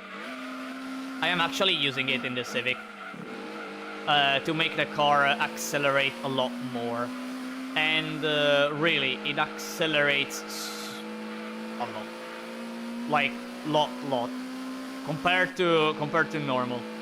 Yeah, it's GT2 with the ride. I call it the ride-height. I call it the ride-height technique, but well, technically it's a glitch. So many people say it in different names, as far as I know. And yeah, it's this game. And in all the runs I did, I used this technique because otherwise the car wouldn't have enough acceleration to do lap times. The lap times I need to beat the GTWC opponents, and the Civic is this case. It was the case with the Civic. It was the case with everyone, but like especially with cars that with the setups I used, they barely managed to get a win in this run. Like this technique really helped immensely. Like really. The Tomikai ZZS Coupe, especially Tomikai ZZS Coupe, and the Lotus Elise 190. Like those two cars, and the Peugeot 206 S16.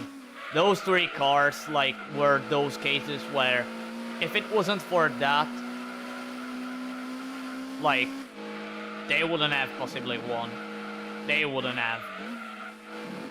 Like, at all. I'm not joking here.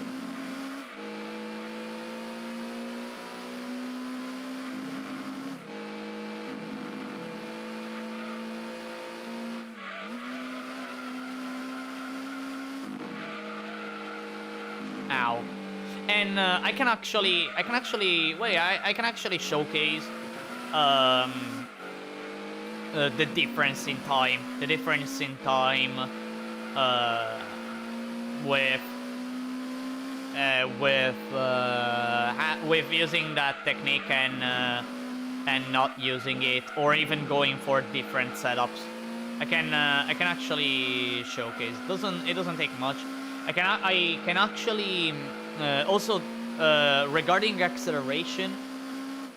I can provide you some knowledge about other stuff that can affect acceleration.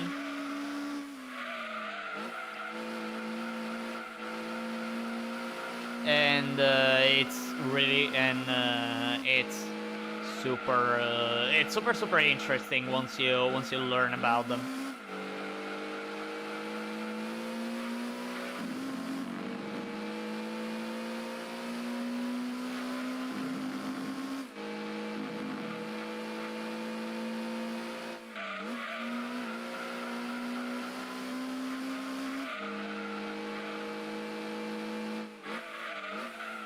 I want to play it again. I mean, GT. You know, once you see it happened to me too. Like, once you see GT2 content, it makes you want to play GT2. Like, it happened to me too. Like, I went back. Like, this game is one of my childhood games. Actually, one of the first ever games. One of the first video games I've ever played when I was 3 years old.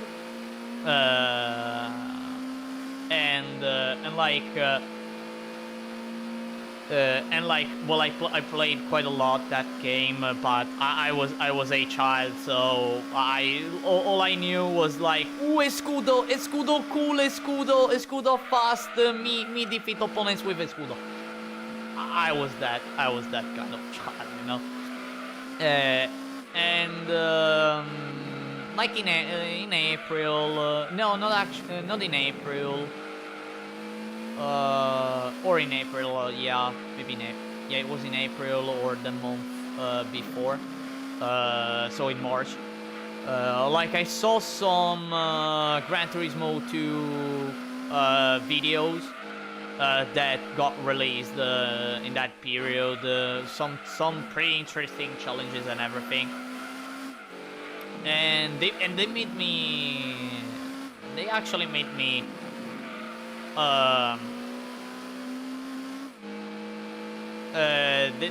they gave me the idea to go back and play Gran Turismo 2 and actually play it decently. Ouch, by the way. And actually play it in a decent way. In fact, I went for getting all golds here in GT2. I struggled a bit, but I got it. Plus, I sucked a lot. I tend to suck in simulation racing games. But here in GT2, which is quite a lot arcadey, plus it has a lot of stuff. That it makes it simulative, but it doesn't give that feeling too much. Like, little by little, I improved, and well, here I am. With this Honda Civic.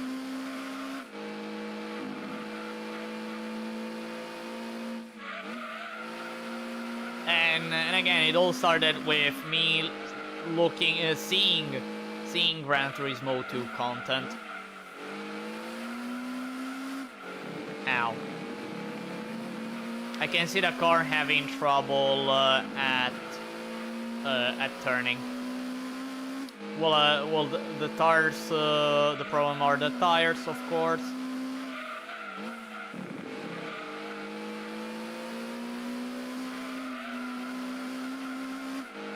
Do you stream any other stuff? Alright, so currently, no. Currently, I stream GT2 and GT4. Um, Last year, I was streaming Armored Core 6.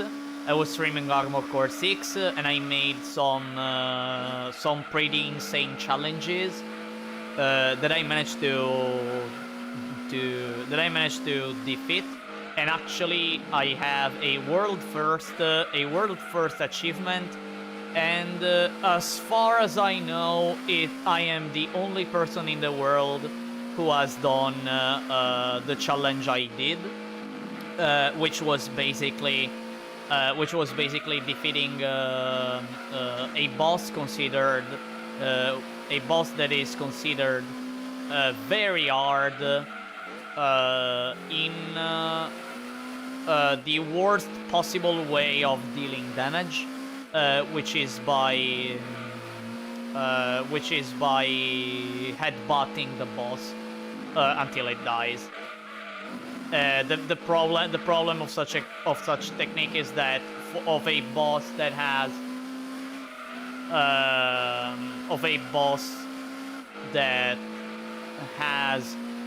35,000 HP per phase, so a total of 70,000 ish HP.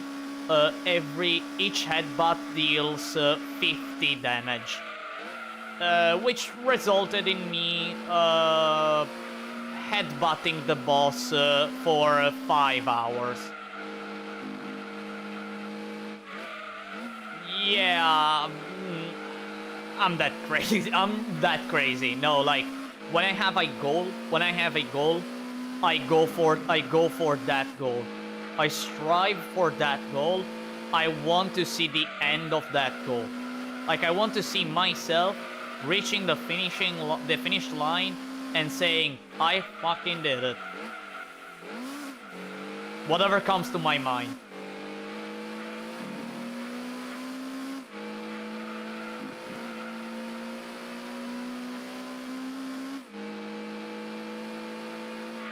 I miss streaming, but time. Yeah, I know, right? Like, even for me, especially in the weekdays.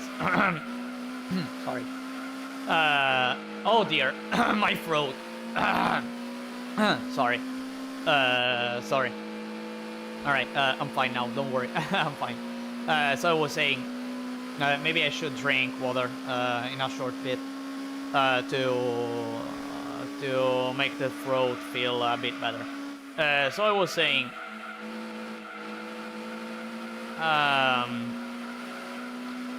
since I have a job. I work. I have, your average 8 hours work per 5 days. So when I go back home during the weekdays, I feel a lot tired. I really feel a lot tired, to the point that I don't like if I was able to, I would have streamed every single day, which I was doing for a period before getting this job, the job I have right now. But now with this job, it's already a lot that it's already a lot that I have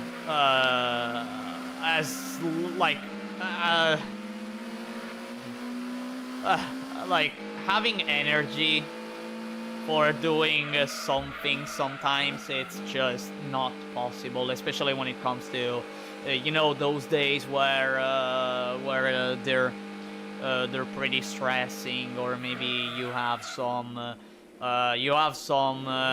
catch up work you have to do, or other stuff. It can be anything. You go back home. Luckily, I'm not far away from the workplace is not too far away from home. I mean, like, I'm 15 minutes away, so I don't have to travel a lot.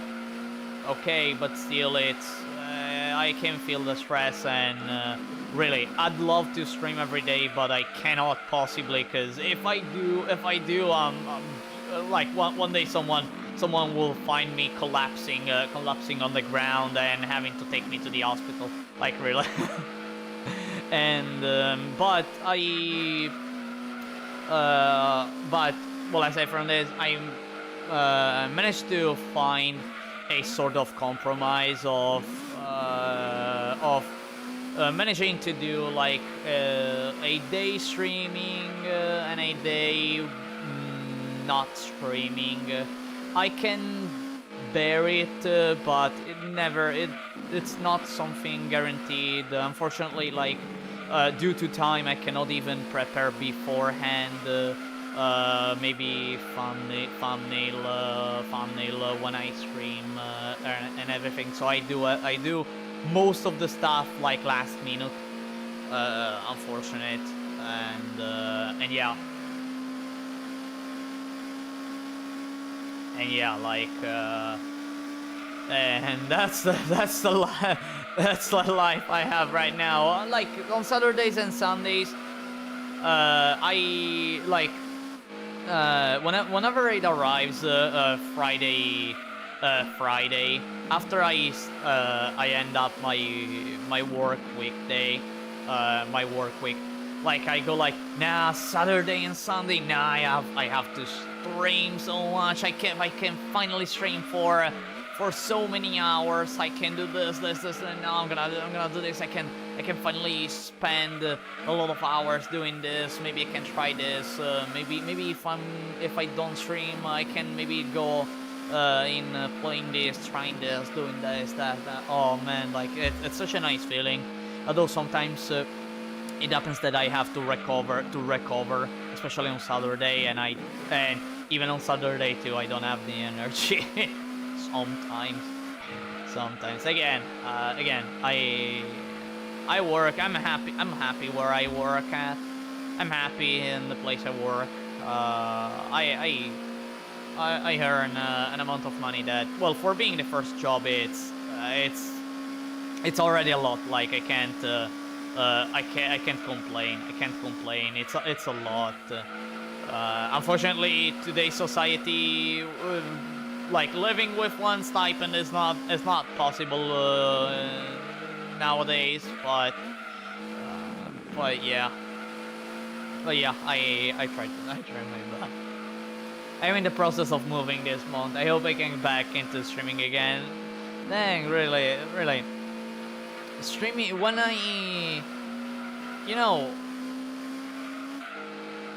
especially when I started this channel back in 2020, when I was doing the first videos, like I always felt the urge of making videos over videos, like because I was really enjoying so much, and I still am enjoying so much, like streaming a lot, streaming and everything. Like my dream job is actually being a streamer.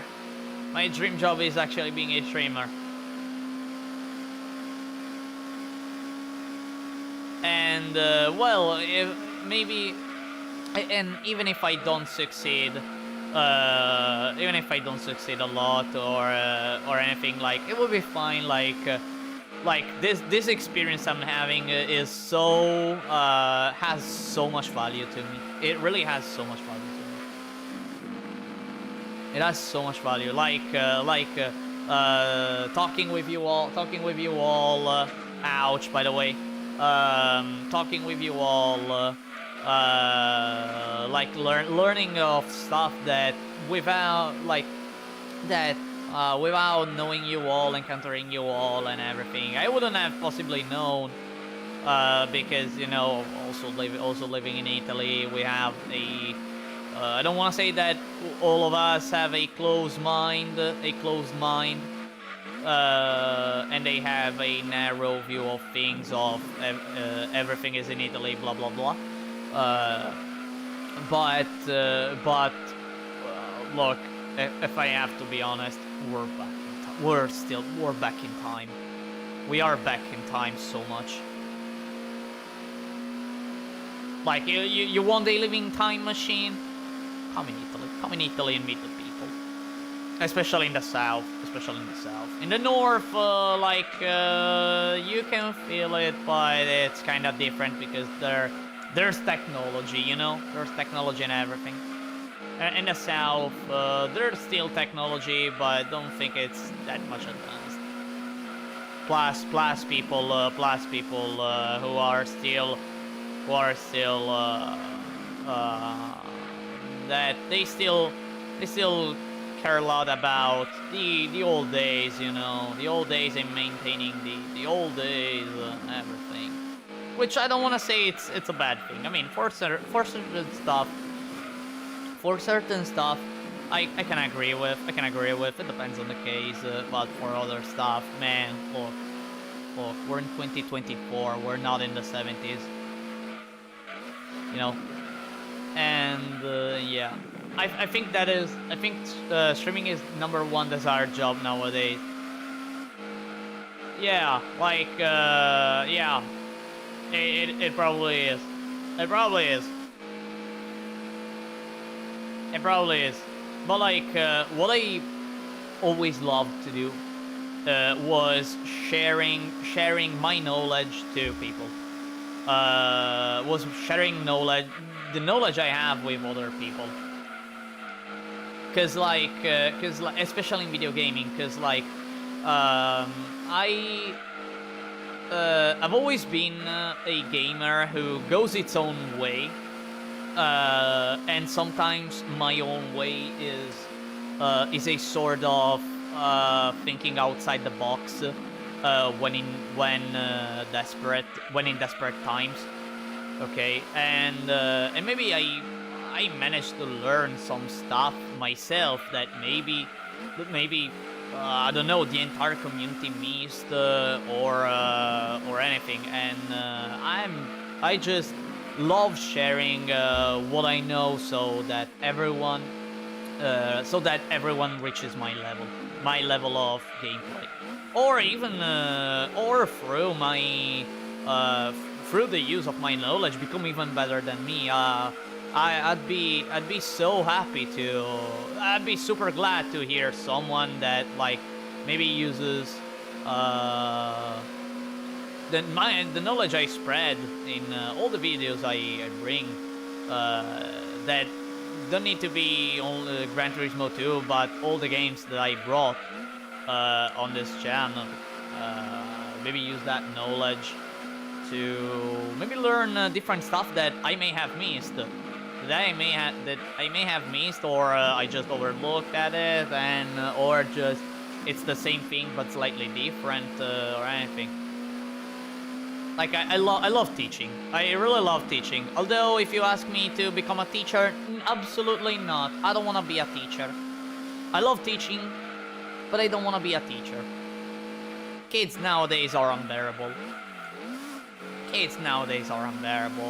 I can't. No, I can't stand them. I really can't.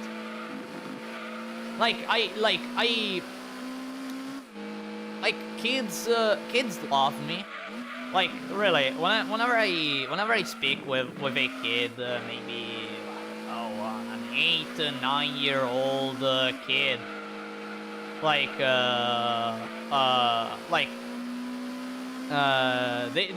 they are always the kids are always willing to maybe hey look at this, hey this that. No, they always talk to me pretty openly and always with a big smile. I don't know, I feel like I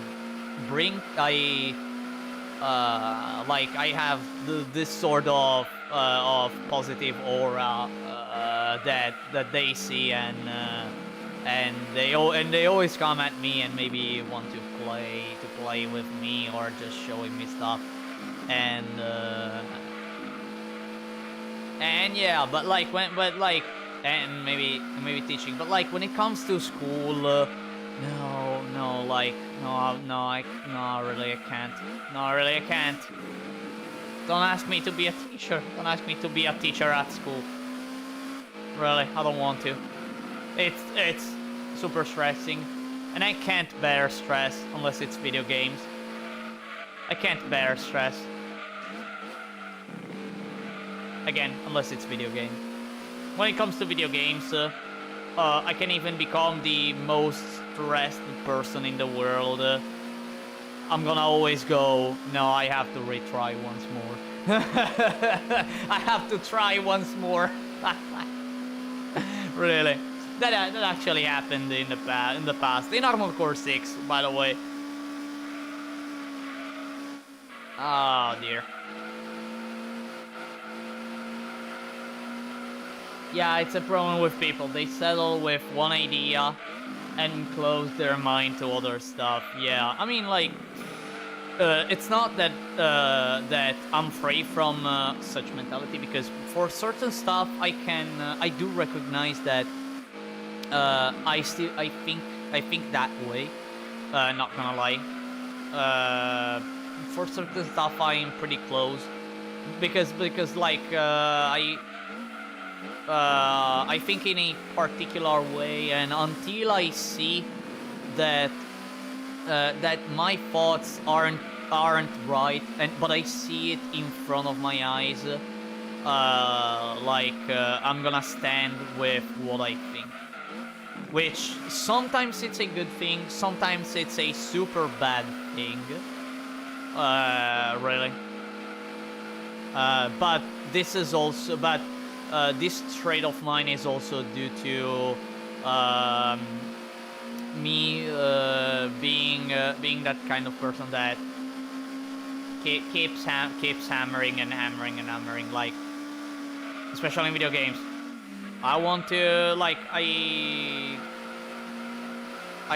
maybe figure out something until I may try to figure out something, a possible way to beat a boss. I'm gonna go for that idea until after many attempts I find that no, I can't do it that way. I need to find a different way. But it takes me hours to actually change my mind, or even like when normally it should take maybe a few attempts, because I believe too much in certain stuff, like in certain ways of doing stuff, or in certain methods or anything. What is your pit strategy? Aside from crashing on the walls like an idiot, pit stop strategy: pitting every 17 laps. Reason why: the car can last for 23 laps. At lap 23, the front left tire becomes red. The problem is that if I follow the 23 laps, I still have to do 2 laps. So I am going for a 2 pit strategy, but entering earlier at lap 17. I go for lap 17, so I distribute evenly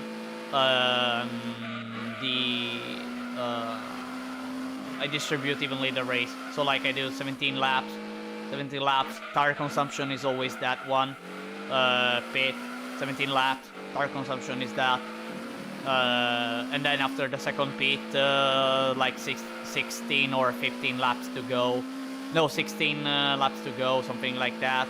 I do them, and I do the race without having to struggle of doing the laps perfectly. Like I don't have to struggle with the car becoming undrivable. That is all.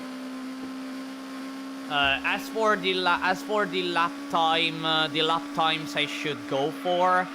The goal is to get at least a 1 minute 21 second of lap time, if not less. The car with green tires is able to land a 1:18, although I'm not I'm not playing perfect. I haven't played perfectly with green tires, so probably you're not gonna see a 118 unless I try to go for. But you can see I did a 119.4, and this gives me the ability to like go pretty far away from the opponents. Actually, I think I lapped everyone as of now. I think. I'm not sure though. I'm not sure, but I think I lapped everyone. No, wait. No, I'm gonna lap everyone by the end of... Ouch, by the way. By the end of the endurance. If only I stop crashing on the wall, on that wall. I just need to do that turn. I just need to do that turn a little bit slower. That's it. It's just that I'm used to do that turn at 110 kilometers per hour. With the Civic, I can actually try for that turn at 120 kilometers per hour. But like I have to be too precise for that. Stop bonking. I'm sorry. I really am. It's just that it's understeering so much. It's understeering so much, this car, now that it has yellow tires. That has piss yellow tires. You're waking the cubes there. Ah, dear. Alright, so in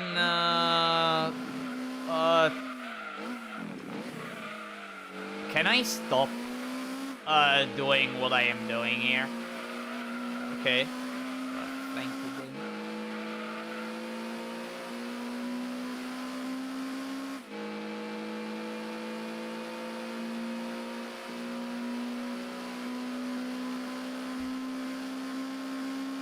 And by the way, I looked just now. I've reached the 900 subs. Woo! Yay! Thanks everyone. Thanks all of you. Again, I am really glad you enjoy my content to the point of subscribing to my channel. Really, I am really glad that you enjoy my content. And I hope, and I really hope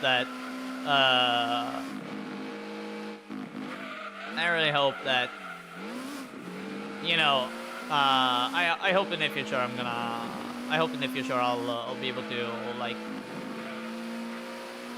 become slightly bit bigger. I mean, I don't have goals as of now. I'm just more like I wanna stream this. I stream this. And yeah, and just chill with you all.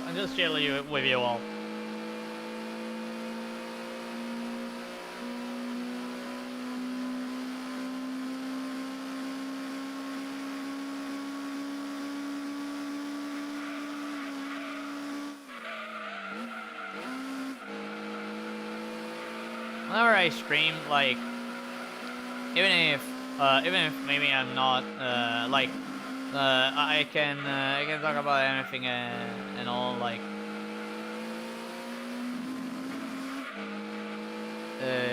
what was I saying? Oh yeah, whenever I stream,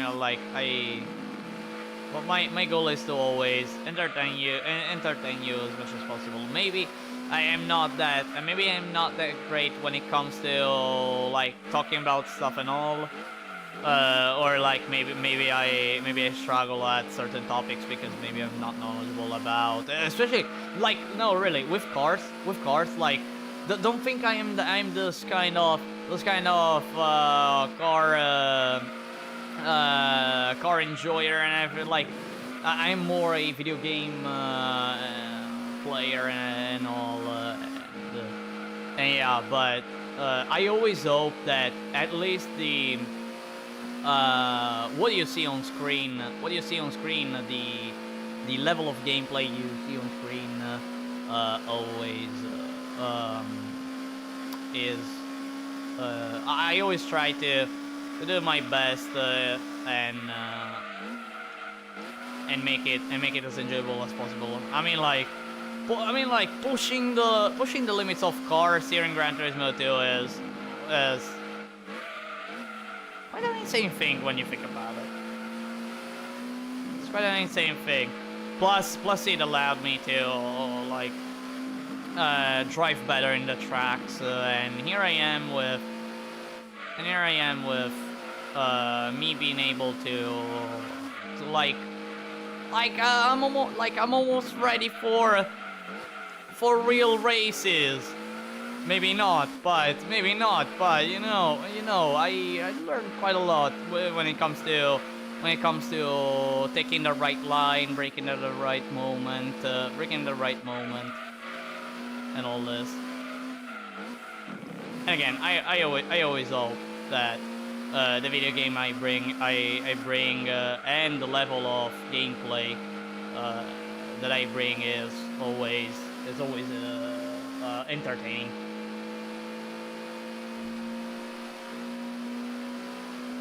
All right, time for another lap, and then I will go on doing the second and final pit stop.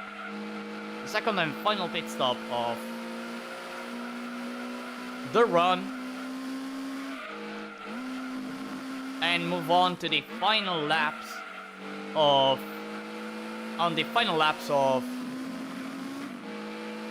the entire run, the final laps of the Civic run.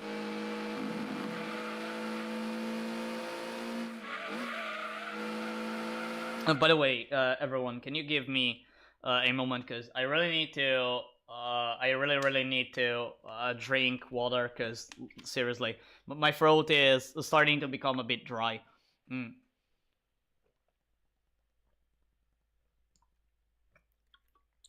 Much better. Much better. You know, I always feel like that whenever I speak in English, like my throat becomes dry way faster. You know, like really, it feels like it becomes dry way faster. I don't know why. Maybe it's because it's because of the fact that I'm speaking in a language that is not my mother tongue. I don't know.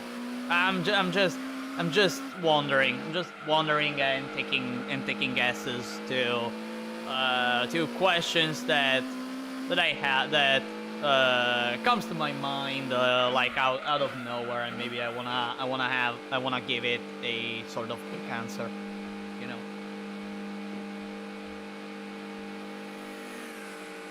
Alright, R390 is in front of me again. Too much time without saying Mamma Mia. No, but like, no. You know what happened to me one day? So, when I was learning once again English, which was in 2021, if I remember correctly, it's something like 2021, during the Euro stuff that I did. I remember consuming English content like crazy, and what I was always doing day and night, I still wasn't working, so I had the time of the whole world with me. And what I was doing was consuming English content, like reading out loud, becoming better. Pronunciation speaking, I was okay, but maybe some words I was pronouncing them the wrong way and everything. Like I remember writing down words that I knew nothing about, or I felt like I knew the meaning of it, but I wasn't too sure, so I was searching for on Cambridge Dictionary and searching for every possible meaning of that word. And I remember one particular day where it was a period of time I was playing Virtue's Last Reward. I was playing the Zero Escape series, and I was playing the second game, Virtue's Last Reward. And I remember playing that game for like the entire day. For the entire day, I remember like playing it for 6. I think playing the game plus me speaking in English and everything. I think I spent a total amount of 16 hours only in English, like speaking in English over and over and over and over, like reading stuff, thinking in English, talking in English, and everything. No, sorry, it wasn't. No, yeah, it was Virtue's Last Reward. Yeah, to the point that when I went to sleep, I dreamed in English. I literally made a dream full in English. And I was like, what the fuck? And I really was like, what? Eh?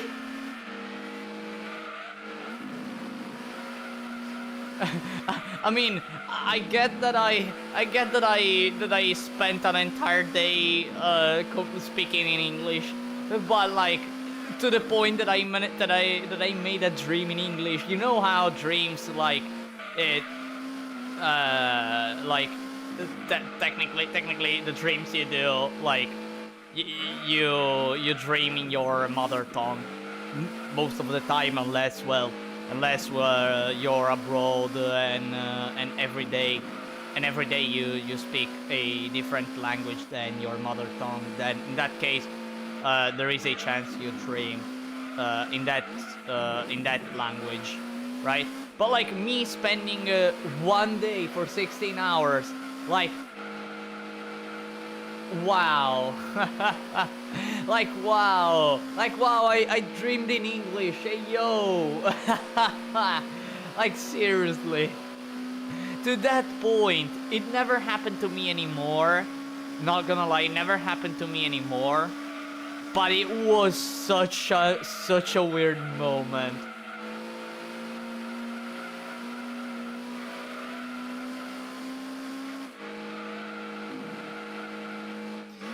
Again, when it comes to English, I just need the only thing I have to blame to myself is the lack of vocabulary I have right now, or at least I feel like I have a lack of vocabulary, and I just need to expand it. But oh boy, with what time?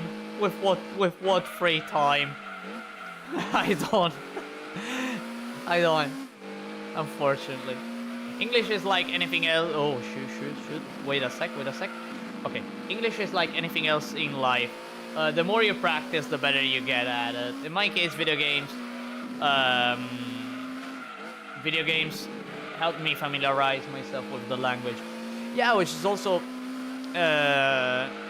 well, I had the lack of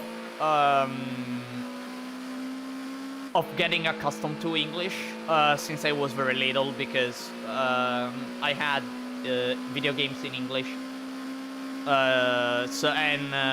And me being a child and wanting to understand that language without anyone teaching me. When I was little, I tried to figure out the meaning of certain words when I was little, and I actually managed to. It was hard, but I managed to a little bit. And again, elementary school and middle school, I had the lack of having nice profs. Unfortunately, in high school, I didn't have that same luck, and I let English rot. I let my English knowledge rot a bit. to the point I had to recover. I still had a nice pronunciation though. What everyone always told me is that I have I have an above average pronunciation when it comes, well, to comparing me with other Italians, and yeah, I had such a nice one, and maybe if I stumble upon a word, maybe I do not pronounce it well at first, but maybe I search it up, see that, oh, it's this, oh, so it should be said this, and that's it. And it's funny that some subjects that I mostly hear about in English, I struggle to avoid. I struggle a bit to talk about either in Spanish or Portuguese, and vice versa. Yeah, you know what is happening to me? To me, it's actually happening.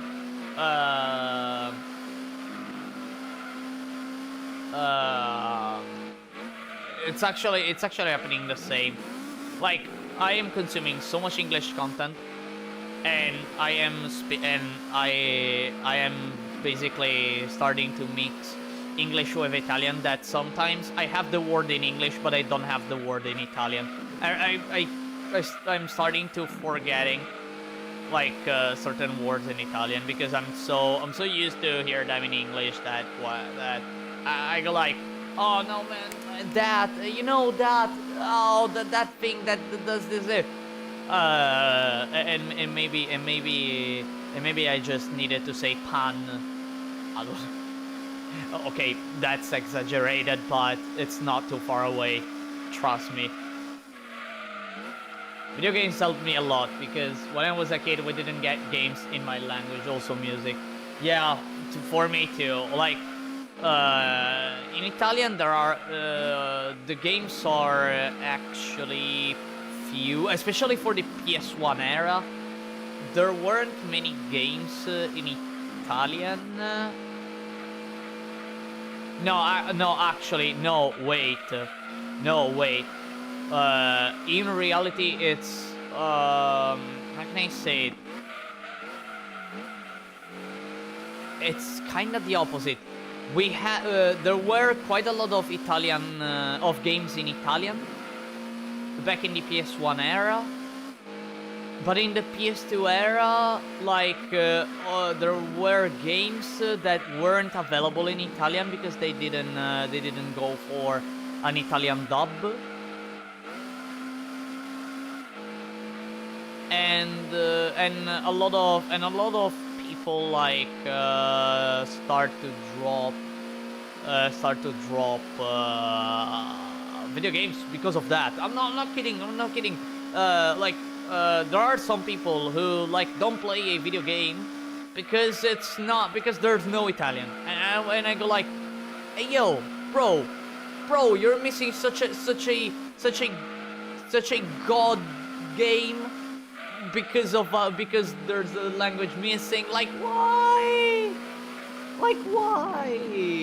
Hey yo, bro, you're missing Nier Automata because you don't have No, wait, no. The case of Nier Automata, there was Italian, but only written Italian. Localization is expensive. Yeah, I know it is expensive, but like sometimes people just don't get it. Sometimes people don't get it and drop a game because no Italian, mamma mia, me no playing the game. Me go prepare some spaghetti. Out of hunger. Yeah. Like what?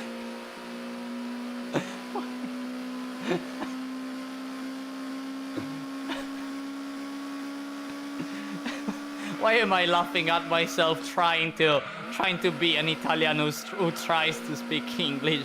Why am I giggling at myself? uh, uh, oh shit. Actually, a pretty nice example of um,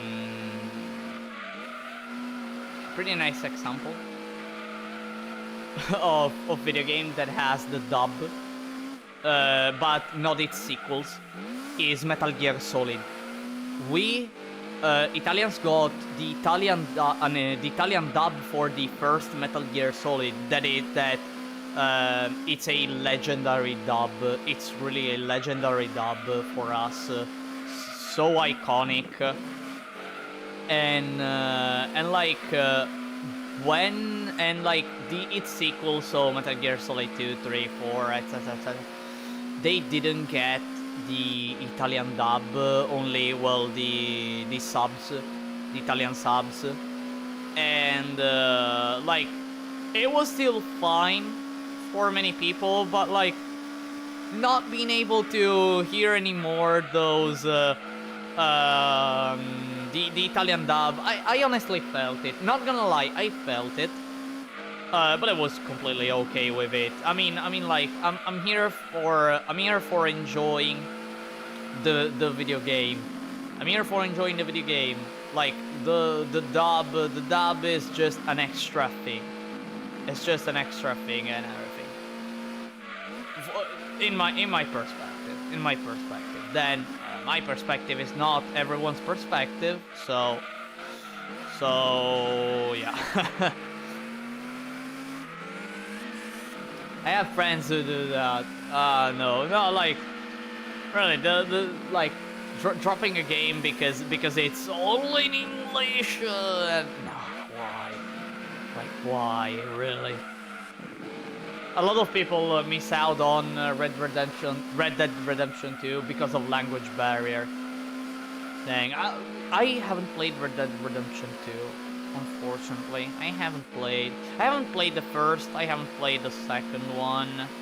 When it comes to big games, to like open world games that are also pretty massive, like there are very few the games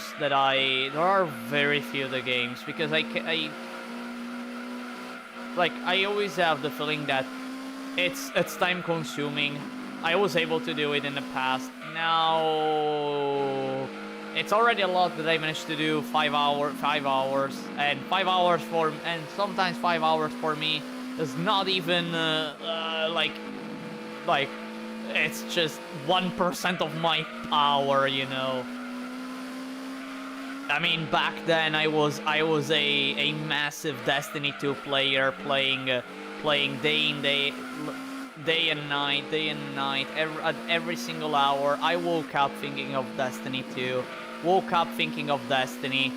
played Destiny, went to launch, speedrun launch, because there's the raid in Destiny. You have to do the raid in Destiny, you have to do activities, every day doing like more, at least 12 hours of gameplay.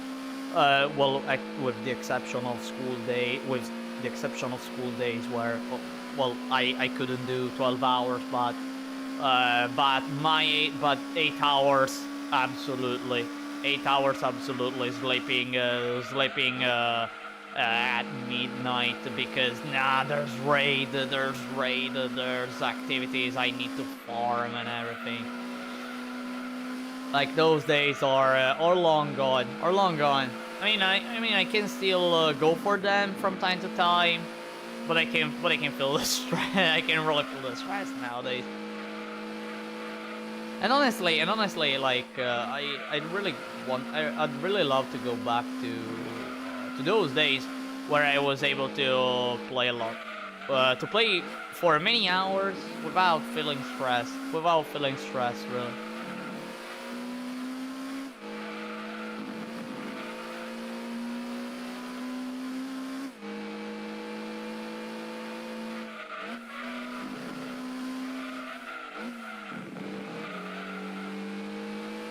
Almost done. It's almost over the endurance, by the way.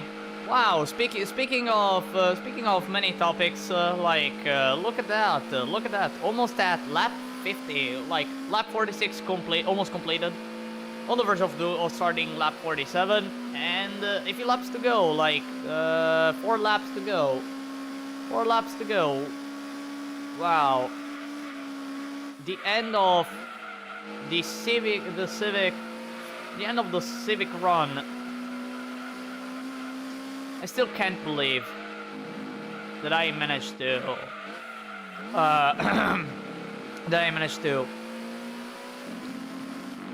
make this car able to beat the game. And by the way, of all the Civics that are present here in Gran Turismo 2, this is the starter Civic, has worse stats than other Civics, and it's the only Civic who can do this. Isn't that crazy? Isn't it crazy?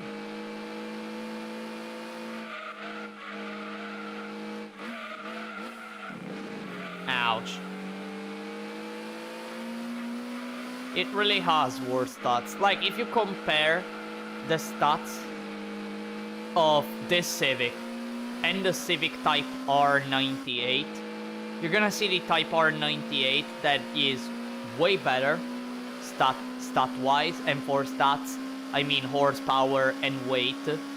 It weighs slightly more, the Civic Type R, but it has way more horsepower, and yet the only one who's able to beat Gran Turismo 2 single-handedly among the Civics is the VTi 93. At least upon testing over and over and over all the Civics. Fun fact for all of you who don't know, this Civic VTi 93, you can face it in the Super Touring car trophy here in Gran Turismo 2 as opponent. You can face it as opponent, and it is actually the strongest opponent you can face. It is the strongest opponent you can face in those 5 events. And I mean, that checks out.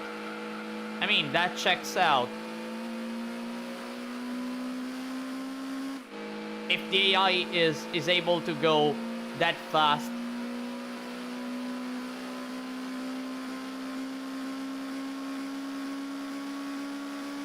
it is also able to go for 11 cars. Weird VTuber dropped you, I follow.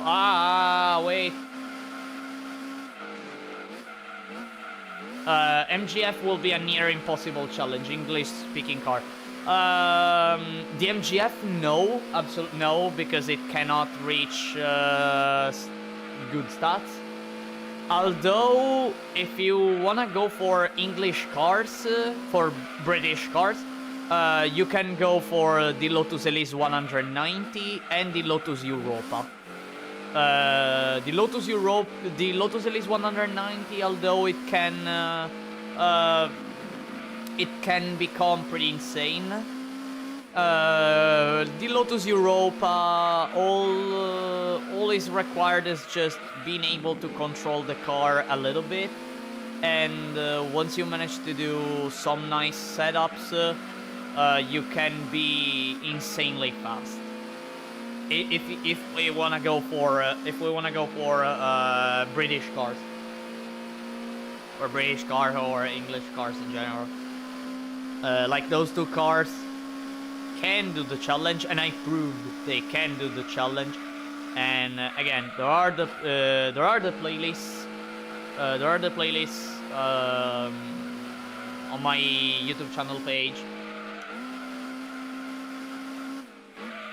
And so if you wanna see a run, I streamed every second of every run. Maybe not the tests I did offline, but I always made sure to show you all like the improvements that I managed to find offline that were mostly gear setups or sometimes suspension setups. I always made sure to show everything and showcase the improvements. White flag. One final sector. One final sector, everyone. And I will not, unfortunately, I will not be able to overtake the GT40. But here we are in the final straight. In the final straight of the final lap. I see the grid. I see the finish line. And the race is over. By the way, I didn't lap the Toyota GT1. But I wonder how many seconds of advantage. Were there any Jaguars in GT2? Can't remember. In the Gran Turismo 2 World Championship, you can face a Jaguar. I'm gonna actually show you all the Jaguars that are here in this game. By the way, 24 seconds of advantage. Really nice. By the way, seeing the Ford GT40 in 5th place, it's, oh man, what a bummer.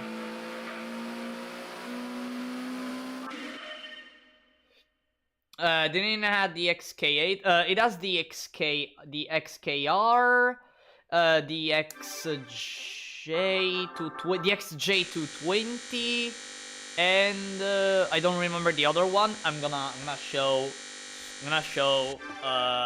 just now. So, by the way, there you go, everyone. The challenge is done. The run is done with the Civic. Incredible. The run is done with the Civic. It has done everything, and I'm gonna show to you all again.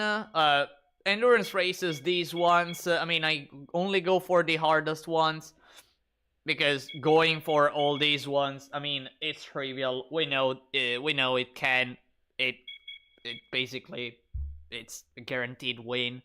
So yeah, in a short while, I'm gonna show all the other events. The only one that unfortunately didn't manage to win, and it's one of the few cars, I think it's the second instance where I don't manage to win that event in a run, is the test course event. Unfortunately. So here are all the Jaguars. There is the XJ, the XJR, the XJ Sport 3.2,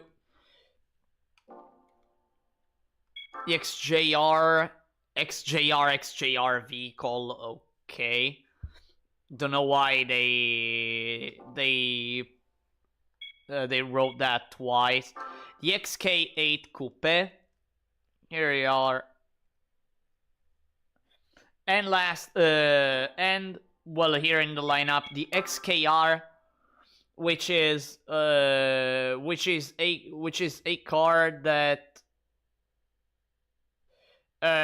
typically you face in some international events and can give you some trouble.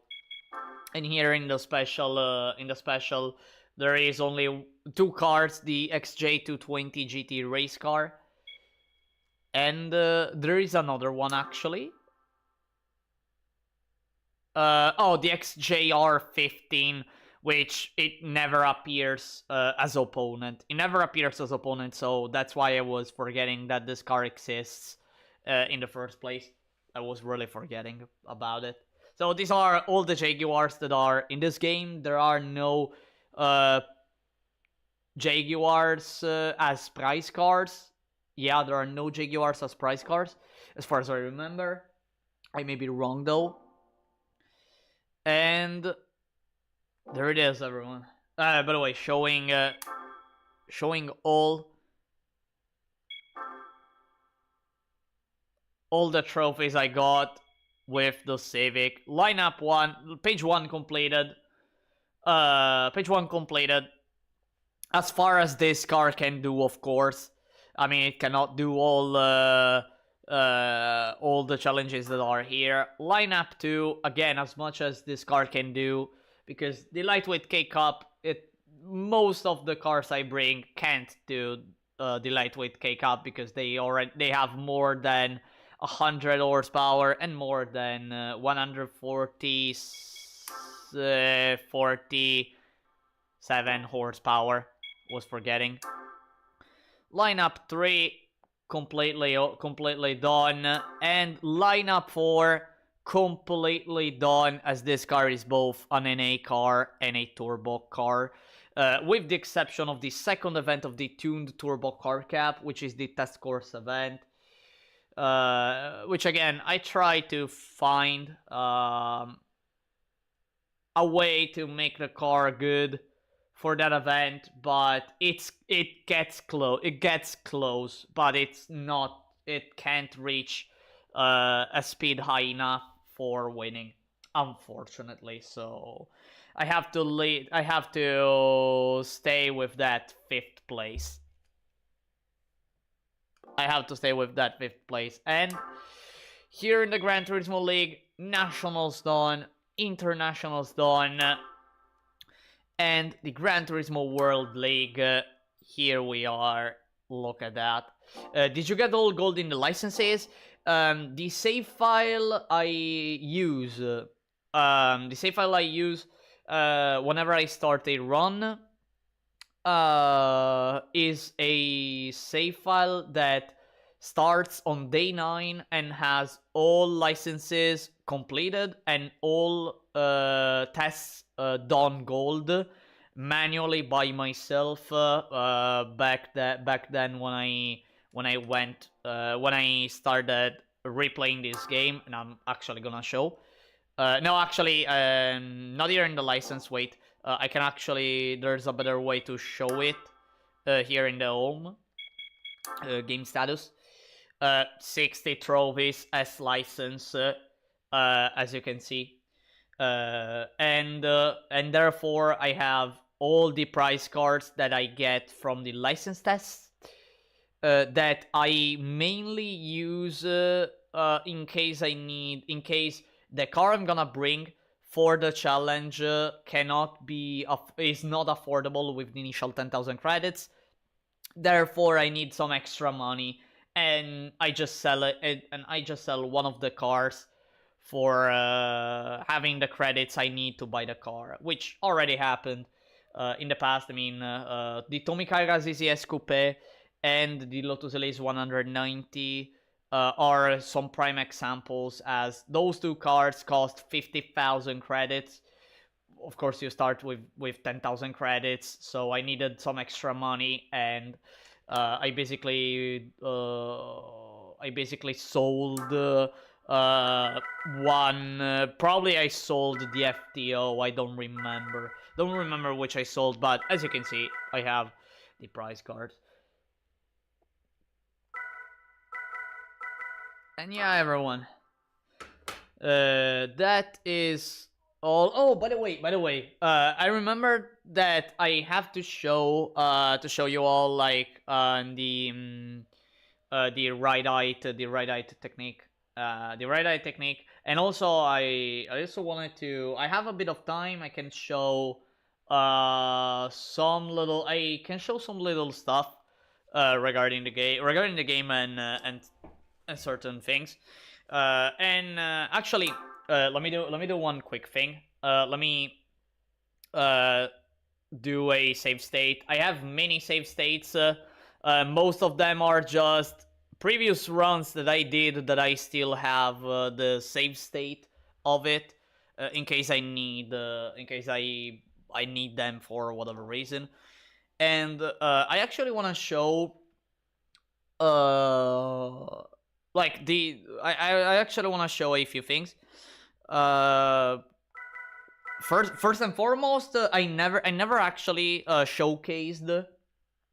I never actually showcased the difference between the gear trick and the reverse gear trick that I use for these challenges, and I want to show to you all the best example, the best example of the difference between gear trick and reverse gear trick, and for that I need to go to West City and buy a car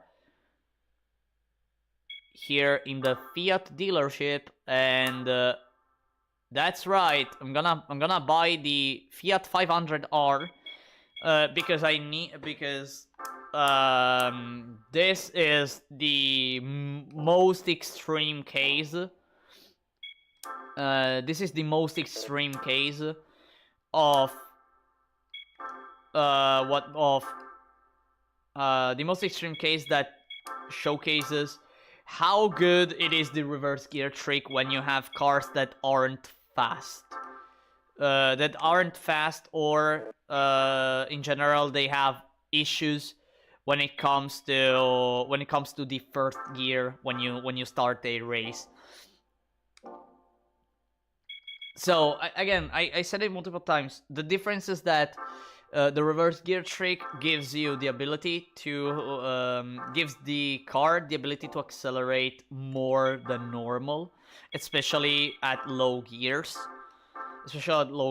And this helps primarily in, again, cars that are slow and heavyweight cars, which share the same problem. By the way, give me a moment as I'm gonna go and buy all the upgrades super quickly,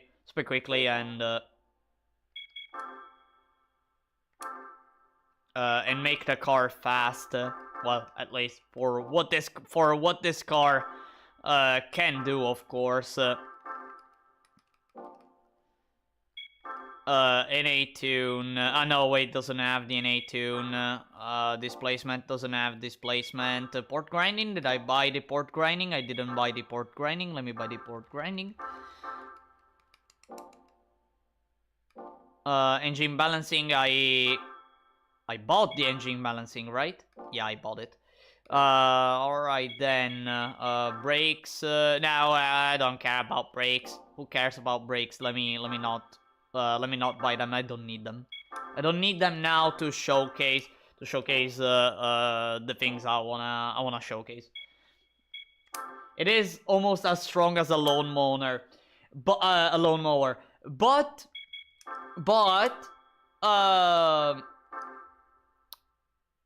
this car actually this car, the Subaru 360.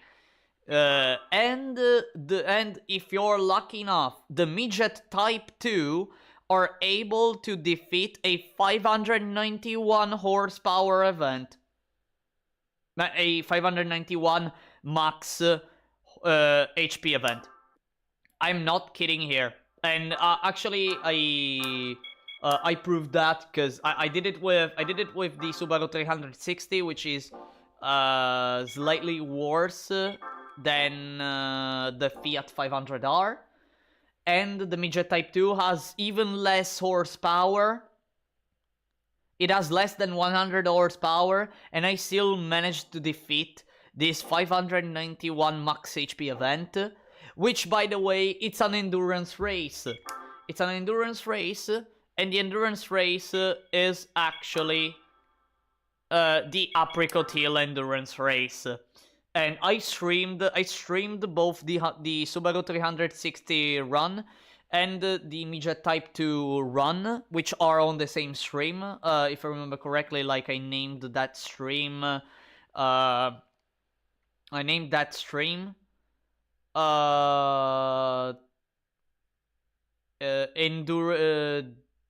Apricot Hill endurance race with a Subaru 360.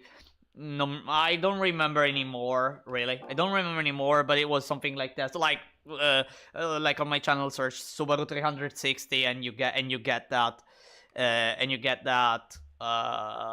live stream 100%. And in the second half of that stream, I did it with the Midget Type 2, which again, it was insane. It was really, really insane. All right, so machine test. I go for the 1,000-meter test because it helps in It helps a lot. So, as for the settings, I'm gonna go for the usual, for a pretty simple setup. I'm not changing anything here. Downforce, let me go for minimum possible. And first I'm gonna showcase the gear trick, which is what most people go for. And I'm gonna show to you all, I'm gonna show to you all how you can do it, and the results you get with the 500R. So basically, you place the final to 5.500. Typically, it's 5.500, but basically the highest value the car can have. Then go for an auto setup of 1. Press X. And then you don't have to touch the auto setup value anymore. You go back to having a final of I don't know. Typically it's 3 point something. But with the 500R, because it's super slow, I think I'm gonna go for something like this. Always remember, all the way to the right, the more you go to the right in the final, the more acceleration the car gets, and of course, the lower the top speed. The opposite happens when you go all the way to the left with the final. By the way, for these gears, I'm gonna go for maybe something like this. Maybe I'm gonna go for something like this. Maybe it will work. Who knows? And let's start. All right, I'm holding X. I'm holding X right now. So, and I'm gonna do that every single time, so the test becomes fair. Because it can happen that if you start, so like you see the car having this much acceleration, this much acceleration. Probably it's even no, okay, no, that's fine. That's a nice setup. Probably it will be close to hit red bar or to hit top speed. And actually it's perfect. It's perfect for the testing, because you saw that I got a 30-second. I got a 30-second with the gear trick, okay? But with the reverse gear, oh boy, the reverse gear. Again, I'm not gonna change anything. I'm just gonna change the gear setup. I'm gonna go for the reverse gear trick, which is basically go for the final at the minimum. Move the auto setup to whatever value you want. I'm gonna go with 1 to make the car accelerate as much as possible. And just go for all the gears, the longest. Technically doing so makes the car worse. But I'm doing it on purpose, and you're gonna see why. So again, I go for trying again. Again, again, in this case, I went for an auto setup value of 1, because I am playing with the 500R, and it is super slow. Okay, but depending on the car you have, you can go for well, of course, higher values. You can go maybe for a 6, a 7, a typically a 9 is fine. And yeah. And as you can see, I am a second faster.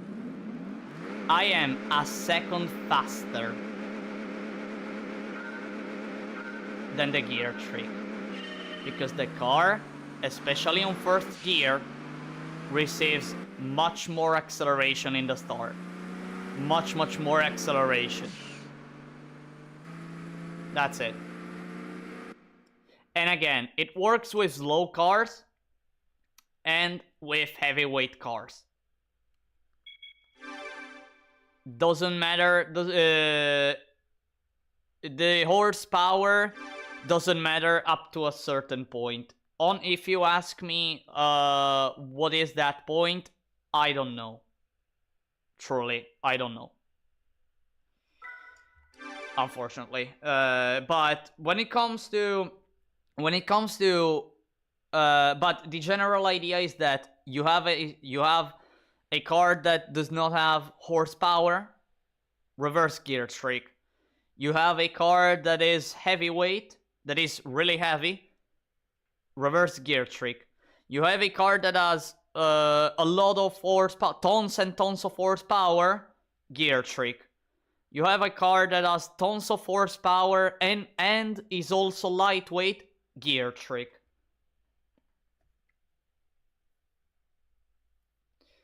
Hello Caleb, welcome to the stream.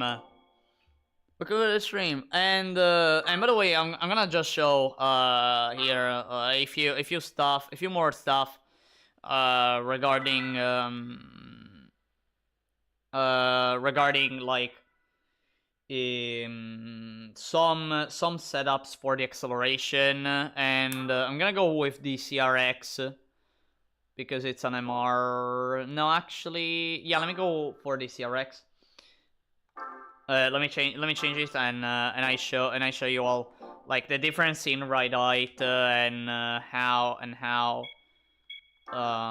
you can make, and the fact that, well, with the ride height, front minimum, rear maximum, the car accelerates more. Something that it's pretty known, by the way. I'm gonna go with this. So let's say that I go with this. Let me, by the way, reduce the camber, which I'm gonna do something. I'm not gonna change anything here. I'm just gonna go and showcase first this the normal ride height. Just go for a test. Just go for a test, see how much I get, and then changing the ride height to just showcase to you all the difference in time between different setups of the ride height, and why people who make challenges use well, that glitch that makes the game think you're going downhill, therefore giving you a lot of acceleration.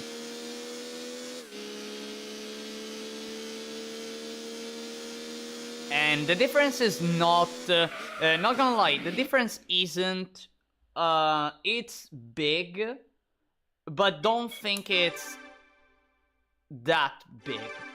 I don't know. Well, you're gonna see. So now I go for the ride height tech, which is just, again, front minimum, rear maximum. Try again, and go for another test and see how it goes. And see how much time I get. I actually don't know which time I'm gonna get. It always depends on, like, the time you get always depends on what setup you have, which car you're choosing to make the tests, its acceleration.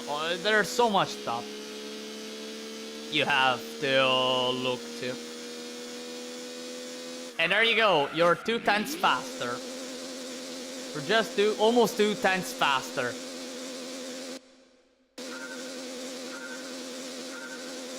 You're almost 2/10 faster. Almost. By just changing that ride height. Imagine that during a race, like always recovering those tenths over and over and over. Like, it is natural that one with such setup manages to get such time, and maybe, like, I'm just gonna show, like, if you go for this, which makes the car super slow,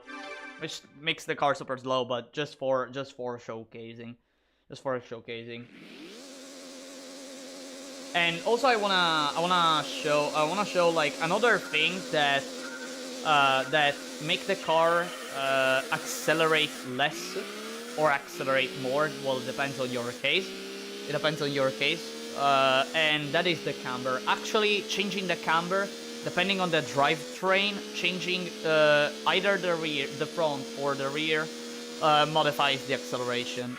And by the way, this, oh hey yo, still 18.9, still 18.9. Wow, still faster than the stock height. Wow, but not as fast as well the Technic. And let me go back with this one. So remember that I managed to do an 18.840, and I'm just gonna show, since this is an MR, whenever you increase the rear camber, like, of course, the car will have a bit more grip. That's a given. But like, just for showing, like, like, one mistake I was doing in the past was placing the rear camber to 3 degrees, okay? And I just show how worse that car goes compared to not having the camber, not having modified the camber. Like, it makes the car way worse. Like, really, way worse.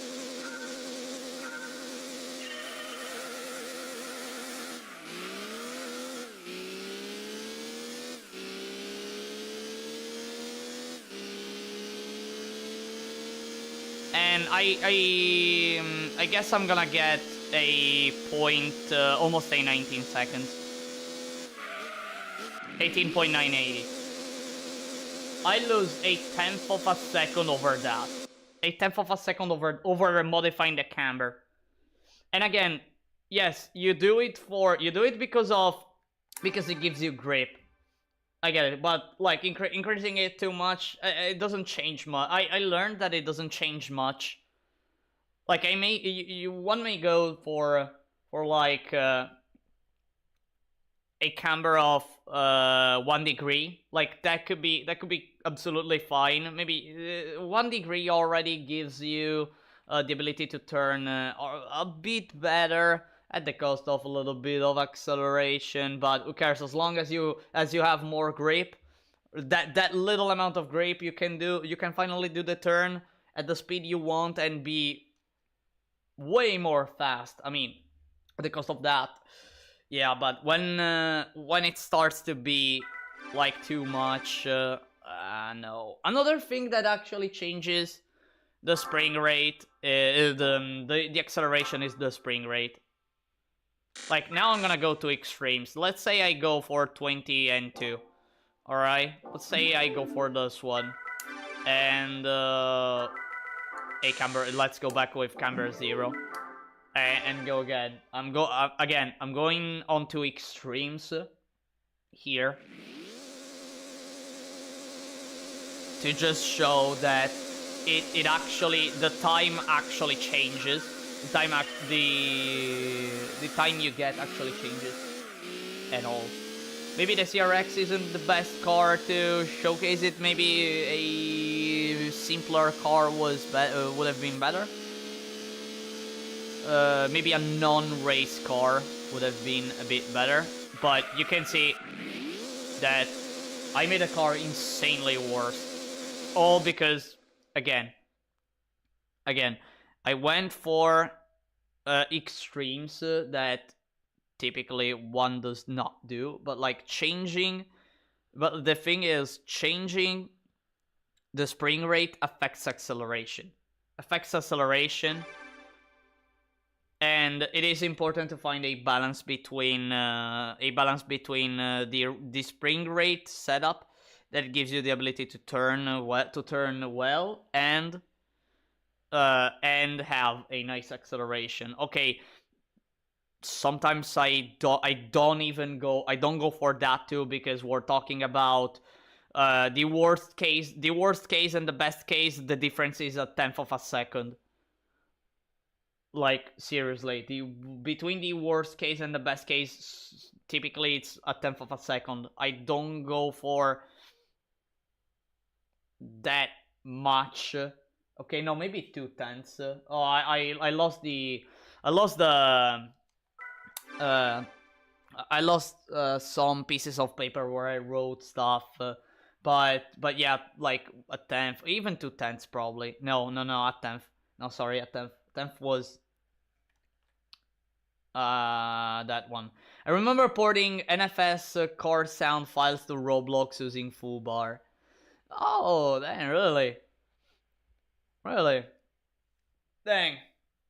I don't know how if it's easy or not. I don't know if it's easy or not, but it's really impressive. It's really impressive. Like whenever one manages to bring some sounds to to extrapolate sounds, especially from a video game, and importing them on other stuff and using it maybe for mods or anything. Like, wow, for me it's like something, how can I say it, a bit alien. Like, I don't know how it's done. I don't know how it's done and everything. And yeah, my coffee got cold and it's your fault. What? No! No, poor coffee! No, I'm sorry. I'm sorry to hear that. No. By the way, now I want a coffee, but I also have to eat something. Like, I have to dinner. I still had to dinner, and after that, drink an espresso, probably. Probably. I don't know if I'm gonna do it or not. Cause like it's 10 p.m. right now. It's 10 p.m. right now. If I drink a coffee, I don't know if I'm gonna sleep. I really don't know if I'm gonna sleep. But honestly, I don't wanna sleep. I wanna try and do some stuff. I mean, like, it's the weekend. It's the weekend. I have to make the most out of it. Really. Well, that's something I always try to go for. If I feel too tired, I just feel too tired. Actually, when I drink coffee, like, it doesn't matter if I drink coffee. If I'm tired, I'm just tired, and I'll go sleep. Like, seriously. Like, I can drink a coffee. If I feel like I have to go to sleep, I go to sleep. Like, seriously.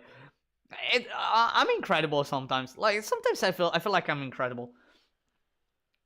Oh, stuff like this. I'm like, I should be studied. Honestly, I should be studied. Not gonna lie. For certain stuff, I feel like I should be studied. I was watching you play and forgot about it. Again, I'm sorry for your coffee. For your coffee becoming cold. I too cannot stand cold coffee. Like, I have to drink it immediately. I really have to drink coffee immediately. Seriously. Like, oh man, no man, coffee, no. It has to be hot. It has to be hot. It doesn't have to burn my insides, of course. And I remember drinking coffees like that. I drink it as coffee after all. Yeah, I get it, but for me, the taste is different when it's cold and when it's warm and all. I mean, it's completely different. It's like it's like milk. It's like milk. It's super tasty, regardless of it being cold or hot. But yeah, like, I honestly prefer warm milk. Not that I don't like cold milk. Still really tasty. I don't know when was last time I drank milk. I'm not actually remembering when was last time. Throwing away is a sacrilege. That is a heresy. That is a heresy. 100%. That is a heresy. I mean, like, yeah, it can be cold, but I have to drink it. Yeah. Throwing it away, no. Unless, okay, The only exception is like when maybe you prepare the coffee, you completely forget about it. You forget about it. Like you go somewhere. I mean, like maybe you go shopping or you go in a place and you stay that in that place for hours, and then you go back home and you see the coffee still there, and it's like, no man, no, why did I forget, about drinking the coffee and all. Like that is the only instance where it is so unfortunate that I have to throw such a nice cup of coffee that I prepared myself to drink it, and I was so clumsy to absolutely forget about it. That is why I also and that is why I'm used to, like, I prepare it and I drink it right away. Mm.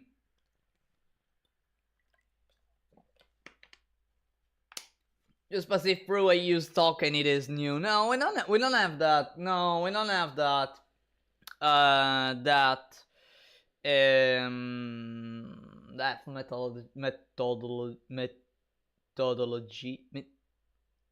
Meth- we don't have such method here in Italy. We don't use that. Because like like again, we prepare it and we drink it in that moment. If we forget it, if it's like 30 minutes, it's fine. I mean, it's cold, but it's fine. If it's few hours, no. If it's few hours, no. Unfortunate. So what's the next card? The FTO. Don't know which card to bring next time. Because there are still many cars. I still wanna continue with Japanese cars, of course. I wanna continue with Japanese cars as I previously I played with too many European cars, and I wanna go and I just wanna go back. I just wanna play with more Japanese cars. I don't know if it will be the FTO next time. But because there are many cars, there are really many cars, many Japanese cars that I can bring. I could go for some Nissans. I could go for some Nissans. I can actually stay for a Honda. Or I can actually stay for a Honda. There are many cars. Again, there are 23 cars that can do this challenge, and I just now completed the 9th run, so 14 cars to go, I guess. 14 cars to go. Yay. 14 cars to go, and the only thing is that among these cars there is no American car. There is no American car, which is unfortunate. At least these are cars that I tested, and I know they are capable of competing in the Gran Turismo World Championship. And so far I haven't found a car that an American car that can do it, unfortunately. But I hope in the future I'm gonna. So yeah. All right, everyone. I'm gonna. That's it for today. Or the Reliant Robin, or the Sex, or the Boeing 787. I mean, those are all epic cars. I mean, Actually, in Epic Turismo 2, there is a car that can do it. And there is a car that can do it, and that is a Nissan, by the way. The Nissan Tuneado. I never remember how it's called. That sort of Mexican Nissan or whatever, and which is kind of incredible. All right, everyone. Again, that's it for today. So thank you all so much for watching, everyone. I hope you all enjoyed these 3 endurance races that I did today that ended the Civic VTi run. I hope you enjoyed this run. And I hope you look forward for the next seasons of beating Gran Turismo 2 with a single car. I hope you look forward to my next streams, which again it will be Gran Turismo 2 and continuing the Gran Turismo 4 run, which maybe I don't guarantee it, but it will probably be tomorrow Gran Turismo 4 run. I'm not guaranteeing this, but well, one if you see that I start a stream or that I managed to make the room the room for that stream, well, you're gonna find that I'm gonna stream. So yeah, again, I hope you look forward for my next streams. For once again, thank you all so much for watching.